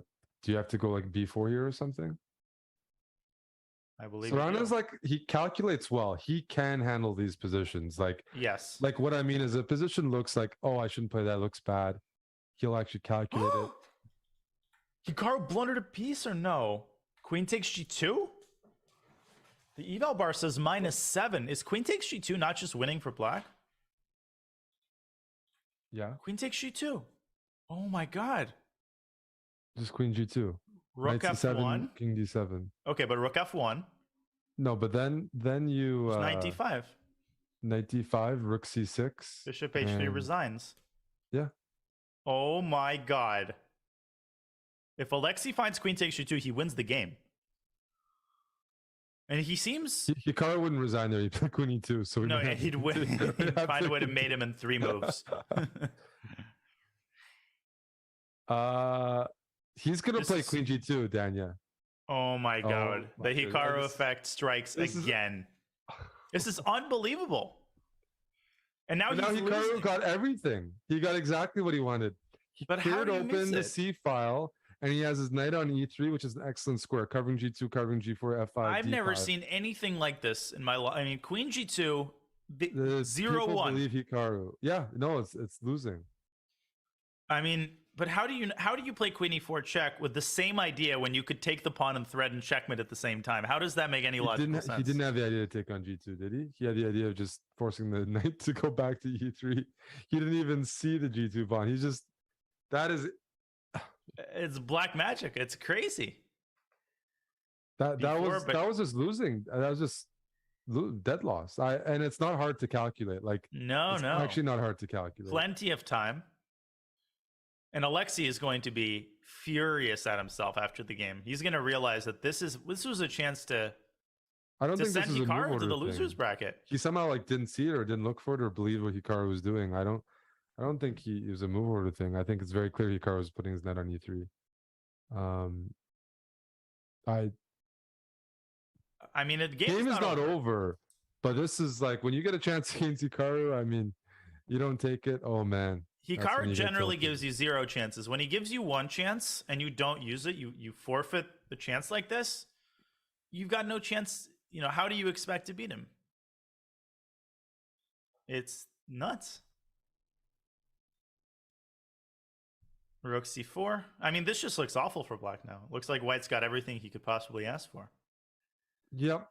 There's still some, so let's just say queen g6. Queen g6. And apparently Exactly Hikaru almost- saw it immediately. Bishop I'm not- b4. Wait, can we go queen d3 instead? I don't like queen g6. I take it back. Queen d3. Bishop b4 anyway. Now I need to find a move, but at least my king hopefully will survive. So can I go bishop e6? Bishop e6. Yes. Yes. Yes, bishop e6. But Alexei going knight d4. And the engine He's a not sharp liking it. player. He is a sharp player, which is like why we're surprised he missed queen g2. But he's still like coming at Hikaru here. Yeah, but this is not going to work. I'm still in shock. I'm in absolute shock that he missed queen takes g2. So d3 can be thrown in as an intermezzo to send the queen back. And he does. Black That's a doesn't nice have move. enough firepower. I mean, black's just No. out of fuel. There's no No. pieces to attack Ye- with. White's about to castle, and then black is the one with their king stuck in the middle of the board with nothing to show for it. So d3 queen g6, you just take on b5. That was the chance. You play like a sharp opening like that where you have to be very precise. You're precise, you're doing well. You're not precise, you're dead. And I think that's just the nature of these positions. It's why it was going to be an exciting game regardless, but missed his chance. And the nature of trusting, I think, is that it happens subconsciously. It's not like Alexei sees queen g2 and says, oh, Hikaru must have seen it. That occurs on a subconscious level and basically prevents you from taking these moves seriously against anybody else. He'd play that in a heartbeat. Yeah. No, there's definitely a Hikaru effect. And that was a picture perfect illustration of it. And I think we've been there. Maybe not in a rapid game, but in blitz games for sure, where you're looking at the game afterward and it's like, how on earth could I not have played this move, and won the game on the spot? Should we check should we stay? Oh, Queen B7. We can jump to the other game because it's really heating up as well. This looks like it came from, I don't know, Chigorin or something, some Spanish line. But that's exactly what it was. This is Rai Lopez written all over it in like every way. Yeah, it's an interesting point. Hopefully Sarana doesn't realize what he missed. He probably has. It's better not to know until afterwards, because otherwise you're just thinking about it. Like, you will not be able to play. So hopefully he hasn't recognized it, but I have a feeling he has. Yeah, and if he does, then I mean, I would not have the mental strength to take the next game seriously after an oversight like that. So what's happening here? Yeah.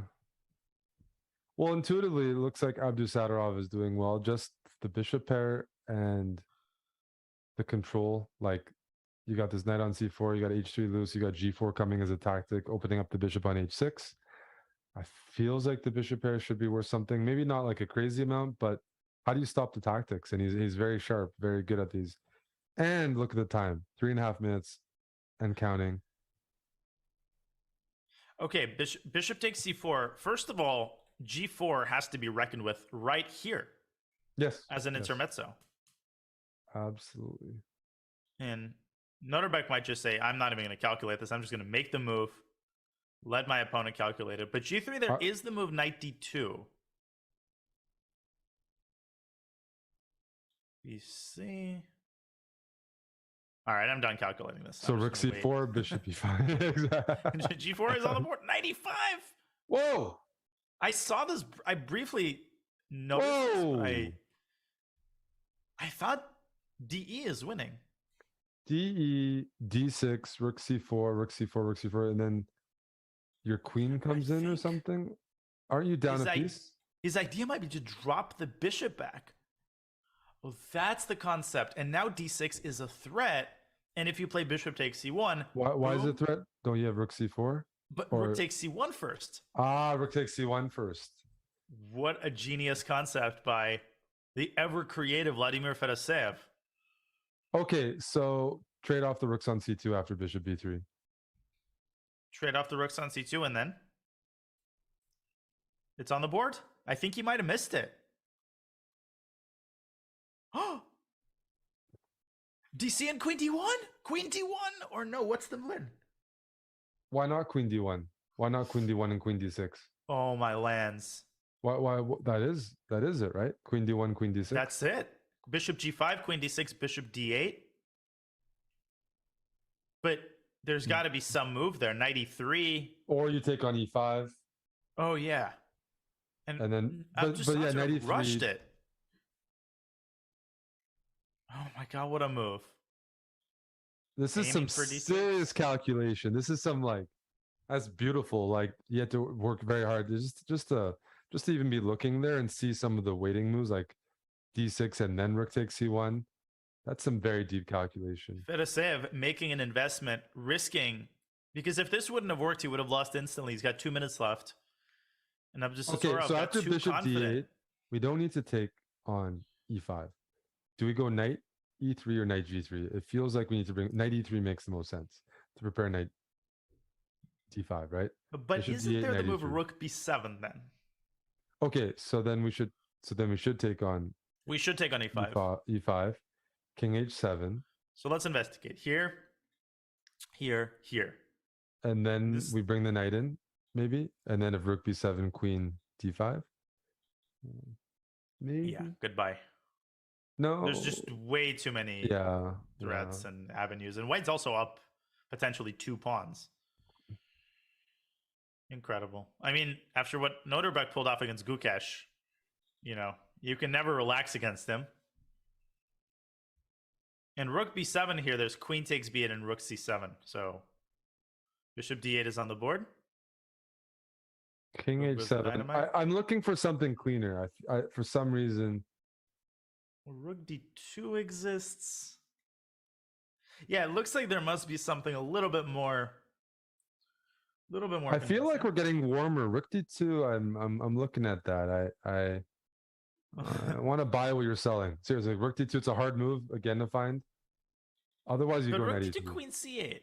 Okay, he just takes on. Ooh. You know what's a very fascinating mating pattern? Queen c8 actually spoils it. But if queen b7, because you're trying to go queen h2 and queen h6. Yes. Yeah, exactly. Yes, I'm trying to go like this. Bang. Yeah. God, how many beautiful patterns have we seen today? No, today we've been spoiled with the games, Danya. I mean, this is fantastic. We're seeing blow after blow this game. Fedoseev solved a bad position with some really, really strong calculation. Came out of left field, it felt like. He had to create it all himself. And wasn't a setup from before. It was more of a reaction. You could, by the way, orchestrate queen h2 and g5 in that move order, but bishop h3 there. Black is hanging on by the skin of his, skin of his teeth. So do we take now and go queen d5? Take on c7, queen c7, queen d5. I'm thinking of bishop g4. There's queen g8, king h6, queen f8, and that there must. I actually think he's going for g5 right now. Yeah, bishop h3. There's got to be some sort of mate. Maybe back to e5 and queen. Yeah. We're making serious progress there.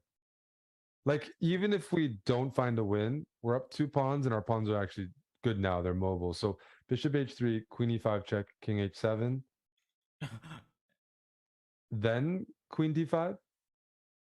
Queen g4. Okay, but you can always go knight g3. Yeah. Yeah, queen d5 I think ends the game. Queen d5 ends the game. Because if you move the bishop away, you have nowhere to move it. If you play bishop e7, you take c7, go queen g8 mate. Queen d5. He simply takes. Oh, because queen c7, he wants queen d5. And black cannot defend g8 and protect the bishop at the same time. God, the calculation by Vladimir has been But this is kiss. This is a super nice game. It really is. Queen e7, queen f6. And the worst thing is that queen g4 even here is not a threat because of knight g3.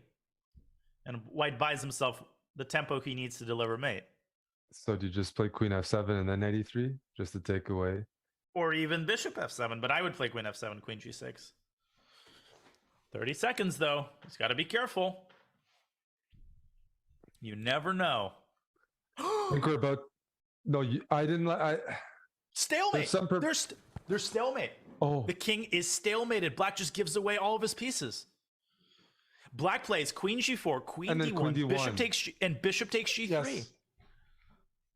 Holy cannoli! And watch him resign here.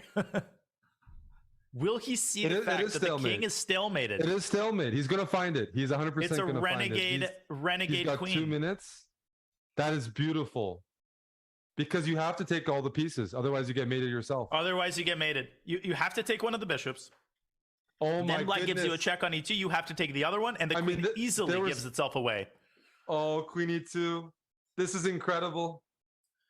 This is one of the most amazing moments we've seen. Just a queen e2, queen h2, queen takes g3 is the simple. What? He missed it, but he finds another drawing move. Whoa! He found a second drawing move. Yeah, so pawn takes, you just have queen e2, queen h5, queen e2, queen h5. Bishop f7 was a howler of biblical proportions. And Fedoseev cannot believe it. Bring the knight to e3. Use all your pieces. But queen f7 in the end, and just take g6. He played an amazing middle game. absolutely stunning, and just one slip at the end. You're gonna have to show the stalemate after, because I'm not sure if everybody caught that. Absolutely. But first, we are going to. Hikaru is messing up that position. Queen d3, and Alexei Sarana is back from the dead again. What is going on today? What have these players eaten for breakfast? But Sarana's making. I usually skip breakfast. I do as well, but clearly these players haven't. I don't know what they had. They didn't have their coffee. Rook d7. No, but Sarana's just like ice cold. He's not worried about getting mated. Just not worried at all.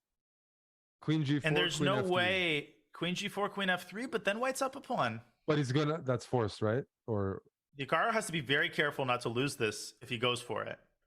But Queen g4, g6 maybe. Okay. Talk about ice cold. Then Queen f4. No, he went for this. So you're going to end up having to do it anyways. The problem with g6 is then your king is even worse, I guess, right? In some of the end games, if you end up ever being down a pawn. I don't know. Right. But here the rook is placed very, very well. Alexei should be able to hold this. Every Russian schoolboy. Yep. He studied this when he was 2 years old. I probably wouldn't.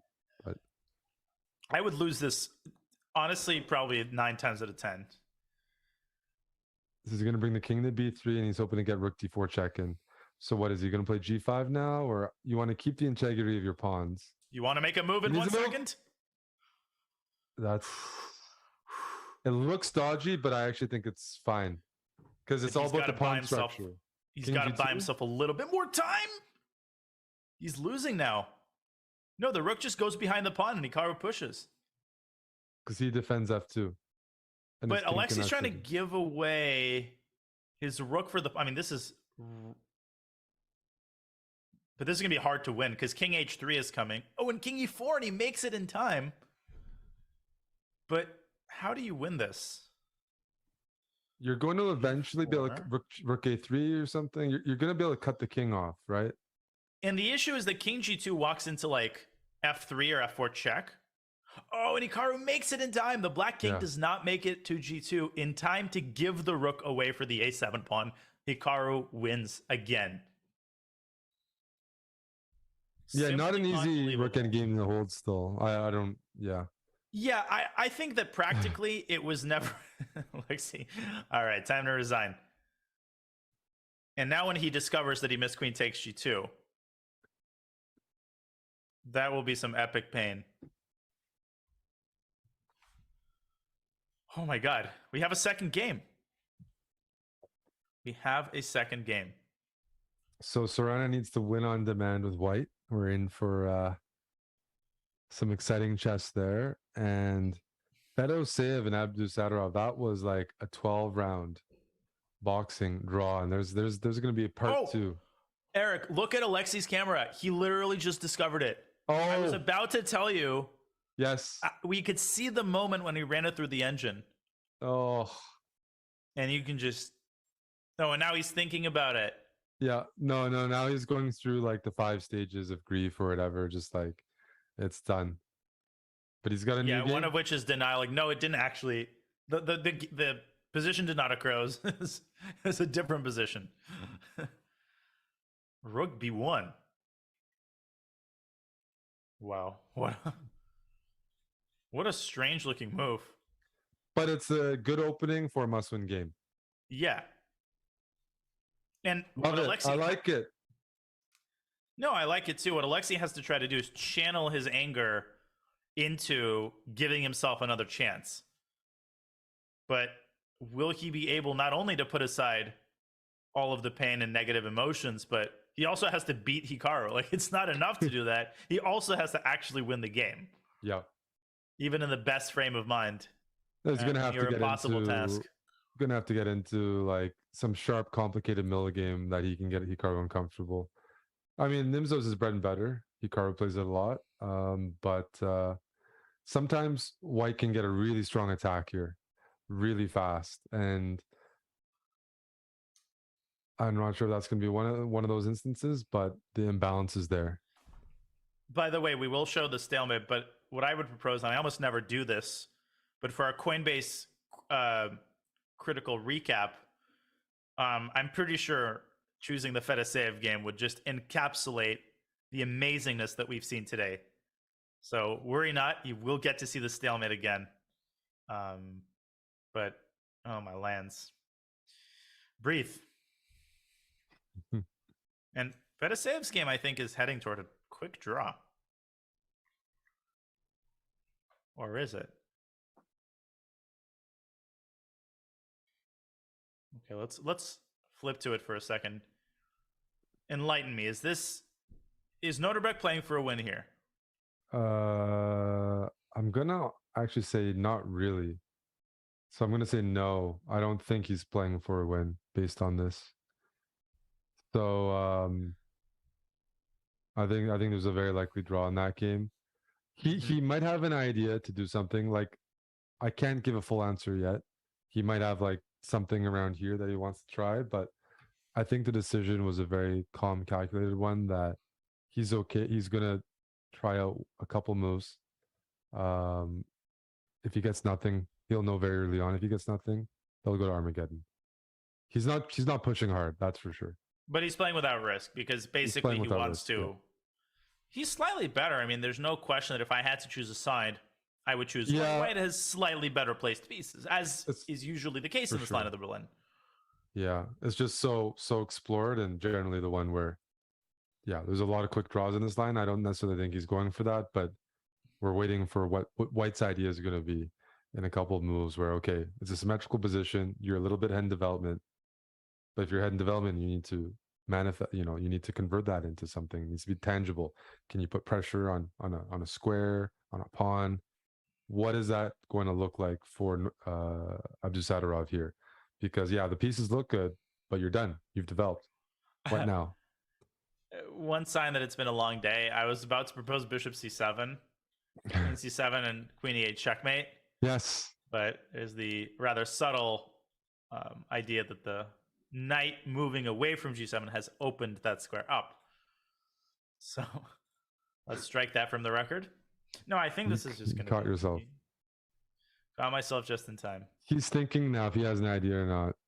I don't think he has an idea, or he doesn't want to use an idea. We'll see. Well, 95 could be annoying. I could see this getting a little annoying for Black. If Fedoseev makes a sloppy move or two, he could start experiencing some malaise. That's what you're checking as well. You're checking if your opponent makes a sloppy move. That's definitely, that's what you're looking for. If they do, you push hard. If they don't, it's going to fizzle out. Yeah, Bishop G4. And he's provoking the knight onto E5. He's saying, come to Papa, What is the purpose? Does he want to drop back to E6 somehow? Bishop E6, knight F5. This is too subtle for me. It is rapid. So even though the Berlin's really solid and everything and pretty drawish, like, you don't have enough time to make all the really good moves. Probably H3. I'm guessing H3 is going to happen to tuck the bishop in. Maybe knight E6, bishop H2, bishop G5, then Queen F3, for example. But then already maybe F4 can be considered, although it's a very committal move. So yeah, White still has a little. There's a meat on the bone, as you'd say. Yes. A little advantage, yeah. Okay, some squeeze, maybe a little press, yes. So we'll see. Press. We'll see. Back press. Little. No risk, fun, chess, and joy is a position.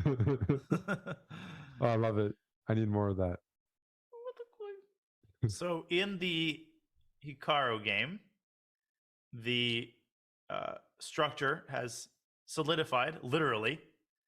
It has ossified, but now it's getting reopened again. This is what you got to do as White. So I don't know the eval. Hikaru's moves look normal, but White's just looking to bulldoze this position so that those bishops on D3 and C1 can breathe, can attack, create chances, and also get access to that E6 square. That could also be juicy. Yeah, that square is the bane of Black's existence in some of these positions. Now, Alexei has done everything right from a strategic standpoint from a match strategy standpoint, he's done everything right. He's given himself chances, but can he capitalize the second time around? He's made Hikaru seemingly uncomfortable, which is very hard to do. Knight f6, and the bishop has to drop back to c2. But if black doesn't get to undermine the c4 pawn here, and this kind of continues to play on the king side, that favors white. Because if you're not actually taking advantage of the weakened structure, the diamond structure, c3, c4, d5, then if all the corridor is all on the king side, it does favor the bishops, because white's not being punished for the weak pawns. If anything, the pawns are actually good because they support d5 and the space in the center.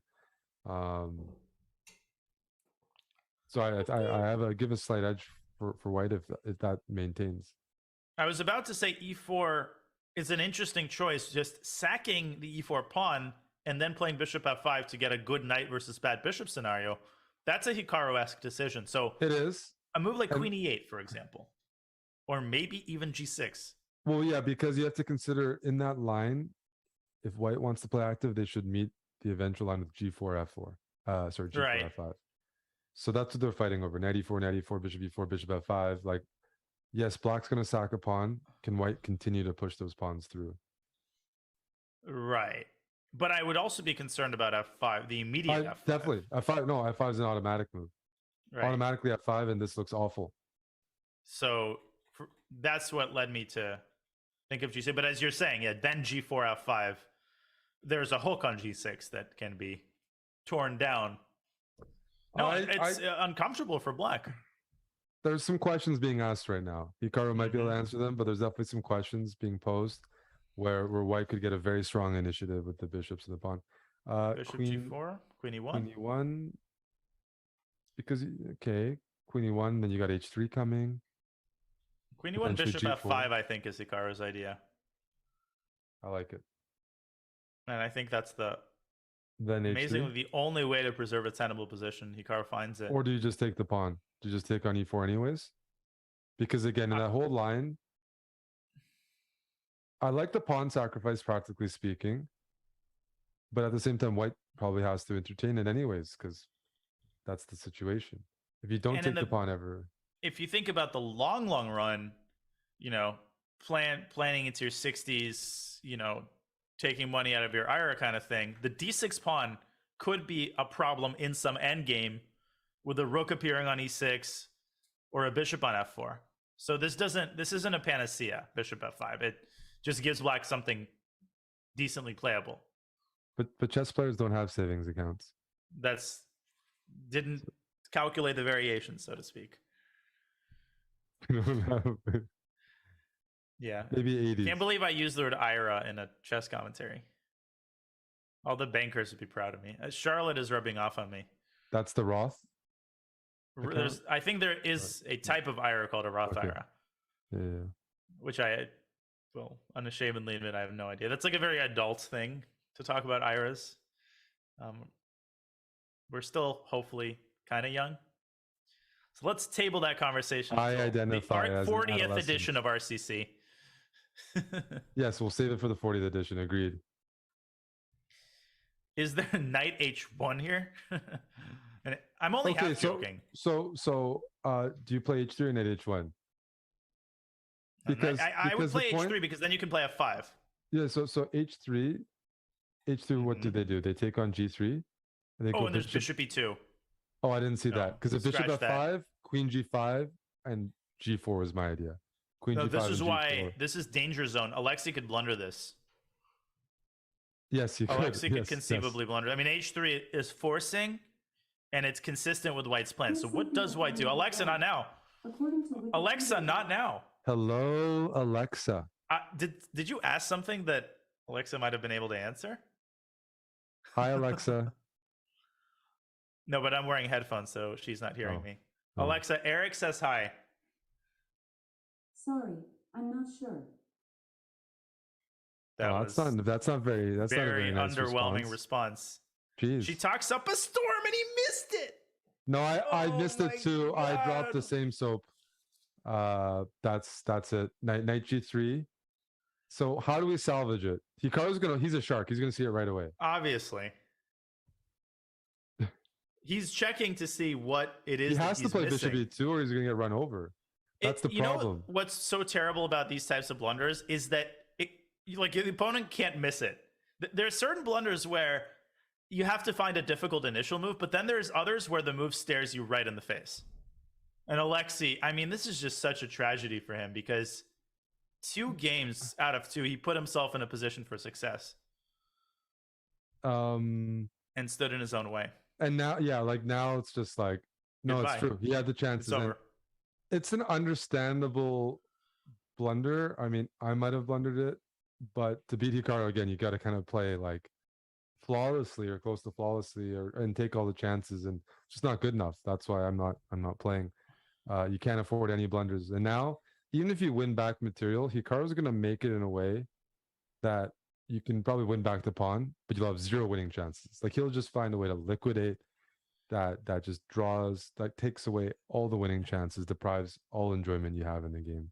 Yeah, you don't beat Hikaru from this kind of position. So the time I think has come for us to check in on the other game, which is proceeding quite a bit more smoothly and uneventfully. And I think an Armageddon here might be very much in the cards. Yeah, I was saying that. I guess rook e3, queen g3, knight f3. But I still don't know what you're doing. Right. People just like move around in those positions and pretend they have an advantage. But like, you might as well, I guess, torture your opponent if you have white. Yeah, pretend that they have an advantage is a very good way of putting it. The f4 square concerns me a little bit. Like if you play queen g3 and black plays 96, all of a sudden, you know, maybe it's high time to offer a draw. Then knight f3. If queen f4, maybe g5. Rook e3. Draw. Yeah, draw. No, it's black usually gets Go f6. to bar. Yeah. There's a famous story about Richard Teichmann, one of the top players of the 19th century. I think he was playing Tarash, and the story goes that he really wanted to see an opera or a theater, and Tarash was playing out a dead drawn position. So Teichmann said he was known for these kinds of antics. He sweeps all the pieces off the board and says, you know, stop being foolish. Let's go see the play. Drawn game. He just sweep the pieces, draw. He just made a I like that citizen's arrest kind of thing, you know. That's you got. I mean, I would like to see a play or opera. Yeah, I think I'd be inclined. Sure, we're both really into opera. When in Rome, yeah. No, it's just trying to expand that knowledge base. Nothing like some La Traviata. See, I can't drop commentary. References like that. La Traviata. Yeah, Verdi. Not that I've ever seen it. I think I might even have. I think I slept through it. Oh. So. But now f6 and h5 drops g6. I'm trying to see if black might be able to flirt with a little something in the end game. No flirting here. No.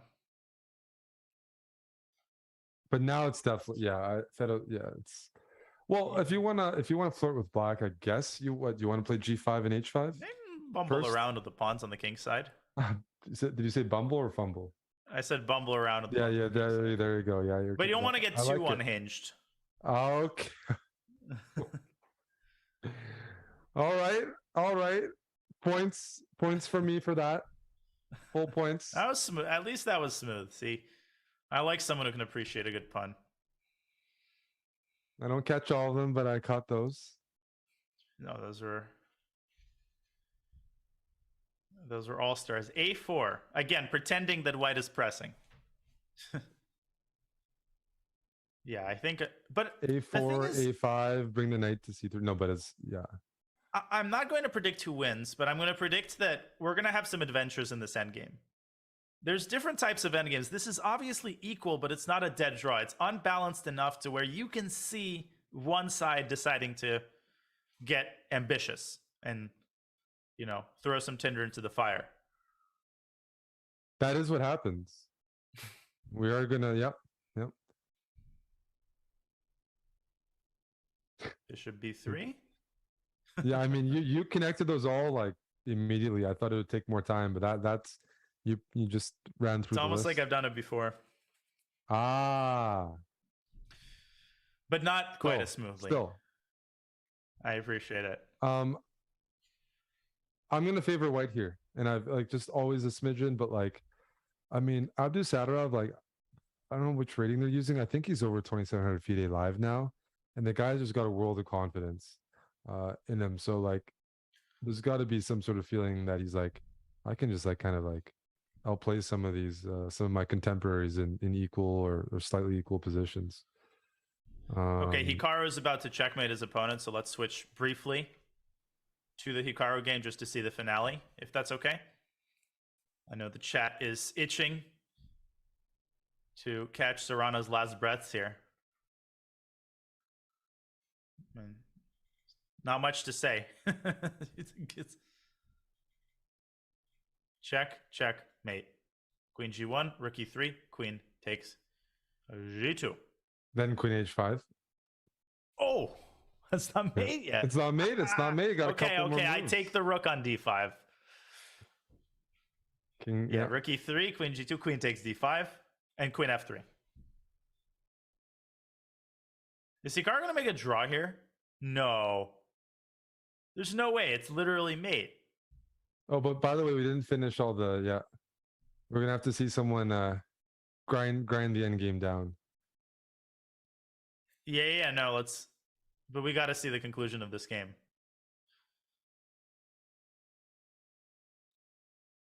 Come on, Hikaru, you can do it. Rook e3, queen takes g2, and queen takes rook. Really, Riley?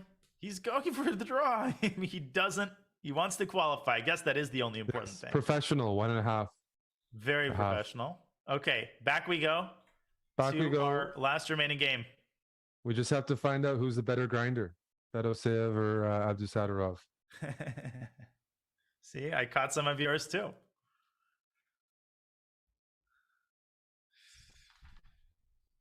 I think if white can get c4, c5 in, I would argue that white's advantage becomes quite serious. No, c4 knight takes b5. Oh, that's the trick. But you know what? Like, that's always hovering over the position. But like pawn structure wise, you get your king to f4. Doesn't it feel like white kind of has a bit of a pull here? Or like, no, do you go rook c2? Do we go rook c2 so we actually? Here's what you c4? do. You wait for king e7 and then you go c4. So that knight takes b5 meets with rook e1 check. So now we should go king g3. Yes, walk on the dark squares. Pretend that you're just going to f4. I'm predict. Yep. White's gonna get a little something there. Yeah. Oh, he blundered it. Or did he? No. What's going on here? He's gonna take knight on takes f5. b5. Then bishop takes f5. Boo, but that's a draw. Bishop f5, bishop h7, black takes on d4. No, he's not gonna. He's gonna play king e3 here, right? He's not gonna. Knight d6. Bishop d3. b6. And we have draw. Yeah, we have typical draw position. Rook f1, and then d5. Find some repetition. Yeah. Yeah, maybe white still has a tiny pull with that protected passer on d5. But I have a feeling we're going to... I know, I agree, but they're playing it on... See who has the high ground going into the Armageddon. They want to see who is on the better end of the draw. That's what the two players were jousting. Yeah, rook e7 check, king d3. Knight d6. Knight d6. Then maybe bishop g6 check. And then maybe you got rook e3 in, right? Where are you putting your bishop here, Danya? Oh, there's a pawn hanging. Okay, but then you take on c4, right? Bishop c4? Wait, but bishop c4, knight c4? Knight c4? Rook c4. Oops. Rook c7. Oh my god. I got to show that line really quickly. Looks like you liquidate, but bang, wham, bang, and you have trousers. And he sees it, bishop e8. He sees everything. But now he's a pawn down simply.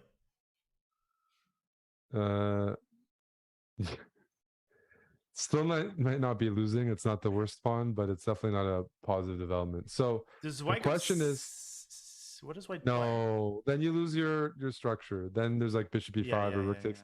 Okay, so we play. I'm saying that until I find a move, and I'm not finding a move. I'm trying to like, we're gonna Like play bishop, the whole problem, bishop e4, knight e4, knight e4, bishop. Yeah, he plays it. So what was wrong with bishop e4, knight e4 to go rook f1, Bishop rook g6 f4, there. rook f1 check, rook f4. A5, and I think he was worried black would promote. Yeah, just run the pawn down. This is a 3-result game with a draw being the most likely. Now d5 and knight e4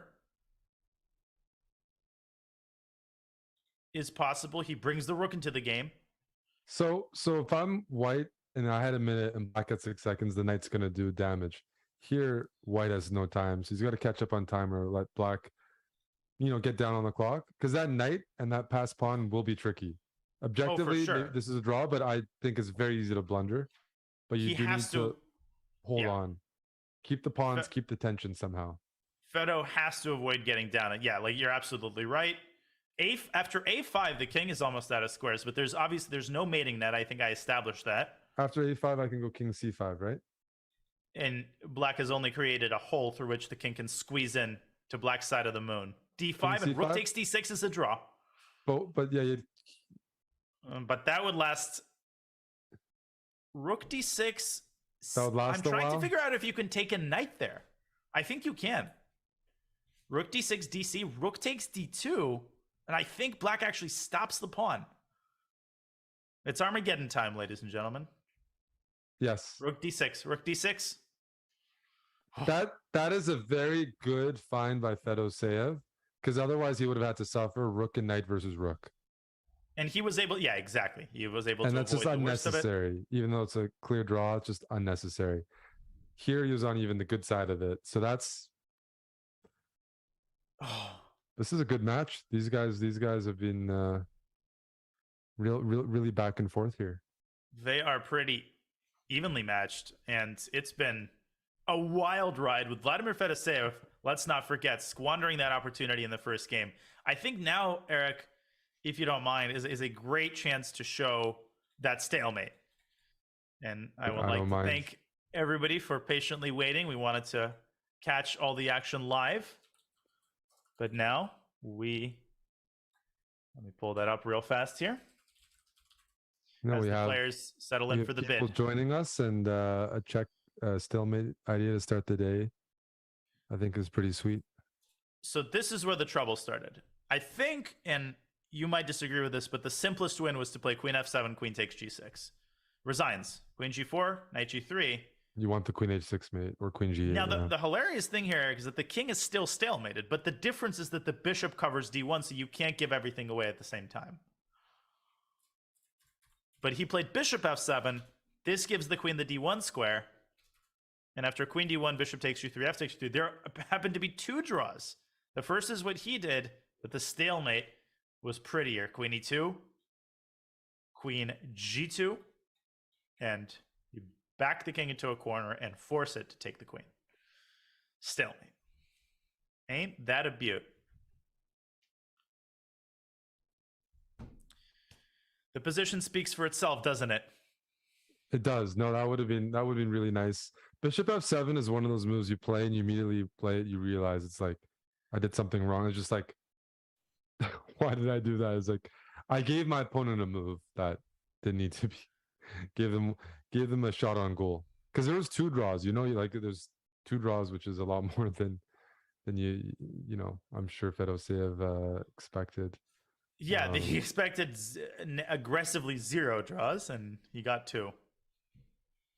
And of course, he saw queen d1, but just short-circuited that, White's pieces abandoned their monarch. And the knight is not he missed bishop f5 and a stalemate idea. But it's one thing, like, we saw it. It's another thing for the players to play it under, like, 10 seconds, 20 seconds. And Abdusattorov is... both of these players are super opportunistic. They are, whenever somebody's giving them a chance, they're reversing the positions. We saw that in game 1 from both players. players. And yeah, I mean, I'm really looking forward to this Armageddon. Noterbeck will have white. Fedoseev will have black with 8 minutes and 10 seconds. Now, for those of you surprised that Hikaru, quote unquote, missed mate in 5, I'm sure he saw the concept of the mate, but like you said, very professional. The result of the game literally did not matter as long as he drew. A draw is equivalent to a win, and he knew for a fact that he had repetition, so it's an understandable decision. Yep. You know, there's a separate narrative in these tournaments that, you know, if you're playing a match, you have to win the match, and the game is underway. And we have a Rui Lopez. What is happening here? This isn't a Rui Lopez, right? I think it was. It was a Rui Lopez. It was an anti-Berlin. Holy smokes. That looked Knight like... E7 in this position. Andre can sometimes play this, but not in this move order.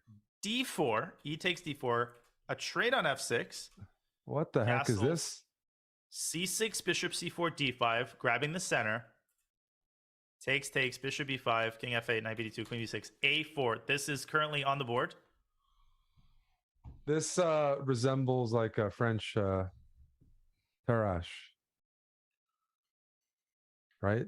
There's some positions with the double D pawns or something. Yeah, and you've got this bishop and queen.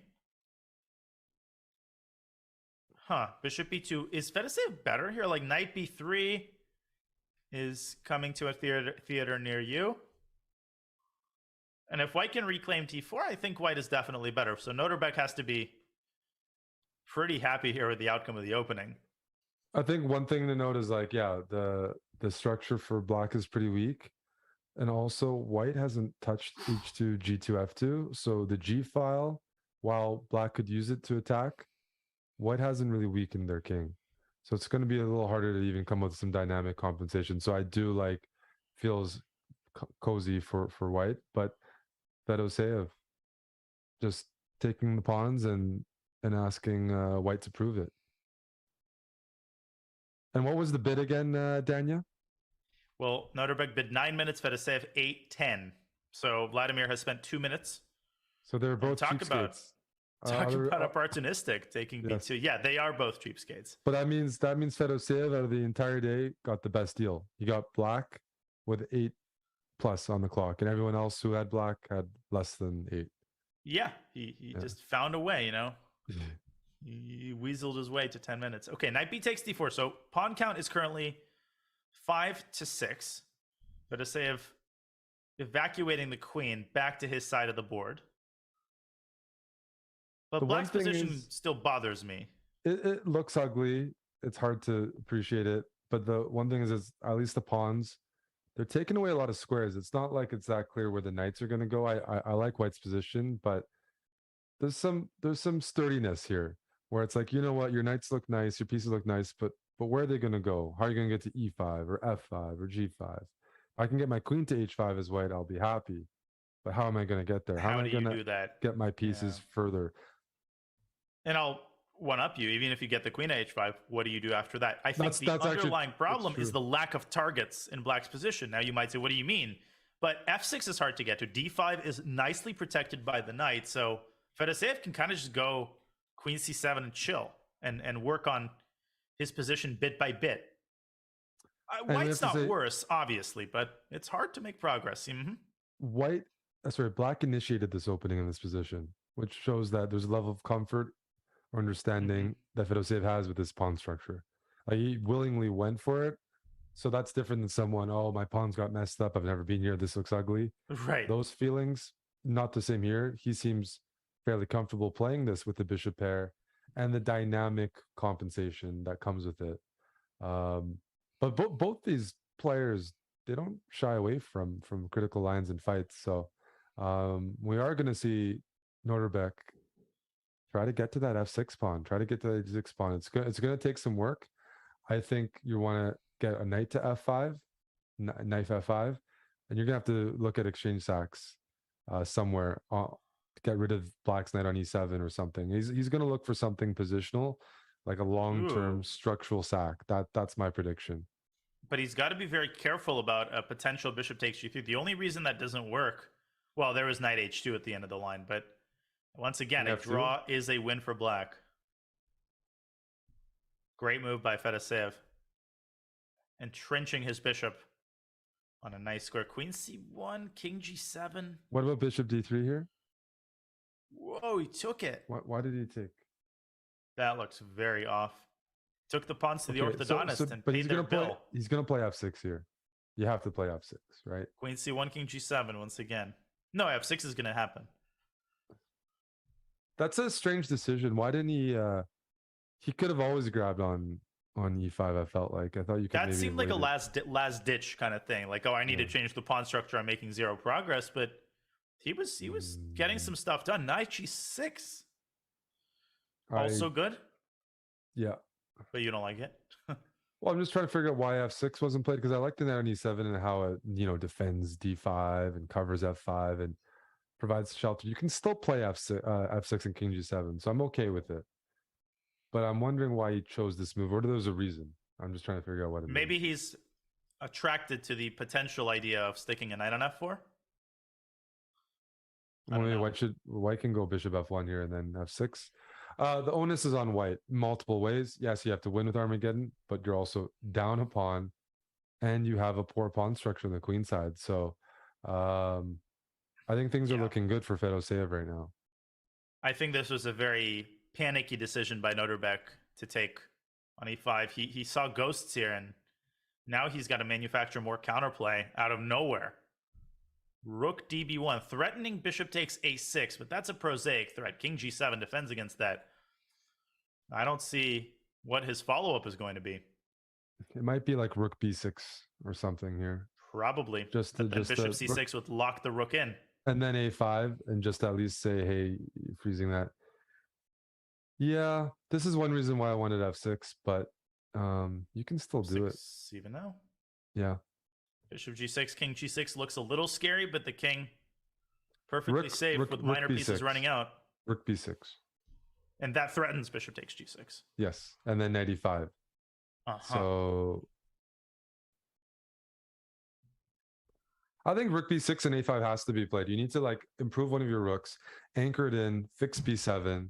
Your other rook on b1, that's going to take some time. Maybe rook b4, maybe a rook lift there, but white needs to maximize the remaining pieces to find compensation, and that rook on b3 is not doing it. It needs to elevate up to b6 so it can look at the f6 pawn, coordinate with the queen on a1. Maybe the queen goes to a3 also at some point. Well, for now, you also keep your eyes open for tactics because, black's position is still very volatile. So a5 or knight h4, I'm predicting. Maybe queen a3 to slowly bring the queen up into the position. I like that move. I think a5 is not mission critical yet, and it also gives the potential b5 square for the bishop. I would play queen a3 and try to pan for gold along this diagonal, maybe swing the queen toward the center to e3. Yeah. No, it's a versatile move. You can even go, because queen a3, you might want to go queen d3 check, induce c4, then go knight h4 check, and you've forced the pawns to commit. I would also consider queen c3. Yes. And once again, in trying to induce d4. Queen d3, knight h4, operate along the light squares. The time beginning to equalize, though. Noterbeck is super tricky, so I liked black's position a couple moves ago a bit more, but now it's dynamic. I think white has compensation for the pawn right now. It's anybody's game. The open king and some of the activity, it's very easy to blunder as black here, right? Just the knight hopping around. Time's evened up though. And there's no increment in Armageddon, we remind you. So easy to blunder. Move the rook from b8, bang, allow rook takes b7. Just like that. I could see Fedoseev accidentally rook b d8 or something like that. And if I were him, I would maybe move the queen to d7. Noterbeck's making some progress here. There's just a sense. Is it time for a5, or do we go queen f3 or queen f3, I think. But queen f3, are you worried about d4, or do you want d4 to happen? Not sure. More questions than answers. I'll take on f6 then. And then sack the exchange, maybe. Ew. Queen f5 is not out of the question. He wants to go queen h7, I think. I think that's the square for the queen. So if you don't go queen f5 now, I think queen h7, somehow it looks like a good move. It just... Maybe you tried to optimize it. a5, queen h7, and then queen f5. Yeah. Yep. I can see that. But I don't see white winning that endgame unless it's on the clock. That's true. White has to win. Draw's not okay. So keep the queens on the board then. Then I'm not going queen f5. I would not have faith with the queens off. So I'm definitely telling myself keep the queens on. That's a path of no return. But queen h7 is a lovely idea. And all the bases will be covered after he plays it. Noterbeck looking intently. Okay, so queen h7, queen f3. Queen h7, queen f3. Rook. But at that point, I can play rook bf8. That was the concern. Entrust the defense of the queen side to my bishop, which is performing handsomely. There's the a5 move. And I think we're going to see queen h7, queen f5. And queen he's going to seek his fortunes in the endgame. Classy looking move. God, my hands are shaking and I'm not even playing. Tension builds up. I think people are wondering, I think Abdusattorov is playing a tournament right now, maybe Turkish League or where he's 2 out of 2, by the way. So he's in a hotel room playing chess during the day and playing chess during the night, like right now. So. I think it's around 1 a.m. probably in Turkey. At least. Mm-hmm. Okay, Fedoseev taking his time. Queen h7 is what we are anticipating. I was even considering... No. Going crazy. Knight g6 check, but... The problem is that you're down a pawn. That's actually a major problem in terms of the endgame. Yeah, because those rook endgames will be pretty clear cut. If you're down a pawn, can you win back the pawn? Yeah, but past that, it's not looking like there's enough. And there it is. He took a while to play it, though. That gives Noterbeck another inkling of hope in the endgame. And queen f5 is what I'm anticipating. I'm guessing queen f3. The blue move, or the green move, or the orange move? Drum roll, please. Queen f3, rook f8. I can't solve that problem. And I agree with that, but he's got to make a decision. Yeah. Now. He's down on time now. It's just a blitz game at this point. You can see his eyes searching the board for ideas. He has to win this game. A trip to the semifinals is on the line. Not happy to play that move, but he felt he had to keep the queens on. But the knight on d4. What about queen e? Oh no, queen e4 is terrible. I hang h6. Don't listen to me. D4. That's all good. I'm D4. Terrified of d4 because rook bc. That's an idea we discussed. Professional move first. And Noterbeck stalling with c3, trying to milk every second is golden now. Rook g4. Fedoseev is taking over the initiative. Exchange sack. h3. Don't be surprised to see. Knight g2.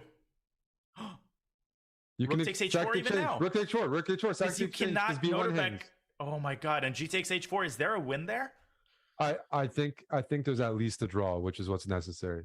But rook cg8 is perfectly sufficient. You cannot take on g4. The queen on h7 is so well placed, Danya. Good move by Noterbeck, though. Knight g2. Knight g2, knight e3 or h3. d4. Fedoseev is smelling blood. Opening up the bishop cd. Rook takes d4. Yes. Rook takes d4 and queen e4 are both ideas if c takes d4 is played. At this point, I feel like the question is whether black draws or wins this. I just don't see how Noterbeck pulls the game out here. The bishop on c6 is now a monster, and the knight on g2 is dominated. So almost every category is now favoring black: time, pieces, material. I mean, literally, white is getting pushed off the board with every move Fedoseev accumulates and accumulates. And the time continues to dwindle. He's down to 90 seconds, but he closes the bishop down. And can he win the d-pawn? Maybe just rook g7 and then rook to d7, rook g7 and then rook g to d7. Reroute the pieces. Rook g8 goes Fedoseev. But the problem, rook d4, queen b1, you blunder h6 again. That was a nervous move right there. Rook That G7, was a Rook nervous D7 move. was a lot But better. If White can win back a pawn,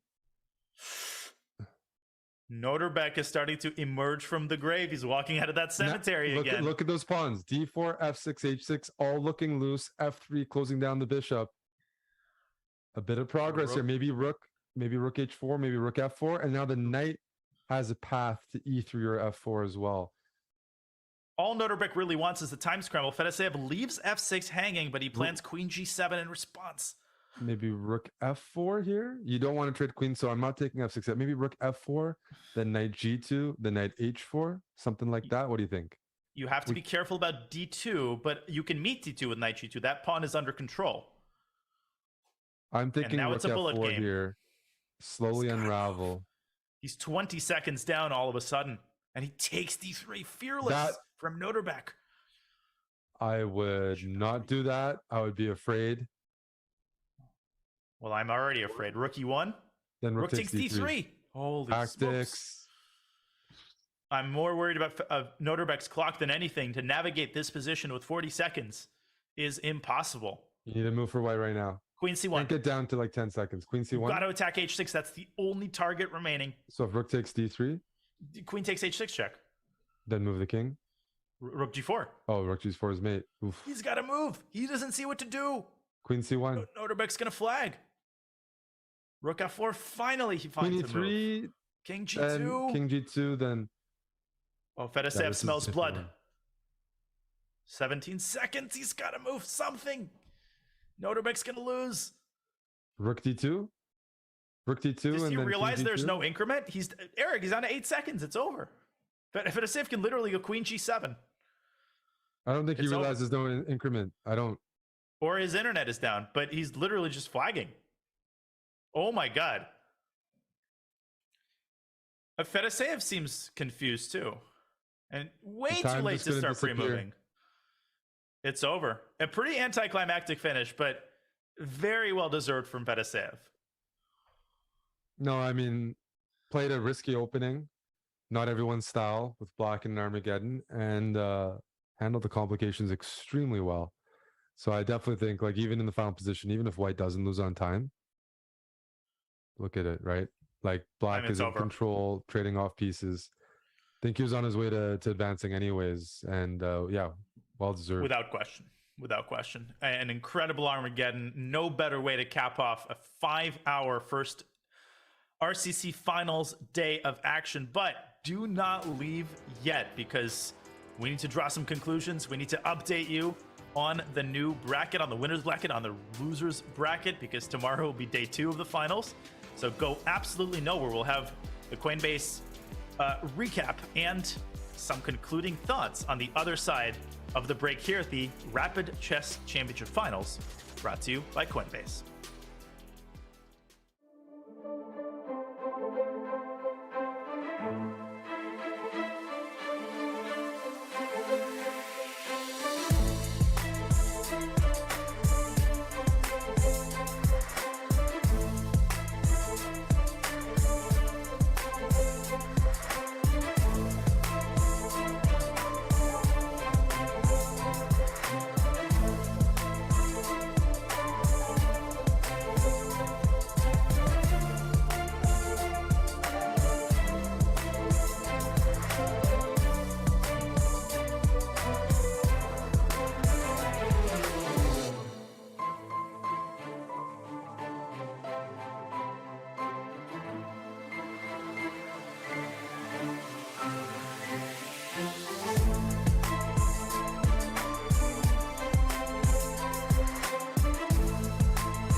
The Rapid Chess Championship is brought to you by Coinbase. Whether you're looking to make your first crypto purchase or you're an experienced trader, Coinbase has you covered.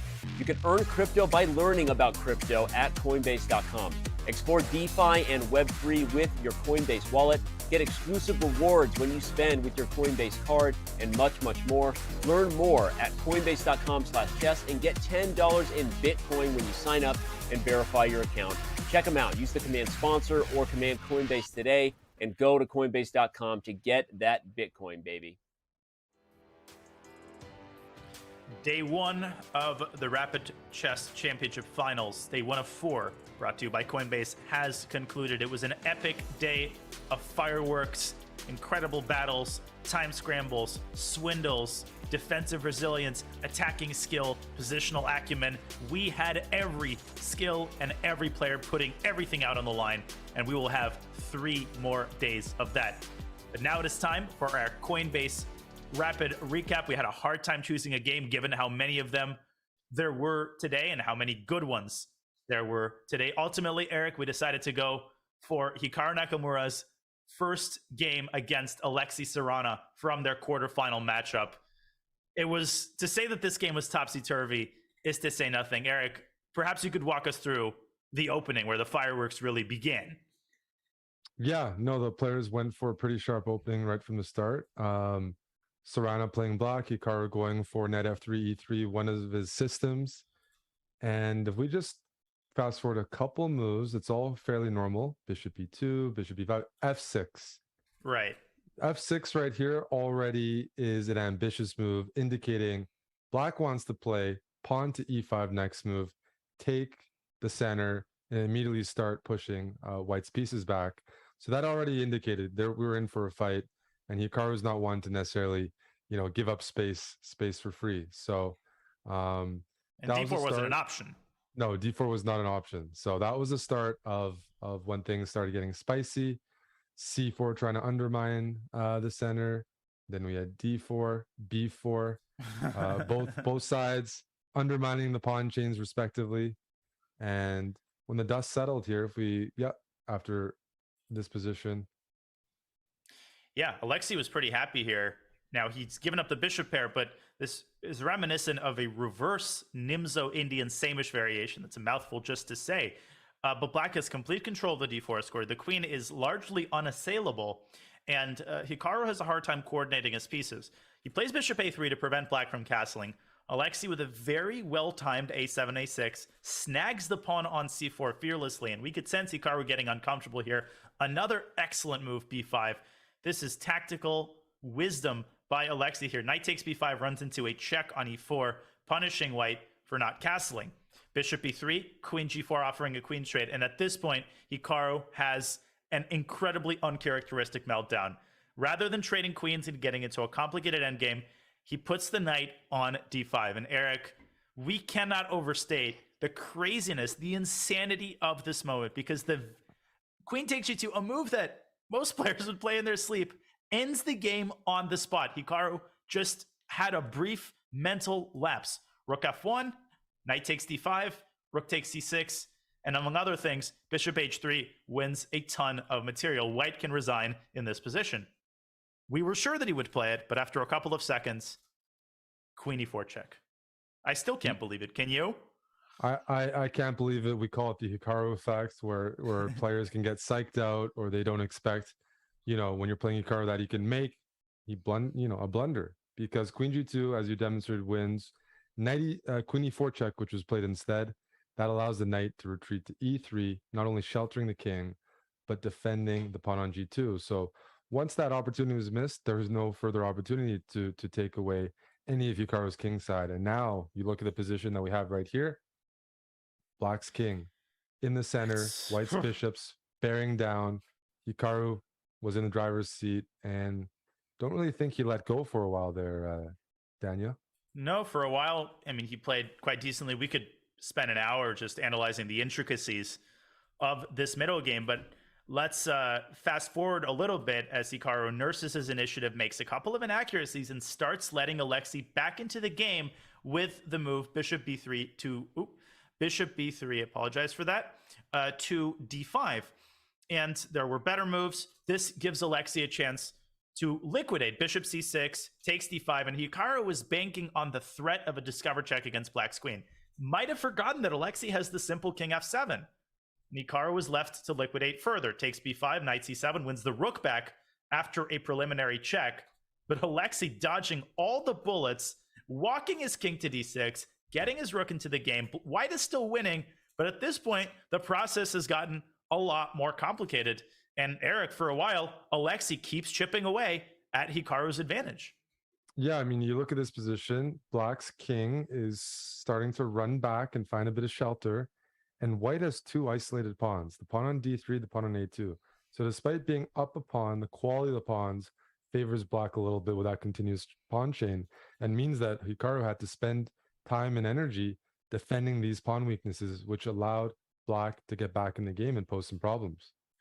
And Alexei continuing to centralize his pieces up until the point when a knight trade happens and queen d3 challenges Hikaru's queen, forcing either a queen trade or, in the case of the game continuation, Hikaru drops d4, material equalizes, but Alexei, facing imminent danger to his king, decides to engage a strategic queen trade, giving up a pawn, but correctly assessing this endgame as objectively drawn. But with only seconds left on his clock, Hikaru well-timed rook d2, cutting off the king, and White's got this very easy plan of dragging the king over to the queen side and guiding the passed pawn forward. And in time pressure, Alexei, despite a lot of good moves, I think he started correctly, Eric, and he found the correct idea of bringing the king to the center, but somewhere here, he made a critical mistake.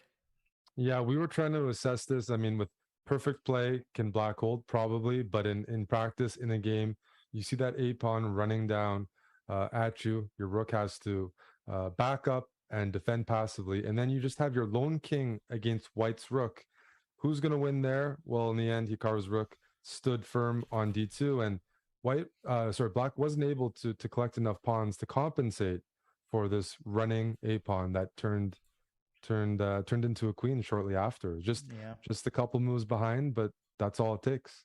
Well, the last key moment, Hikaru walking his king first to the king side to collect f4, then back to the queen side, and Alexei one tempo short. The problem is that you can never play king g2 because of the check, so he has to wait for the white king to leave, but by the time it does, you're one tempo too late. The king to b7 it goes, and rook takes a7 would have been a draw if Hikaru had to take with the rook, but obviously here he can take with the king, defending the remaining pawn, and Alexei resigned shortly thereafter. A monumental victory for Hikaru. He survived the second game as well, despite a dubious position, to make his way into the semifinals of the winner's bracket. And this, ladies and gentlemen, was our Coinbase recap for the day. Apologies, it's been a long day indeed. And as evidence that it's been a long day, let us take a look at the updated and annotated bracket. Eric, it almost seems like the round one matches were played in a different era. Yeah, like, were these today? We saw, yeah, they were today. That was like many hours ago. I thought you were referring to some of the games in their style that there's a bit of romantic chess. There was some games, some open games that maybe Morphe would have been proud of. But yeah, it has been a long day, and there's been a ton of fighting chess. Really, really some of the absolute best rapid players in the world went at each other's throats. This was an elimination, and look at that field in the loser's bracket. I mean, there's a world monsters, tigers, sharks. There's a reigning world rapid champion there. There's the next world championship challenger there. I mean, look, it is just stacked. I'm excited for both the losers bracket and the winners. We just did that recap. I thought it was a good one because, I mean, Hikaru, I think he's the tournament favorite, and that was his closest brush with death today. And Hikaru will definitely have more brushes with death because he is playing the winner of Fedoseev, Nepomniachtchi. Jan Nepomniachtchi has demonstrated excellent form in the last week of the RCC and at the start of these 4-day finals. So both brackets, both the losers and the winners, they can be confused for each other. You could look at both brackets and you wouldn't be able to determine which would be the losers and which would be the winners. Tomorrow, Friday, August 19th, at the same start time, 12 Eastern, 9 a.m. Pacific, we will have the losers round 1 and 2 as well as the winners semifinal. So we will have 3 batches of excellent games, as those on the losers bracket have no more margin for error left. They have to win out in order to challenge the winner of the winners bracket in the grand final. The finals last 4 days. The start time will be the same each of those 4 days. So we hope that you have canceled all of your plans, called in sick prophylactically, just so you can stay home and watch. I'm a great influence, and watch the Rapid Chess Championship finals. But for now, Eric, I will pass you the mic one more time for your final conclusions about this epic day of RCC action before I wrap up. No, I just had a fun time commentating. A couple moments stand out for me. I mean, the stalemate trick that was available in the Abdusadarov game, Fedoseyev's tactics. We had the Ding and Jeffrey match that featured some of the finest, I think, sportsmanship that I've ever seen in a top level game. So you had quite a few moments today. So I mean, I just had a blast. I hope everyone does book off the next few days to come watch the show. I'll be happily in the audience. But Dania, it was a pleasure as always. Likewise, Eric. These 5 hours passed so quickly. It was a pleasure commentating with you, and I'd like to take this opportunity to thank the chat and everybody on YouTube, Twitch, watching and supporting your favorite player. The RCC would not be possible without such a steady base of supporters, keeping the chat active and energized. Of course, to our sponsors, Coinbase and Hired, for making the RCC Finals possible, and to our producer, Matt, who worked tirelessly to produce excellent graphics and for another flawless broadcast. And now, for everyone on our wonderful chess.com team, our producer Matt, Grandmaster Eric Hansen, I am Grandmaster Daniel Naroditsky saying goodbye from the Rapid Chess Championship presented by Coinbase. We will see you tomorrow for day 2 of the finals. Ladies and gentlemen, the time has come. It is Thursday, and that means it is the start of the Rapid Chess Championship finals presented by Coinbase. The next 4 days are going to be chock full of incredible action as 16 players compete for the crown of this inaugural RCC season. Rook takes c7. Uh-oh. He's having some issues because all these moves should be automatic. This is really bad. Oh my god. Oh my gosh, he's down to 3 seconds. Oh no. And Jeffrey is not going to feel good about winning a game like that. Oh, that is tragic. Ding Liren managed to reconnect. The game began, and Jeffrey, I think, has resigned the game. Classy is to say nothing. Jeffrey giving Ding the second game. So they will go to Armageddon. Queen F2, Queen F2, Rook F2, Rook C4. Try to put the Rook on A4. Feels like very close to just a forced draw there. I think Jeffrey's got this in the bag. Hats off to Jeffrey because the sportsmanship and then letting his chess speak for himself. I think Andre can blunder to piece. Oh, we have to go there. People love seeing the blunders because they can relate. Oh, whoa. What the? I think that's like a Hikaru effect or something. Like that move, I cannot explain. That is a mind-bogglingly bad move. Whoa, this cannot from a player work. of his class. Go for a walk. Alexa, not now. That's it. Oh my god, wait. Whoa. Oh, the king can hide on the H file. The king can hide on the H file. Oh, because black has the H pawn. Oh, so there's no checks. That's what he was going for. Alexei had to push his pawn rather than procrastinating. Oh, he is upset. G5 and H5, GF. take on F4. Wait, rook's hanging. wait, rook is hanging. Oh. The rook is hanging. Oh, Rook it's C2. over. Sasha is not going to play another move. And Alexei Sarana, huge kudos to him. Upset, tough last game. He keeps his composure. Very difficult position. And he turns around and beats Alexander Grischuk. By the way, we have a photo of Wesley So's chess setup. I'm getting speechless. neural overload short circuiting. Now Wesley could sack the queen, but he's not going to do it because the knight can land on f6 on demand. Oh! Whoa! Whoa. Whoa, whoa, whoa. Rook takes f4. Does he want rook takes b2? He does! Calculated. Hikaru blundered a piece or no? Queen takes g2? He's gonna play Queen G2, Dania. Oh my god. The my Hikaru goodness. effect strikes again. This is unbelievable. I think we're about. No, I didn't. Stalemate. They're stalemate. Oh. The king is stalemated. Black just gives away all of his pieces. Bishop my f7 goodness. was a howler of biblical proportions. And Fedosey, bring the knight cannot in. believe it. Bring the knight to e3. Use all your pieces. Jeffrey needs to make sure he's back at the computer. He's maybe taking a bathroom break or just thinking about what to play because it's a dilemma. What do you play against Wesley when you need to win on demand with Black? That another gracious move. Wesley added time back to Jeffrey's clock. He added until he had 10 minutes. Some feel-good moments today.